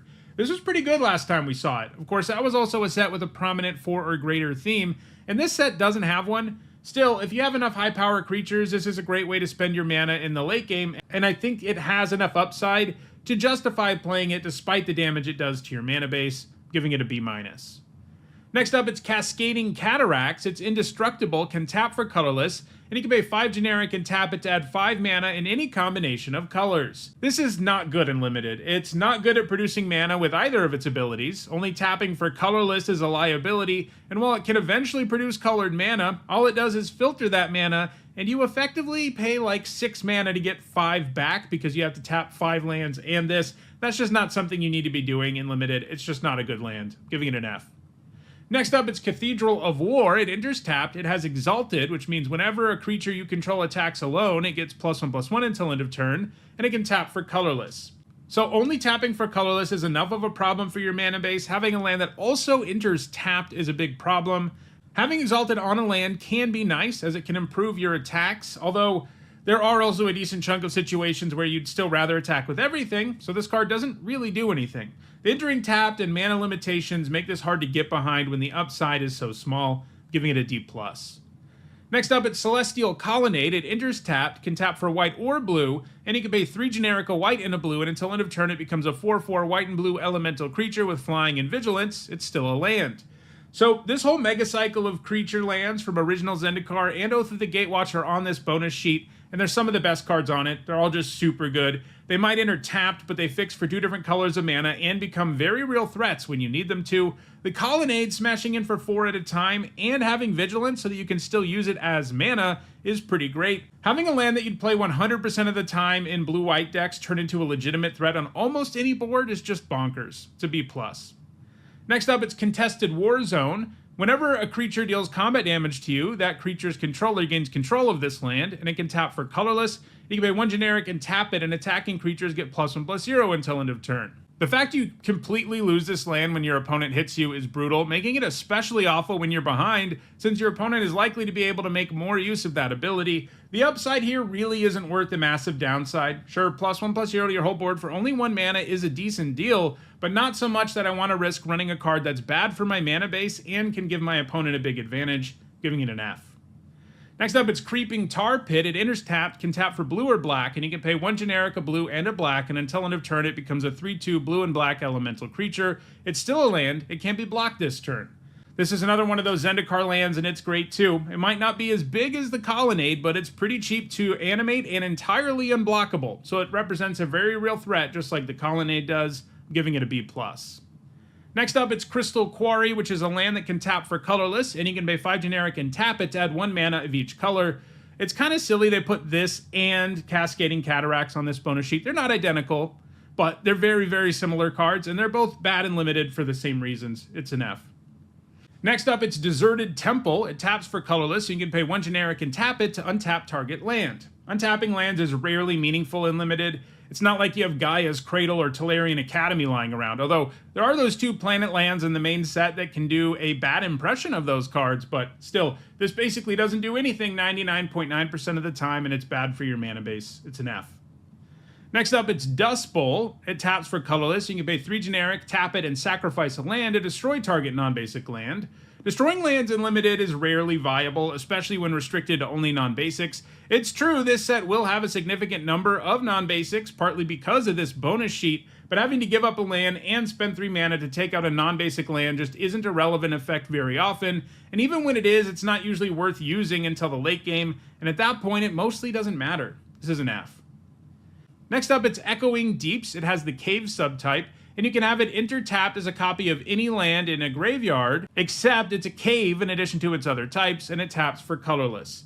I think this has some potential in this format's graveyard decks. If you've got enough non-basics worth copying, like creature lands and stuff, and you're good at self-mill, this can probably make the cut sometimes, since its floor will at least be that it's a land that can produce mana of a color you need, but there are still times where it whiffs, and it's even an enters trigger, so if you have to run it out earlier so that you don't miss a land drop, it's just going to be a terrible land. You do also get access to your opponent's graveyard, but I still think it's a D-. Next up, it's Eldrazi Temple. It can tap for colorless, or it can tap for 2 colorless, but you can spend that mana only to cast colorless Eldrazi spells, or activated abilities of colorless Eldrazi. This set has literally 1 Eldrazi, and that's not enough for this land to be worthwhile, as 99.9% of the time it'll just be worse than a basic land. It's an F. Next, it's Endless Sands. It comes with the Desert subtype, and you can tap it for colorless. You can also pay 2 generic and tap it to exile target creature you control, and you can pay 4 generic, tap it, and sacrifice it to return each creature card exiled with this land to the battlefield under its owner's control. This can be kind of cute since you can exile a bunch of your stuff to protect it and then return those things later in the game, but it asks for lots of mana to be available for the abilities, and they are still too narrow overall. Most of the time it's only worth exiling your own creature if it would have died anyway, because it's way too slow at rebuying enters triggers and stuff, so I think it's a D-. Next up, it's Gemstone Caverns. It's a legendary land, and if it's in your opening hand and you're not the starting player, you may begin the game with Gemstone Caverns on the battlefield with a luck counter on it. If you do, exile a card from your hand, and you can tap it for colorless, but if Gemstone Caverns has a luck counter on it, instead add 1 mana of any color. If you're the starting player, this is really bad.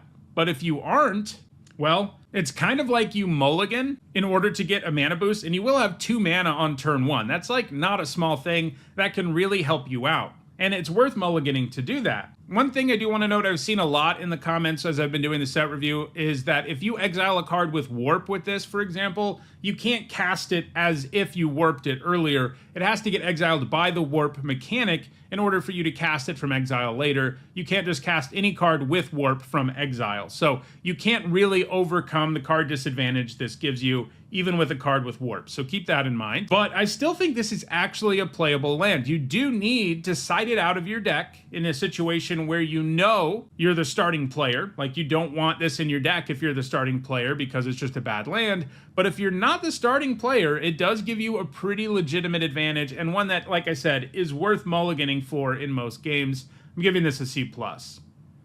Next up, it's Grove of the Burn Willows. It taps for colorless, or it can tap for red or green, and each opponent gains 1 life. This is really good fixing since it always enters untapped, and you don't have to tap it and let your opponent gain life if you only need the colorless mana.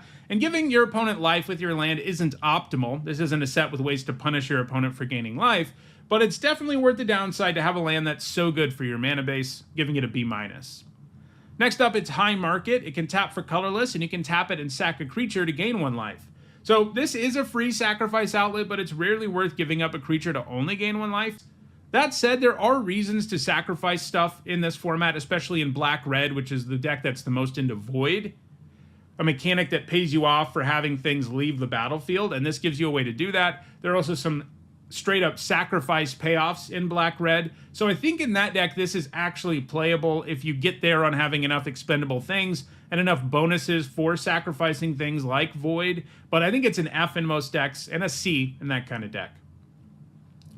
Next up, it's Hissing Quagmire. It enters tap, can tap for black or green, and you can pay 1 generic, a black, and a green, and it becomes a 2/2 black and green elemental creature with Death Touch until end of turn. It's still a land. So here's the black-green creature land. It's not quite as intimidating when it becomes a creature as like the Tar Pit or Colonnade are, as a 2/2 Death Touch isn't going to be that great at pressuring your opponent, but it does mean this is a land that can potentially trade for their best creature, along with all the usual creature land upside, giving it a B.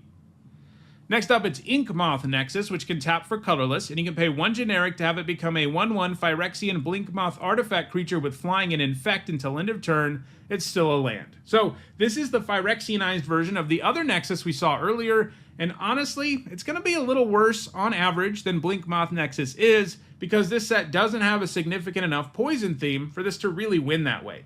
It does get interesting with stats boosts and stuff, but in limited, you'd much rather just do damage the usual way than give your opponent counters. But it's still a land that can become an artifact and a creature. It also does damage to creatures in the form of -1/-1 counters, so blocking something with it even has some value. So it's still pretty good, just not as good as Blink Moth is in limited, giving it a B-. Next up, it's Inventor's Fair. It's a legendary land. At the beginning of your upkeep, if you control 3 or more artifacts, you gain a life. It taps for colorless, and you can pay 4 generic, tap it, and sacrifice it to tutor up an artifact card and put it into your hand. Activate only if you control 3 or more artifacts. All the decks in this format are going to be capable of sometimes getting value out of this, and some of them will be really good at it. The ones that are more focused on artifacts, like blue-black, will be really good at getting value out of this. Being able to tutor up whatever artifact is left in your deck that's your best artifact can sometimes be really powerful, and the incidental life gain doesn't hurt either. I'm giving it a C+. Next up, it's Lava Claw Reaches. It enters tapped, can tap for black or red, and you can pay 1 generic, a black and a red, and until end of turn it becomes a 2/2 black and red elemental creature token with X. This creature gets +X/+0 until end of turn. It's still a land. So this creature land can hit super hard when there's nothing standing in the way, but its baseline is pretty underwhelming and it doesn't have any evasion. It is kind of interesting as a land that can be used to station though, since its power can potentially be really high. I'm giving it a B. Next, it's Lotus Field. It has hexproof. It enters tapped. When it enters, you sacrifice 2 lands, and you can tap it to add 3 mana of any one color. So this is amazing in 60-card formats, especially Pioneer, where it powers a whole deck, but it's tough to do anything special with it in limited. Having to give up lands kind of makes it a wash, since it only produces 3 mana, and there aren't that many ways to untap it in the format. That's where this land gets really interesting, when you can untap it. But even then, you really need stuff to spend the mana on and a bunch of untap effects, and those two things are highly unlikely to come together in limited. This is an F. Next up, it's Lumbering Falls, which is a land that enters tapped, and it can tap for green or blue, and you can pay 2 generic, a green and a blue, and until end of turn it becomes a 3/3 green and blue elemental creature with hexproof. So hexproof on a creature land is pretty sweet. They are already largely immune to sorcery speed removal, just because they're generally only going to be creatures on your turn in most cases. And this makes it virtually immune to all removal, because it can't be targeted when it's a creature. The creature you get is kind of underwhelming. It's just a 3/3, but still big enough to be relevant on most boards, giving it a B. Next up, it's Mana Confluence, which is a land. You can tap it and pay a life to add 1 mana of any color. This offers amazing fixing and nothing else, but a land that enters untapped and can tap for any color of mana is really strong and limited, and paying the life is well worth the downside. It's a B-. Next up, it's Meteor Crater, which you can tap and choose a color of a permanent you control and add 1 mana of that color. It's pretty annoying that this can't produce any mana at all until you have a colored permanent in play. At some point, it's going to be able to produce both of your main colors of mana, but the downside of having a blank text box when you play it early is pretty disastrous, because sometimes you have to run lands out like that, and it's not good at helping you splash a 3rd color either, since you aren't going to have your 3rd color card in play most of the time. I think it's a D. Next up, it's Mirror Pool. It enters tapped and can tap for colorless. You can pay 2 generic and a colorless and tap it and sacrifice it to copy target instant or sorcery spell you control. You may choose new targets for the copy, and you can pay 4 generic and a colorless and tap it and sacrifice it to create a token that's a copy of target creature you control. This land might enter tapped and only produce colorless, but it does have some very real upside that can allow you to grind out wins in longer games. However, this format doesn't really have any built-in ways to produce the colorless mana you need. In fact, there are only 2 cards that do it in the whole set.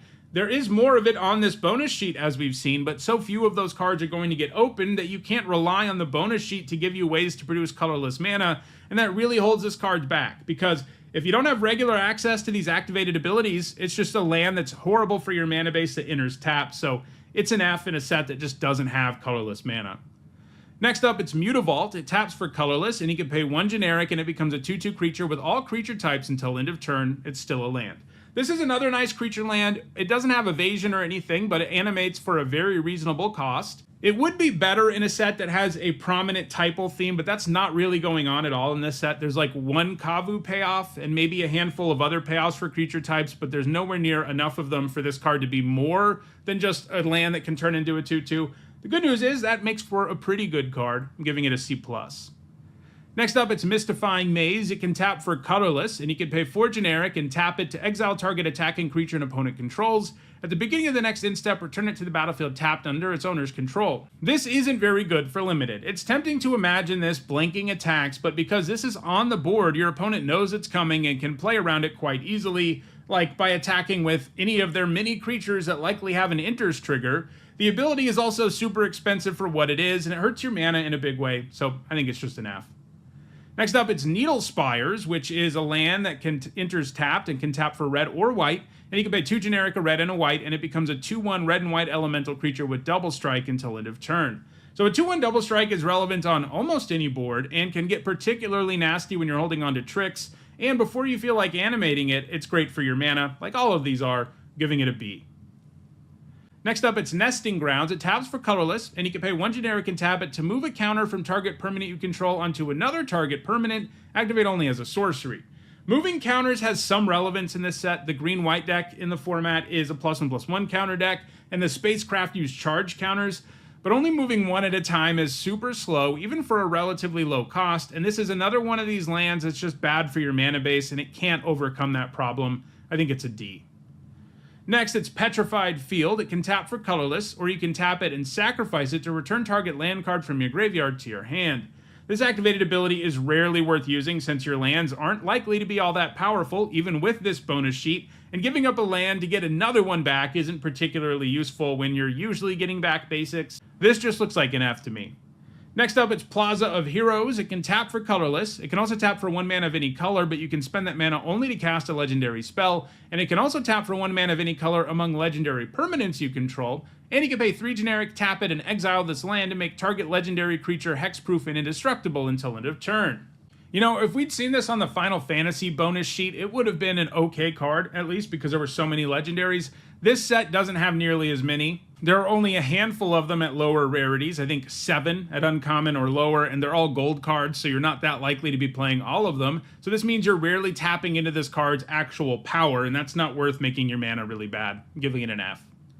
Next up, it's Power Depot, an artifact land that enters tapped, can tap for colorless, and it can tap for 1 mana of any color, but you can spend that mana only to cast artifact spells or activate abilities of artifacts, and it has modular 1, which means it enters with a +1/+1 counter on it, and when it dies, you can put its +1/+1 counter on target artifact creature. So this is a land that comes with artifact typing, and that means it has a bit of value in the format, even if it does enter tapped and only produces colorless for your non-artifacts. Modular is okay to have, but getting access to that counter isn't very easy, although there are a few cards that allow you to sacrifice lands for value and artifacts for value, and that's where this will feel particularly good. But I'm not confident that playing this is better than just running a basic land in most decks. I'm giving it a D+. Next up, it's Raging Ravine. It enters tapped, can tap for red or green, and you can pay 2 generic, a red and a green, and until end of turn, it becomes a 3/3 red and green elemental creature with, whenever this creature attacks, put a +1/+1 counter on it. It's still a land.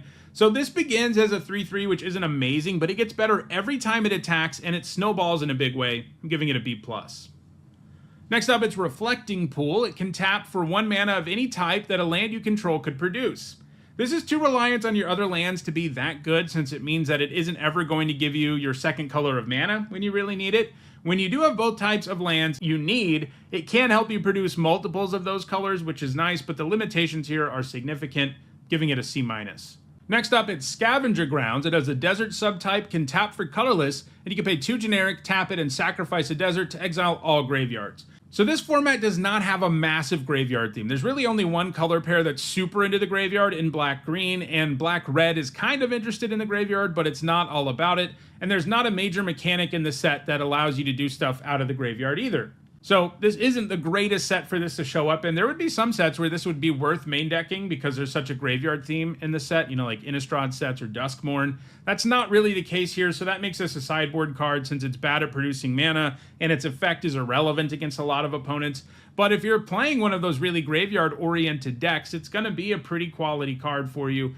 So I think it's an F in your main deck, but a C out of the sideboard. Next up, it's Shambling Vent. It enters tapped, can tap for white or black, and you can pay 1 generic, a white, and a black, and until end of turn, it becomes a 2/3 white and black elemental creature with lifelink. It's still a land. Yet another nice creature land. This one doesn't have an incredible body, but it does have lifelink, which makes it difficult for you to not get some value out of it, giving it a B. Next up, it's Stirring Wildwood. Enters tapped, can tap for green or white, and you can pay 1 generic, a green, and a white, and until end of turn, it becomes a 3/4 green and white elemental creature with reach. So this is another good one. It offers significant size, and its ability to block flyers can be extra sneaky when your opponent isn't paying attention to your lands, giving it a B. Next up, it's Strip Mine, which can tap for colorless, and you can tap it and sacrifice it to destroy target land. So this is an incredibly strong card, one of the best lands of all time, and perhaps the best land destruction card ever printed, but it's typically not good in Limited. Mostly because giving up your own land to destroy one of theirs isn't meaningful most of the time, because lands on average just aren't strong enough in Limited. That said, there is one really nasty thing you can do with the Mine in this format. If you play the 4-mana 2/4, it lets you cast lands from your graveyard, and lets you play an extra land each turn, you can use the Mine to destroy 2 lands every turn, at which point it becomes completely absurd, and land destruction does start to matter when you're doing that much of it. Now, that other card is a rare, and you shouldn't count on pulling it off, but if you have a copy of that creature, and especially if you have 2, Strip Mine suddenly becomes worth it. It's going to be hard not to want to play Strip Mine in that situation, but it is a combo with only a single rare in the format, and I don't think that quite warrants a build around grade, so I'm just giving it a D. Next up, it's Sunken Citadel. It has the Cave subtype, enters tapped, and as it enters, you choose a color. It can tap for 1 mana of the chosen color, and you can tap it to add 2 mana of the chosen color. Spend this mana only to activate abilities of land sources. So this is mostly just a good source of fixing. Like, if it was only a land that has you choose a color and then taps for mana of that color, it'd be like a C or a C+. Its second ability won't come up a ton, but because of the bonus sheet, it's not impossible for you to have some lands to use that ability on. Like, it's good at helping you animate all these creature lands, for example. I'm giving it a C+. Next up, it's Swarm Yard. It's a land that can tap for colorless, and you can also tap it to regenerate target insect, rat, spider, or squirrel. The only one of these creature types that is in this set is insect, but there are a decent number of them, including 8 at common, so I think this is actually worth running in the right deck. Those insects are most concentrated in black-green, so if you're in a deck with those colors and you have 5 or more insects, which I think is doable, you'll be running this. But I think it's an F in your typical deck, which doesn't have more than 1 or 2 creatures that it can regenerate. But if you have a good number of insects, it's probably a C+. Regeneration is really strong when you don't have to pay any mana for it. Next up, it's Terrain Generator, which is a land that can tap for colorless, and you can pay 2 generic and tap it to put a basic land card from your hand onto the battlefield tapped. So this kind of effect is bad and limited because you rarely have extra random basic lands in your hand to play. Even in the early game, it maybe gives you 1 extra land that gives you a bit of a boost for like a second, but that advantage quickly diminishes because as soon as you don't hit a land drop, things go back to how they were, and at that point the ability is never useful again. It does give you an instant speed way to trigger landfall, but I still think it's a D-. Next up, it's Thespian Stage, which can tap for colorless, and you can pay 2 generic and tap it, and it becomes a copy of target land, except it has this ability.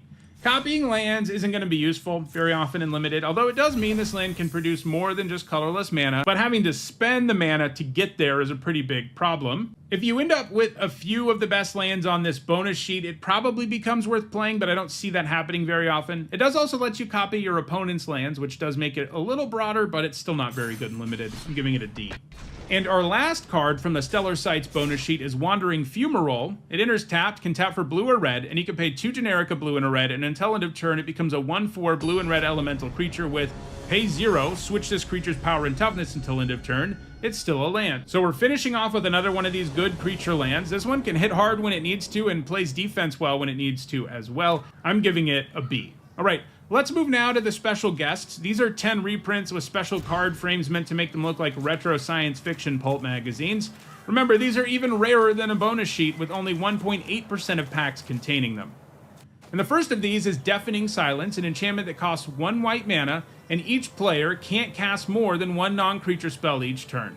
This is terrible and limited. You go down a card for a symmetrical effect that rarely matters since people playing more than 1 non-creature spell a turn in limited isn't exactly commonplace. It's an F. Next up, it's Robe of Stars, which for 1 generic and a white is an artifact equipment. Equipped creature gets +0/+3, and it also gives the creature the ability to phase out for 1 generic and a white, and the equip cost is 1 generic. So this is a good way to protect your creature, but cards like this that are almost purely protection don't fare very well in limited, since the power level of your creatures is low, and protecting the typical limited creature isn't worth a whole card. Like, you'd much rather have a 2-mana 2/2 most of the time than this. It is an artifact, and its effect isn't irrelevant, so it's probably going to make the cut sometimes, but I think it's a D. Next up, it's Nexus of Fate, which for 5 generic and 2 blue is an instant that says take an extra turn after this one. If this card would be put into a graveyard from anywhere, reveal this card and shuffle it into its owner's library instead. So taking an extra turn is really strong, even when it costs 7, and in limited, the chances of you drawing this thing again are kind of reasonable. It's too expensive to be insanely strong, though. I'm giving it a C+. Next up, it's Paradox Haze, which is an enchantment aura with enchant player, and it costs 2 generic and a blue. And it says at the beginning of enchanted player's first upkeep each turn, that player gets an additional upkeep step after this step. It's very difficult to consistently take advantage of giving yourself another upkeep trigger. Mostly, you're going to use up this card and it's never going to do anything. And even if it does give you like one more trigger, you're still not really at a point where you feel good about having spent this card. This is the kind of card where casting it will just feel like you mulligan for no reason, so I think it's an F. Next up, it's Darkness, which for 1 black mana is an instant, and it says prevent all combat damage that would be dealt this turn. Fogs never play well in limited. You go down a card for an effect that only delays the inevitable in most cases. People always look at these and they imagine the scenario where their opponent alpha strikes and then they cast this and prevent all the damage, and then they destroy their opponent on the backswing. But those situations need so many things to line up for a card like this to actually be relevant that it just doesn't happen enough for this to be a card that's ever worth running. It's an F.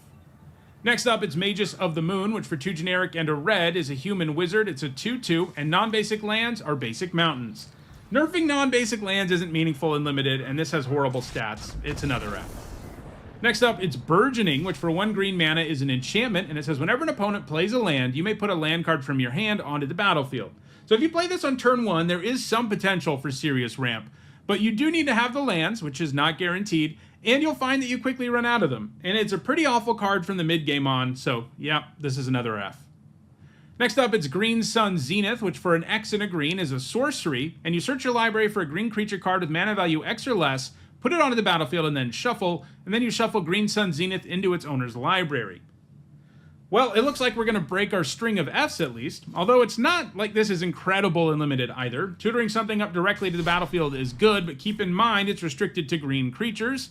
But if you're playing green, you probably have plenty of those. The Zenith does mean you overpay by 1 for whatever creature you grab, but it's worth the cost for that flexibility. I'm giving it a B-.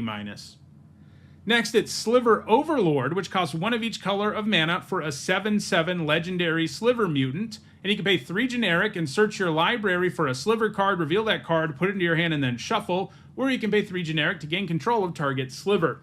This set has 1 card in it at rare that makes slivers, and this can't even tutor it up because it's not actually a sliver. It's an artifact that makes slivers. This is just a very hard to cast 5 mana 7/7, and that's nowhere near worth it. It's an F. And our last card from the special guests is Warping Whale, which costs 1 generic and a colorless for an instant, and you have 3 choices. You can exile target creature with power toughness 1 or less, you can counter a sorcery spell, or you can create a 1/1 colorless Eldrazi Scion creature token. It has sacrifice this token, add colorless. So this card's actually pretty decent when it shows up in a format that has colorless mana, but because this set has so little, you won't be able to cast this very often, so it's another F.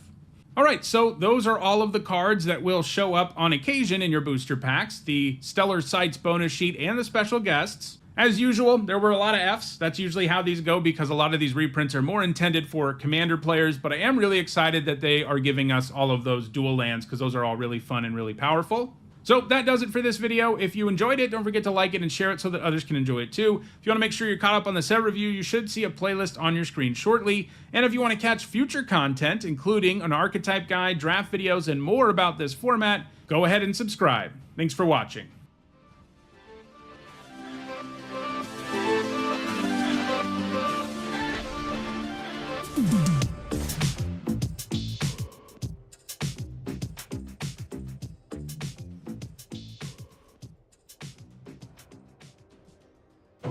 This video is sponsored by Card Kingdom. If you want Magic singles or sealed product, use my link in the description.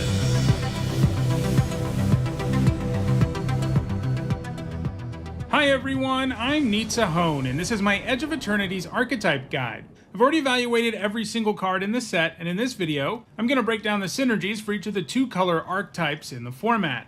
This video focuses on what each of these color pairs wants to do in the format, and that means I'm generally not going to just mention cards that are really good in every kind of deck, like premium removal and bombs, unless they have some specific synergy within a color pair. If you want to know more about my thoughts on what's good in this set more broadly, check out my set review. Alright, let's get started. So let's start with blue-black. So as usual, every color pair in this set has a signpost uncommon. In this set, there's only one signpost uncommon per color pair. Lately, we've been seeing a few more than one. And this time around, the blue-black signpost uncommon is Alfariel, Dreaming Acolyte. When he enters, you draw 2 and discard 2 unless you discard an artifact. So blue-black is an artifact deck. That's what this signpost uncommon wants to tell us. And it's sort of a grindy deck for artifacts where you want to be drawing cards and generating value a little more slowly with your artifact stuff. We'll see that there's another color pair into artifacts that is more about aggro, but this one is the slower one that can grind out value with cards like Alfariel, which gets a lot better when you have artifacts to discard. So what are the artifact payoffs at common and uncommon in blue-black? Well, there's Alfariel, of course. There's also Cerebral Download, which surveils X, where X is the number of artifacts you control, and then you draw 3 cards. So if you have a lot of artifacts, that can really go off because you get to see so many cards and maybe even load your graveyard. You're always going to draw 3, but seeing all of those cards and getting that card selection makes the card a lot stronger. There's also Cloud Sculpt Technician, which gets +1/+0 as long as you control an artifact. There's Gravblade Heavy, which gets +1/+0 and Death Touch as long as you control an artifact. There's Mechan Assembler, which has a really powerful effect. Anytime another artifact you control enters, you create a 2/2 colorless robot artifact creature token, but it triggers only once a turn. That's the kind of card that I think will really be at home in this deck, which wants to grind out value with artifacts, because generating extra bodies is a huge deal. Mechan Shieldmate is a creature with Defender most of the time, but if an artifact enters, it loses Defender. Monoist Circuit Feeder is going to be one of the premium cards for this deck because it turns into a simultaneous removal spell and board pump effect when it enters, and also just has a 6 mana 4/4 flying body, which is a threat in its own right. It's going to be one of the most important payoffs for this deck. Scour for Scrap is a 4 mana instant that lets you search your library for an artifact card and return an artifact from your graveyard to your hand. I have some concerns about this card in terms of not adding to the board and needing some setup like an artifact in your graveyard, but if there's a deck for it, obviously it's this one. It becomes a 4 mana draw 2, and the 2 cards you draw are pretty good.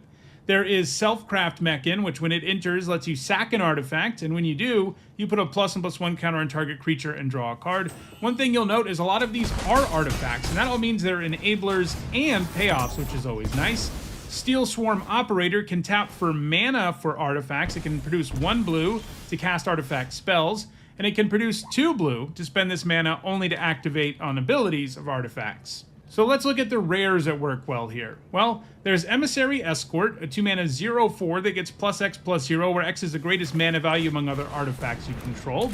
There's Memanon, the right hand, which turns into a value engine when you have enough artifacts, because it lets you play artifacts from the top of your library, and it also lets your artifacts tap for mana, but only to cast cards from anywhere other than your hand. So this means the top of your library, but it also means cards with warp, which is a big deal in the format.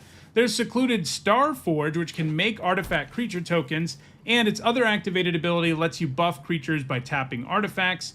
There's Synthesizer Lab Ship. Its 2+ charge counter ability makes it so at the beginning of combat you can animate artifacts into 2/2 flyers. You can use this on things that aren't already artifacts, or you can use it to upgrade an artifact creature that you might have.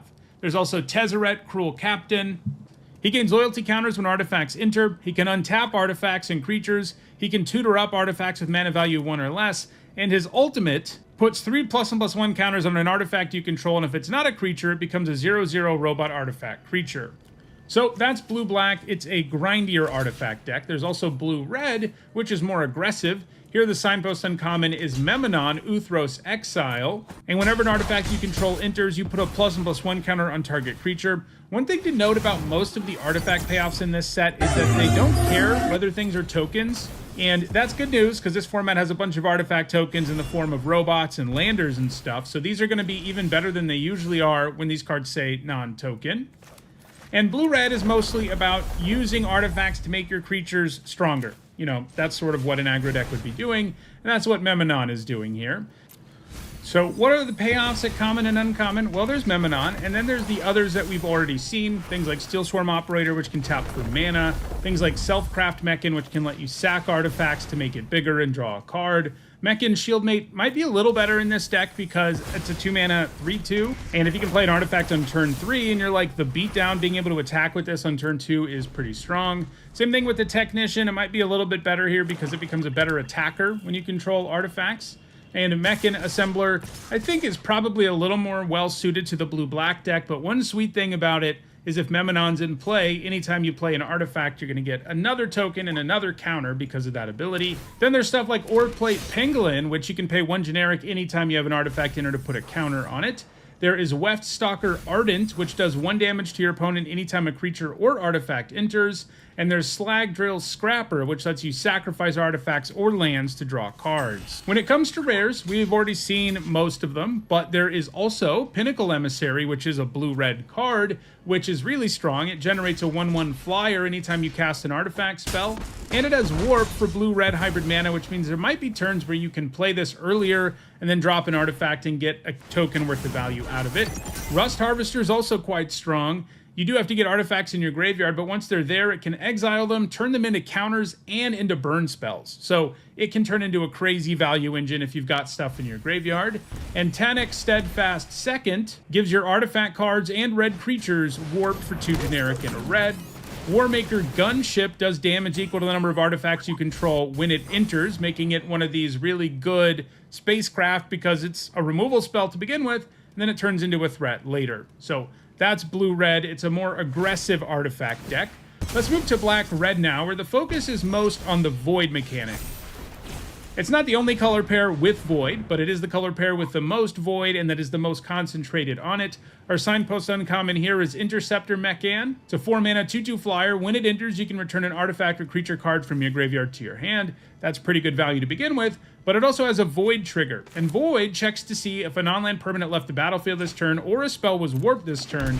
And if it did, something good happens. In this case, the Mechan gains a +1/+1 counter. So not only can this give you a 2-for-1 up front by bringing back an artifact or creature, it can also grow into a very real threat.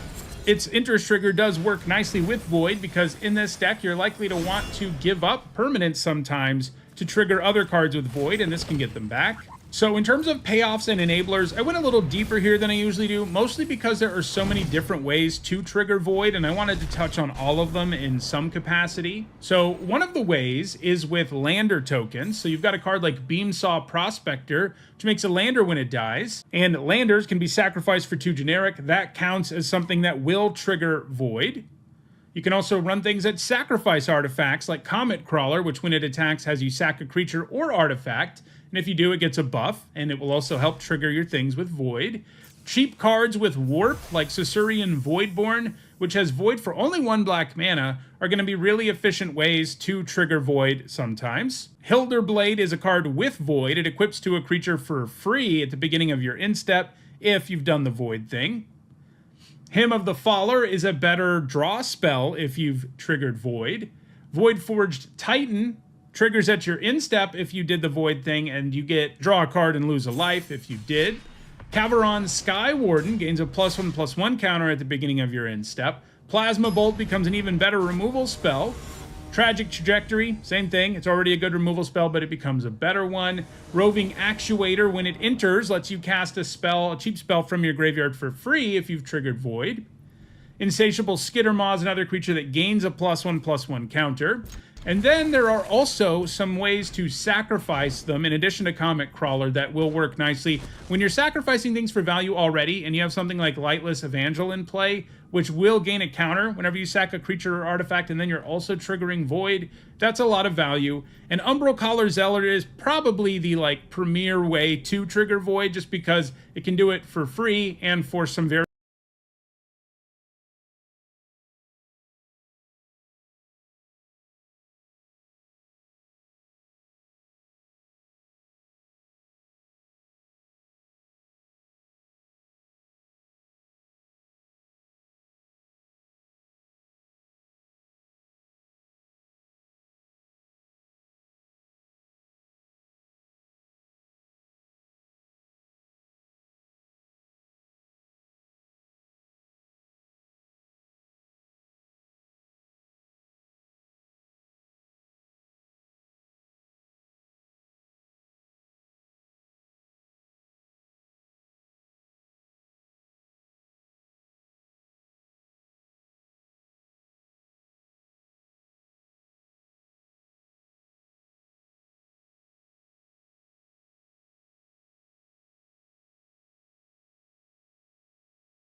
This video is sponsored by Card Kingdom. If you want Magic singles or sealed product, use my link in the description.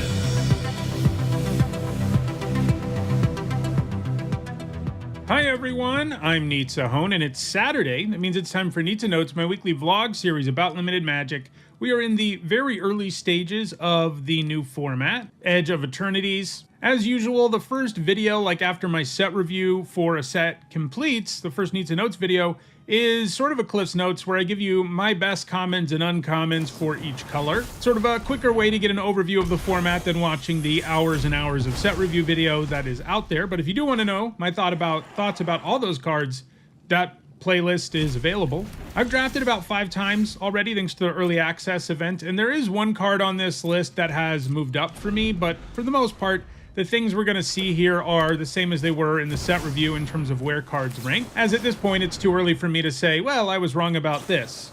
We don't have data at this point for me to really unequivocally say that about anything. So instead, this is just going to be me going through my best commons and uncommons for each color.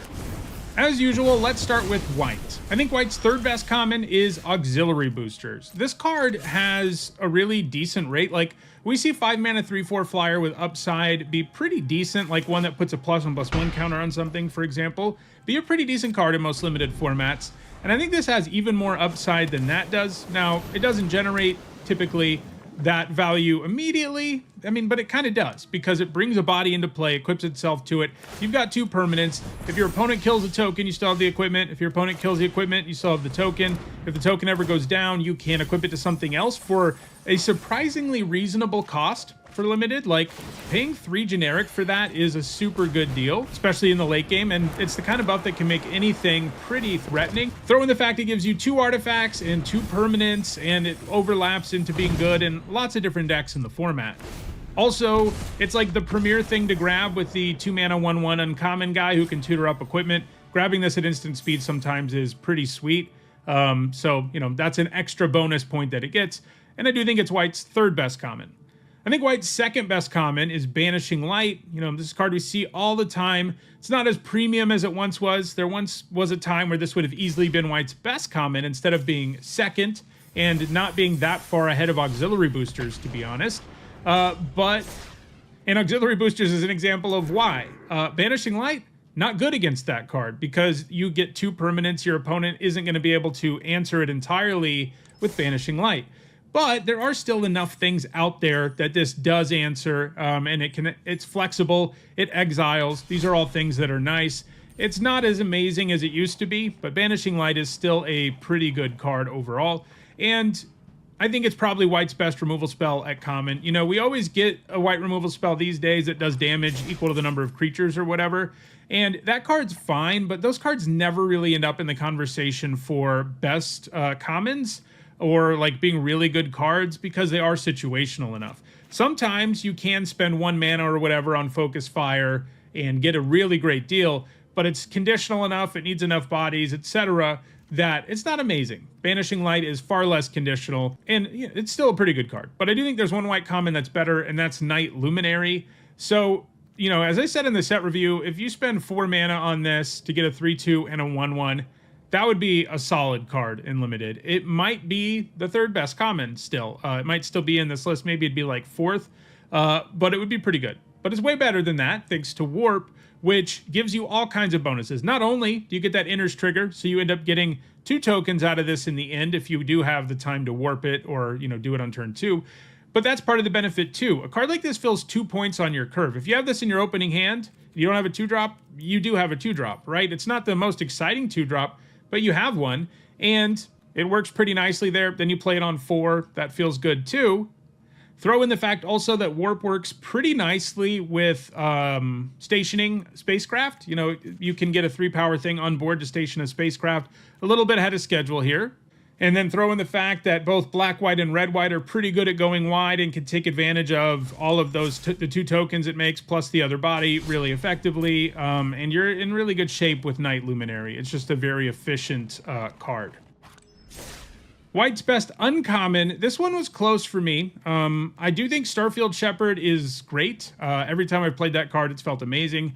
I had a deck during early access where I could tutor up Rust Harvester, that one red mana 1/1 who can exile artifacts from your graveyard and turn them into burn spells and counters, and that was pretty gross. But even just grabbing, not a rare 1 mana card, just grabbing a plains with it when you warp it is good. Same upside the other warp cards have, and then you cast it again later, and you can get potentially a 3-for-1 here. And I do like that upside, but I think All Fate's Stalker is ultimately the best uncommon for me. It usually is when we have a Banisher Priest-like creature that can come in and exile something. It's already really good. Like, if this didn't have warp, I might still consider... I'd probably put the Shepherd ahead of it, I guess.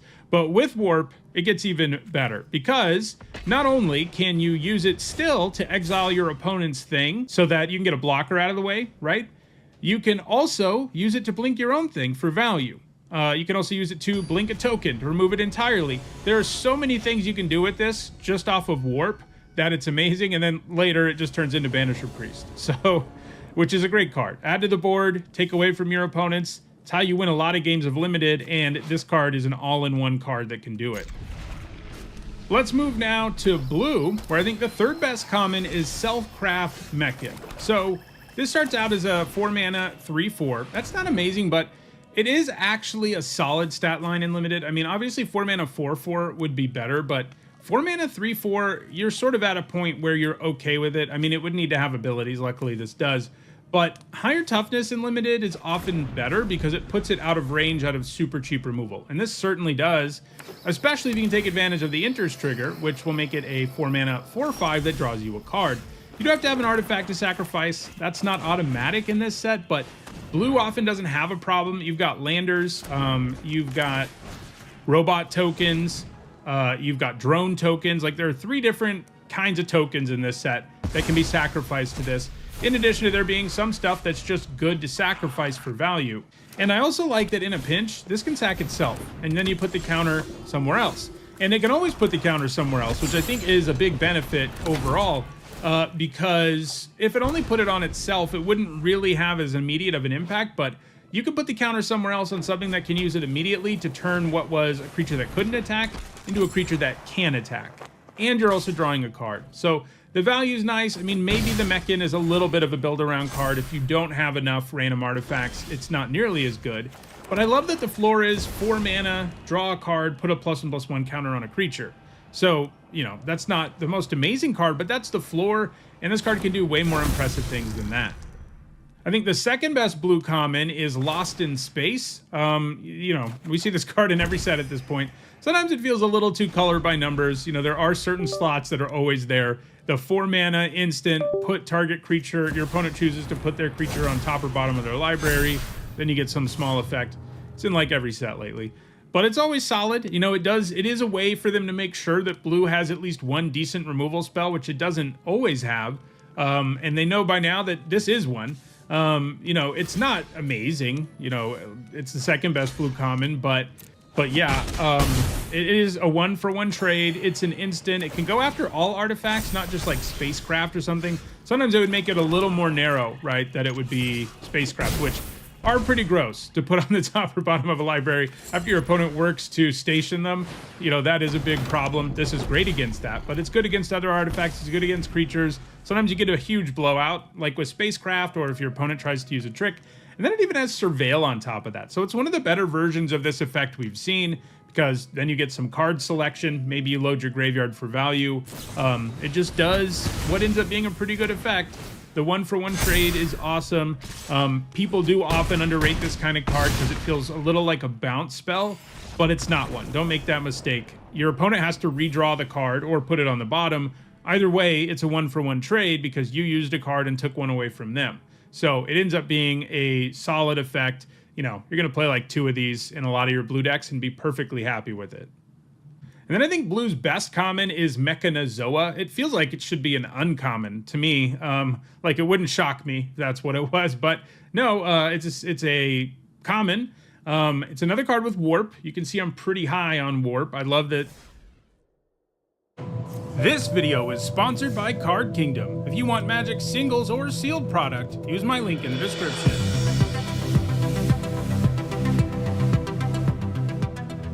Hi everyone, I'm Hone, and earlier today the entire card gallery for Edge of Eternities dropped, and that means it's time to start my limited set review. Over the next several days, I'll give my thoughts on every single card in the set and how I think they'll perform in the limited format, and we're starting with a look at the multicolored and colorless cards.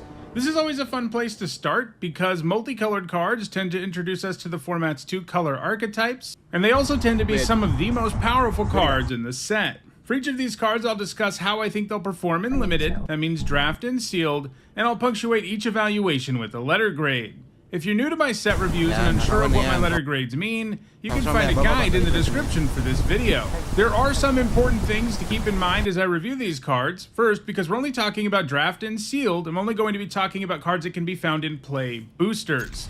This set, like most, has lots of supplementary products that have cards that won't be showing up in play boosters, like cards from the commander decks, so if there's a card that you think is missing from this video, it's probably not in play boosters. There is a bonus sheet and special guests in play boosters this time around, but I'll be looking at those in their own video. These are also, of course, my evaluations of these cards before it's possible to play this new limited format, since the goal is to have my set review done in time for the pre-release, and that of course means I'm going to be wrong about some stuff, but as the format comes into focus, I'll be doing videos where I discuss how things have panned out. Also, I want to let you know that there are some set review related perks for being a channel member or a patron. You get access to my ongoing set notes during preview season, and you'll also get a spreadsheet with all of my grades once the set review is complete. If those perks interest you, check out the description where you can find out how to support the channel using one of those methods. Alright, without further ado, let's dive in with a look at the multicolored and colorless cards in Final Fantasy. So let's get started with the colorless non-artifacts. That means we're beginning with Anti-Causal Vestige, which for 6 generic mana is a 7/5 rare Eldrazi, and when it leaves the battlefield you draw a card, then you may put a permanent card with mana value less than or equal to the number of lands you control from your hand onto the battlefield tapped, and it has Warp for 4 generic. This is a new mechanic in the set, and it means you can cast this for that cost, but if you cast it that way, you exile it at the beginning of the next instep, but then you can cast it from exile on a later turn. So basically you can choose to pay 4 generic here to get this down briefly, which will give you the leave the battlefield trigger when it leaves the battlefield because of warp. It also works with a couple of other mechanics in the set like Station and Void, which we'll see later on in this video. But the big deal here is that you can cast this for 4 generic, get this trigger, and then later play it again, get your 6 mana 7/5, and then when it dies, you're going to get the trigger again.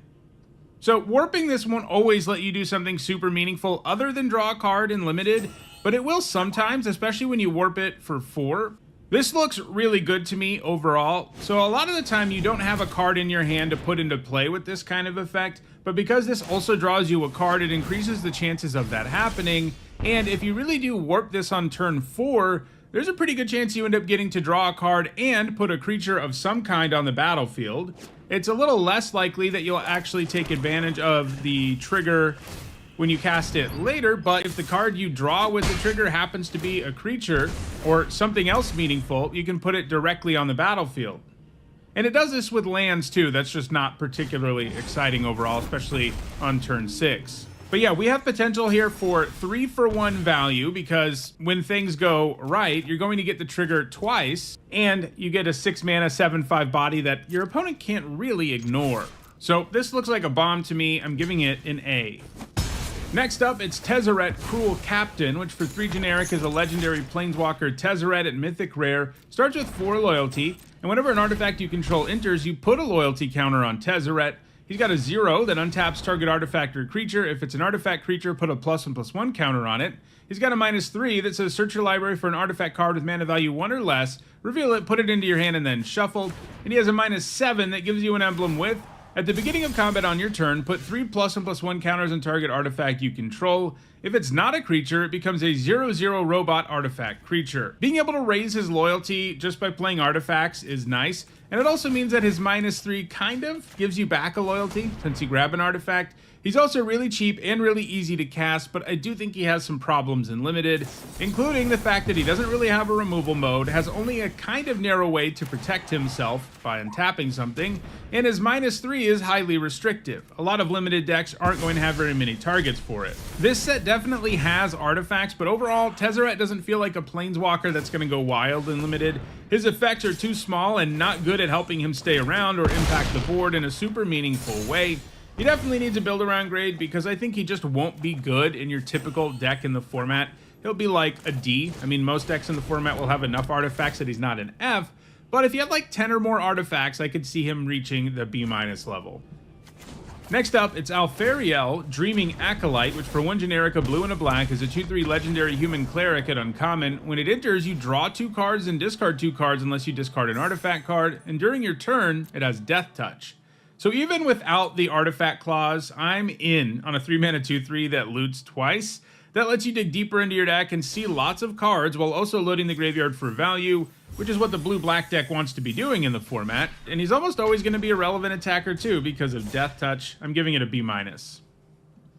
Next up, it's Biomechan Engineer, which for a green and a blue is a 2/2 Insect Artificer at uncommon. When it enters, you create a Lander token. This is a new type of token in the set. It's an artifact with 2 generic tap, sacrifice. Search your library for a basic land card, put it on the battlefield tapped and then shuffled, and you can pay 8 generic and draw 2 cards and create a 2/2 colorless robot artifact creature token. So I'm already really in on a 2-mana 2/2 that makes a Lander token when it enters. These Lander tokens are going to be pretty good. When's the last time we saw an artifact token that didn't end up being a really great part of whatever Limited format it was a part of? And this isn't going to be one that flops because it just does so much stuff. This format cares about artifacts. This format has landfall in it. This format has sacrifice decks. So it's going to overlap into synergy, in addition to the fact that just having one of these tokens, which generates mana, ramps your mana, and fixes your mana, that's already pretty good, but it's going to be even better because of some stuff going on in the set. So this helps you ramp and fix your mana while helping you with other synergies with that Lander token, and then later in the game, you're going to have enough mana, at least in the extreme late game, thanks to Landers and stuff, to use this activated ability, which activating once is often the kind of thing that can just win you a really long game of Magic. So this delivers a ton of value. Nice. I'm starting it at a B+, and like, I wouldn't be Yeah. shocked if it's an A- level uncommon. Next up, it's Biotech Specialist, which for a red and a green is a 1/3 Insect Scientist at rare. When it enters, you create a Lander token, and whenever you sacrifice an artifact, this creature deals 2 damage to target opponent. So another good 2-drop, 2-mana 1/3 that gives you a Lander, and in this case, you get to use those Landers to generate more than just value for your mana base and stuff, because every time you sacrifice one, you get to do 2 to your opponent. Works with other artifacts too, so this delivers a lot of value up front and has an effect that can grind out some wins, giving it a B+. Next up, it's Cosmogoyf, which for a red and a green is a rare elemental Lurgoyf, and its power is equal to the number of cards you own in exile, and its toughness is equal to that number +1. So the absolute ceiling here is a big vanilla creature, and you have to do some work to make it even reach that ceiling, and by the time you can play this and have it actually be big, it's not going to be that relevant because there will be other big creatures around. It's also an awkward nombo with the warp mechanic because you ultimately end up casting your warp cards from exile, which will shrink Cosmogoyf. So this is going to be a really inefficient creature early, and then by the time it's big, if it ever gets big, it's not going to be that impressive. I think it's just an F. It's going to be a card that has a minimal impact on the game more often than not. Next up, it's Diadrene Synthesis Amalgam, which for an X, a green, and a white is a 0/0 legendary artifact creature construct at rare. It's got Trample. It enters with a number of +1/+1 counters on it equal to the amount of mana spent to cast it. Whenever you attack, you may remove a +1/+1 counter from each of 2 creatures you control. If you do, draw a card and create a 2/2 colorless robot artifact creature token. So this is always going to be an efficient trampler. It can be a 2-mana 2/3 or a 3-mana 3/4, and so on, and it scales all game long. Its other ability doesn't allow it to do stuff with the trigger all on its own, since you need counters on 2 different creatures. But when you do have that, which looks doable in green-white, a color pair that's about +1/+1 counters in this format, removing some of those counters to straight up draw cards and get a body is going to feel really good. And it's an attack trigger, so you don't even have to risk Diadrene to get a chance at doing that. So this looks good to me overall. I'm giving it a B+. Next up, it's Gene Morph Imago, which for a green and a blue is a 1/3 insect druid. At rare, it's got flying. Whenever a land you control enters, target creature has base power and toughness 3/3 until end of turn. And if you control 6 or more lands, that creature has base power and toughness 6/6 until end of turn instead. So if nothing else, this can buff itself with landfall, meaning